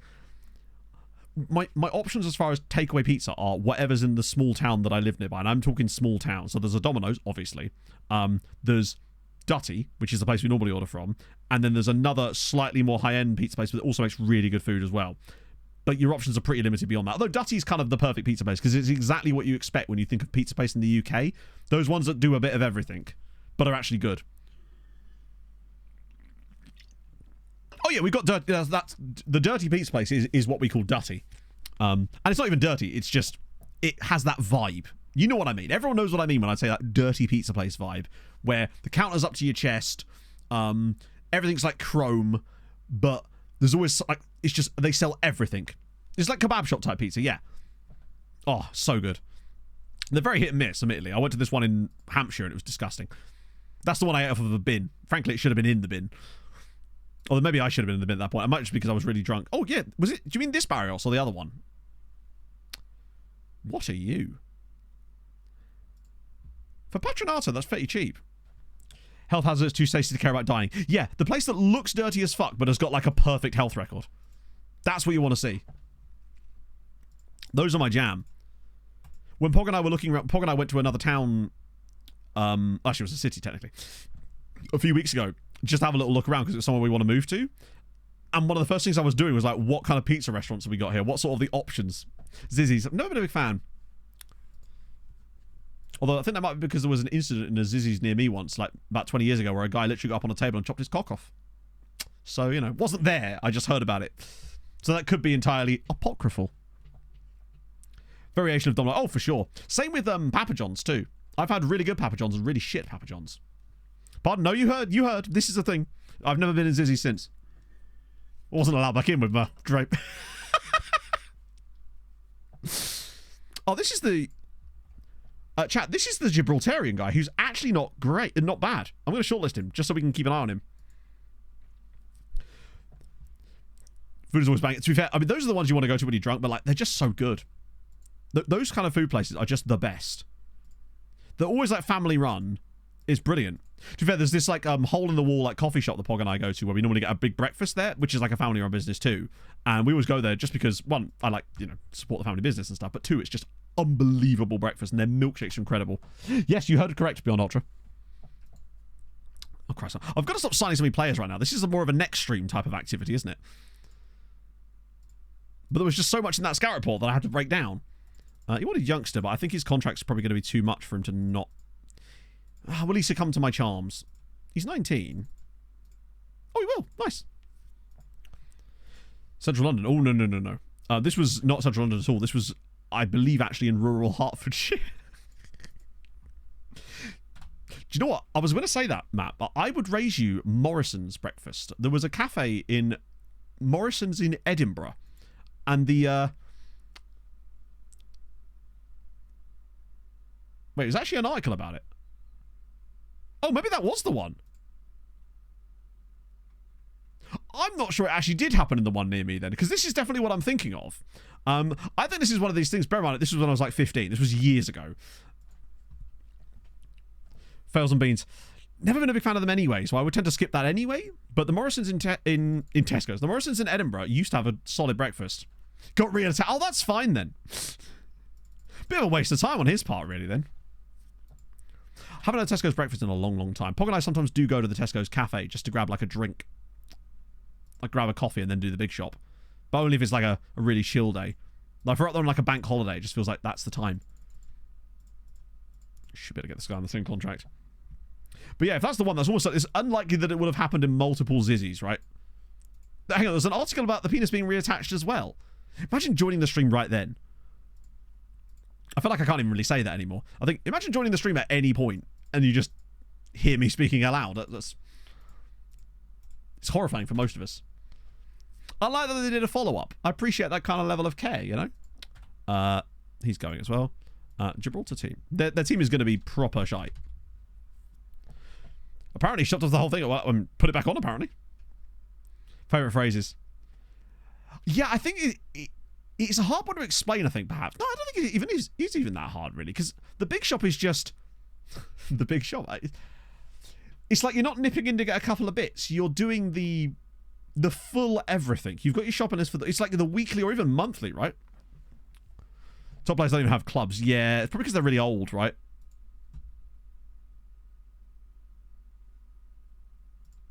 I mean, it can't hurt to bring them to Malta. How to retrieve his speed. I hope he was wearing gloves. There's Dan Durkin, who's 29. Why are these guys leaving Lincoln Red Imps? Like, what's so bad there? Death Row. Oh, breakfast for dinner. Brinner is the king. Thing is, right, the reason I was so interested in having a breakfast, because Pog and I went and got a breakfast on Saturday. It was partly just because obviously we were at A&E on Friday for such a long time, and just Pog wanted to just get out of the house the next day. I got kind of used to getting a quick breakfast when I was in Liverpool, because I don't normally eat breakfast. But with the way food was when we were in Liverpool, how busy we were, making sure that I had a full breakfast every morning at the hotel was really quite useful. So I just kind of got used to the idea of having a fry-up every day, and believe me, I did. I'd have like a fry-up and like 3 cups of coffee before we went to the arena every day. Just do big shops as far as I can tell. Yes, everything's just big shops. You see this? Wait, were these guys any good? I open my own. Oh, good. Another one. I think we actually, genuinely, over the summer, signing a backup striker wouldn't be the worst idea. Just until we know what's happening with Tabakaru. Waitstrom and Minister Samson, thank you for the follows, guys. I appreciate that. If you have enjoyed today's stream and you are new, then drop a follow. I would very much appreciate it. Which way, West Ham? Oh, mate. Let's have a look. I'm going right side here. Because I can get my pizza there, right? 2 things that has occurred to me. This one has a wet floor sign, which means they care about health and safety. Don't want any of that in this place. No, thank you, sorry. This one, you can see the spinning rotisserie in the background. Always important. The counter is slightly higher, I believe, in this one too, which again usually makes it better. And the badge and everything up here, there's way more stuff going on, which always means it's good. That's pretty much it, I would say. Those are my options. That's my choices, or the reason why. Strikers on a shortlist? Probably, but they're mostly going to be young players that aren't actually any good, because I just keep randomly dumping players in here. Quasi? Fancy a bit of Quasi? He's at Arsenal, you're at Newcastle, you're at PSG. And actually don't think really suits the meta that well. Most of them are just youngsters. Even Clyde's still there. He's only 19 still, wow. But that's fine, we'll definitely be able to find some on the scouted list, potentially. Don't get through it too. I don't know. I never have it. Pog probably does, because Pog usually has a kebab from Dutty. If there isn't a spinning rotisserie, it's not worth it. Exactly. This is a real deep cut again, but I've never been super partial to a burger van type of thing. However, and again, this is very, very niche and Suffolky, Norfolky stuff. There used to be, outside a small town in Suffolk/Norfolk, I think it was Suffolk, called Brandon, a burger van called Midnight Cowboy. They used to do 1/2 and 3/4 pounder burgers there, and sometimes after band practice back in the day, we would go to this burger van on, I can't remember what road it is, and get that stuff. And believe me, at like midnight, when you've been at a rehearsal all night, it just hit different going to that place, let me tell you. That's my food eating spirit animal. I know, unfortunately the animal is growing a little bit lately, so I do need to start running again, especially as I've got that 10k. Pick ones up. Vans and lorries pull up all day. Yes. No. Great shout. The truckers know. Yeah, I'm never a big fan of kebabs. I always get pizza just because I'm obsessed. Wait, what are we doing? Oh, fuck. Hey, chat, look at this. I've just got through a team meeting. I'm flexing on you now. It is Suffolk. Yeah. Well, it's right on the border, isn't it? I used to spend a lot of time there because most of the guys I was in a band with lived there. Back in there. Including Josh Peach's uncle. Oh wow, we're just on loads of players now, aren't we? In Birmingham City Centre when you came out of the clubs back in the day. Yeah, great shout, honestly. A 1/4 pizza supper. Slice of pizza deep fried. Oh, no, you're losing me. With this bastardization. Did we just... Hang on. Win in Youth League semi-final, but why is the P on that side if we won? Game just got properly confused. Thoughts on delay? Delay, absolutely fine with. Makes sense. Get the game out, make it good. The international management thing we've talked about ad nauseum today, even again, and I still think it's mental to not have that in a football game that's supposed to be a football management game, but it is what it is. And the weight thing is like, I don't really care, but it was weird how much of a big deal they made over it. Yeah, we're nearly time for Forward's big match test. If your pee's on the... Which also, I love how just while we're discussing all these random foods, I've just signed like 7 players. I can't be stopped. I physically cannot stop myself. I want to make sure we get to these first legs and second legs. Don't want some head up top. Exactly. Zabar. Wait, did they play? Zabar. Oh, no, that was last week. They're still playing. Hammer and win against Birkikara. Wow, this is just getting crazy. I know someone asked earlier about who teams I'd want in Europe. Honestly, right now the only thing I would switch is Tarshin and Balzan. That's probably about right for me. Oh, thank you, Drew. Yeah, it was really, really good fun. Watching Ireland's like, who have Ireland got tonight? Who weighs the most on our team? I don't know. Probably one of the centre-backs or goalkeepers, right? Wait, is this the general info? Wow, okay. It is Omar Kebby at 91 kilos, although I bet you they've got some proper fatties out on loan. Oh, no, it is him. So it's Omar Kebby, who is 6'6", and remarkably still here. And then obviously our centre-back, Johan Gudmundsson, who's 91 kilos. Don't know what that is in, like, freedom units, but... We're Youth League final. Well, the thing is, we've got to get to both of the other legs for the other games. 37, that's not even that much.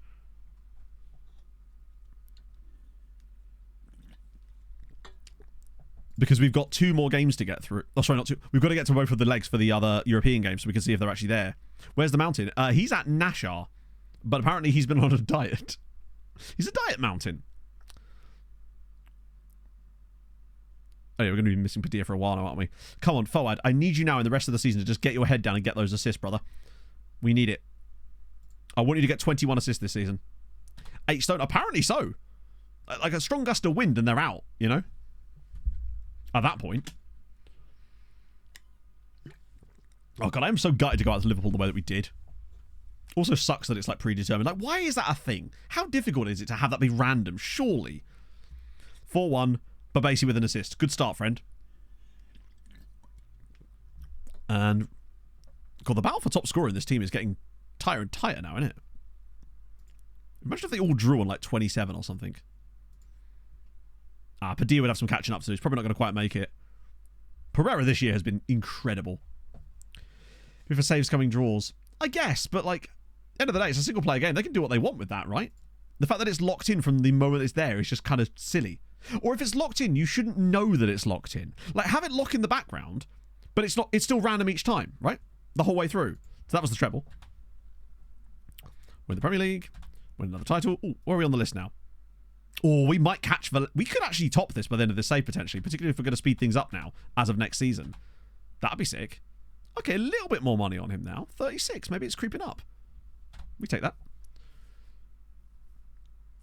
Well, yeah, I guess it's just like... When they're really young... expectations after the coming... Oh, you've got the cup final, haven't we? Make a website. My idea... eBay for second-use football shirts. Okay, that's kind of cool. I mean, I wouldn't use it because I don't really buy that kind of stuff. But that does sound like a cool idea. But I guess the problem with sites that are like that is what advantage do they have over straight-up eBay? eBay? What advantage does that site offer over a site that just does everything like that, like eBay? Or, I guess, like Depop or Vinted, right? Floriano are just, well, they're cooked, but they're also coming back up, I think. eBay? Yeah, electronic boutique chat. Actual draw. I think it is. You might be right. Right. Here we go. Zabar versus Hibernians. Can they keep the run going? Imagine if they literally did just go the whole rest of the season. They've done it again. They've once again failed to lose. Incredible. The EBGBs. Or the EBDB, which is the Eskimo Brother database. Can't forget that. Right. Boom. It's more specified. Appeal to more people, but... I feel like that's sort of almost... forgive me. The argument that something would appeal to more people because it's more specialised sort of seems counterintuitive in my head, but that's just the way my head goes, right? I mean, new players for loan. Never. I can't be stopped. I'm like an alcoholic, but with loans, specifically. And alcohol. Oh, Kitbash is amazing, isn't it? Bear in mind, Kebby was a guy we brought in to flip because he was cheap. So we'll definitely try and sell him in the summer for sure. Man of the matches. I don't know if he's got any more since then. I think he's been kind of slacking a little bit as of late. 10 in total, which is actually the joint record. But he's been sat there for a while, in fairness. Though that succeeded. True. True. No, fair enough. So what would differentiate it from classic football shirts then? Is in the auction element of it, I guess, right? Actually, that is a fair point. Yeah, we're not doing that. Absolutely never. Never started this. Oh, God. Oh. Oh. The fact that you had 3 teams tied for top of the league is wild. Which season is this? I'm just trying to find a date. Oh, wow. Fucking hell. Very impressive. Yeah, we've still got 0 left in Europe.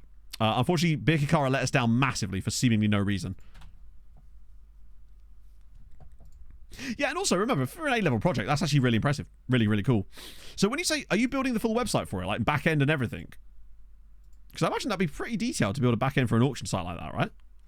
It's been a long time since I've done any kind of web development. Or any development of any sort. Last time of anything I did like that was Android, actually. I was building a football app.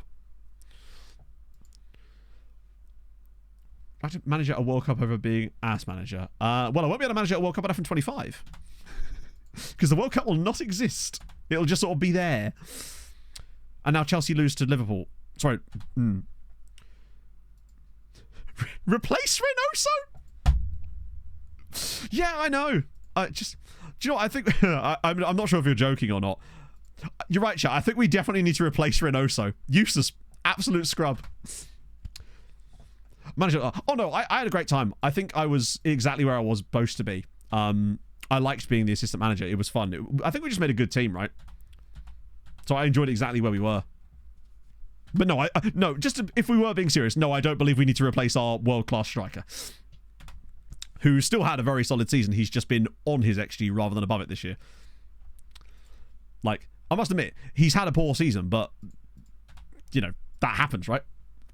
I know he's 26 years old. He's probably dead by now. I'm surprised he could still walk.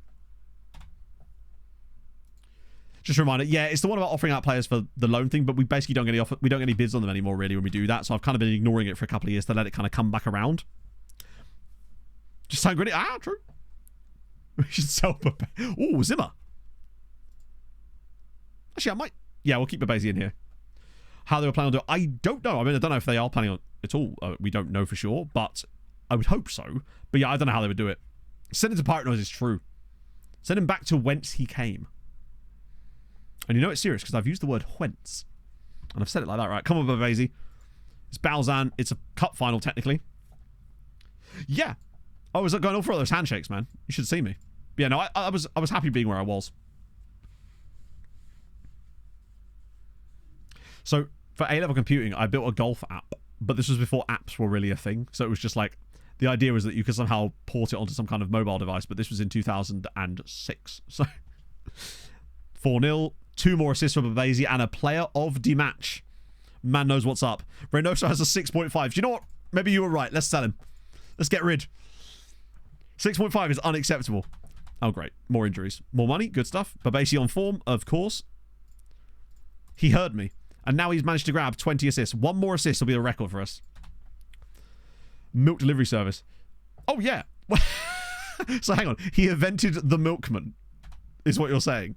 I once had to do a business plan for a takeaway restaurant as part of my uni work. I called it what was it? It definitely wasn't called Another Fucking Takeaway. So that would be a great name for a takeaway. Just call it Another Fucking Takeaway. Hello, Pog. Hello. How do it, Big Chief? Yep. He genuinely thought he'd invented the milkman. Hey. I'll be annoyed if Slavia Prague get absolutely clattered here. Made a game review site for mobile. Couldn't even load up my phone because it was so low res. Got silly points for the car. There you go. I remember getting points on my A-levels just for signing my name on a bit of paper. The weirdest thing. Or no. Getting someone else to sign their name on a bit of paper as the client 49 assists. That's wild. I mean, I've had players get those kind of numbers of assists, but on older FMs. And bear in mind, this is a fullback. And our team sort of spreads out the assists quite a lot. Oh, shit.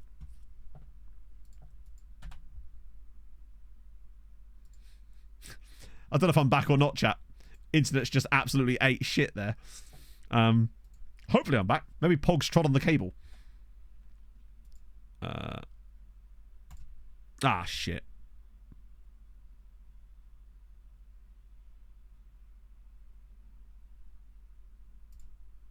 That's frustrating. I was hoping that would have worked. Yeah, the internet just kind of ate shit. Wow. Luckily, he's got 6 years left on his contract, so I think he'll get over it. Oh, you bastards. Oh, especially. So they outscore them and it's 4-3. Right. Okay, that second leg is going to be pretty fucking crucial then, which we need to get to immediately. Oh, it's Babasi's big match test day. Yeah, Slavia are apparently pretty good. They and Sparta. Same club, right? I called it too high concept. I love it. You're just too good for them. Right, Babasi time.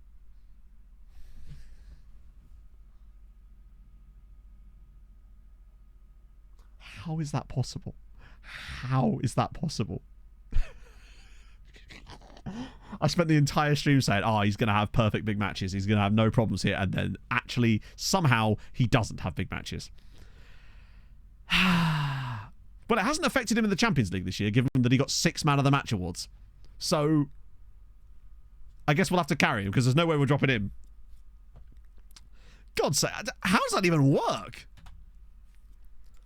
Oh, for God's sake. Oh, to be fair, none of these players I care about anyway. Is there literally just the fuck off button? Yes, Luis!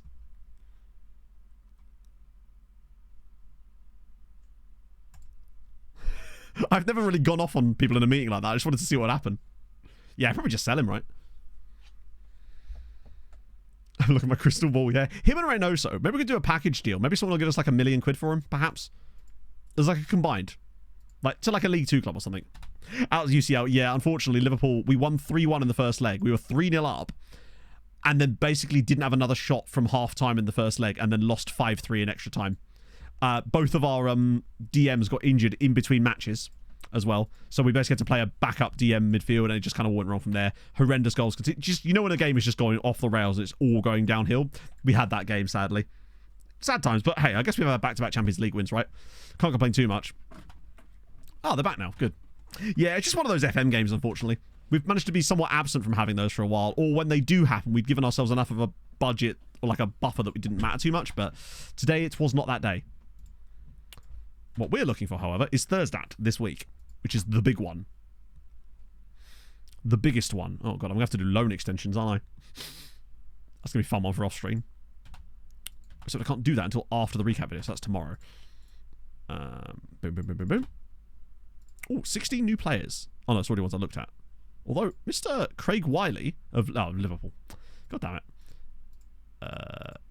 Was that A-? Matteo Manetti. Wow, you're expensive. Nope. Step away from the overpriced Belgian. So Man United, wow, actually win. And Don Baker scores twice.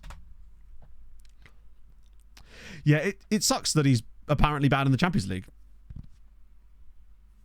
Yeah, literally, we've lost 2 games in the last 3 years in the Champions League. In all matches.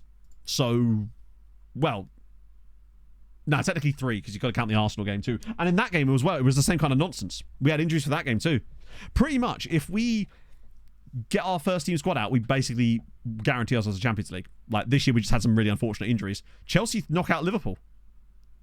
Wow, Chelsea in the Champions League final would actually be quite surprising, given how bad they've been for much of this save. Okay, the question is, will we have Gazira United in a final?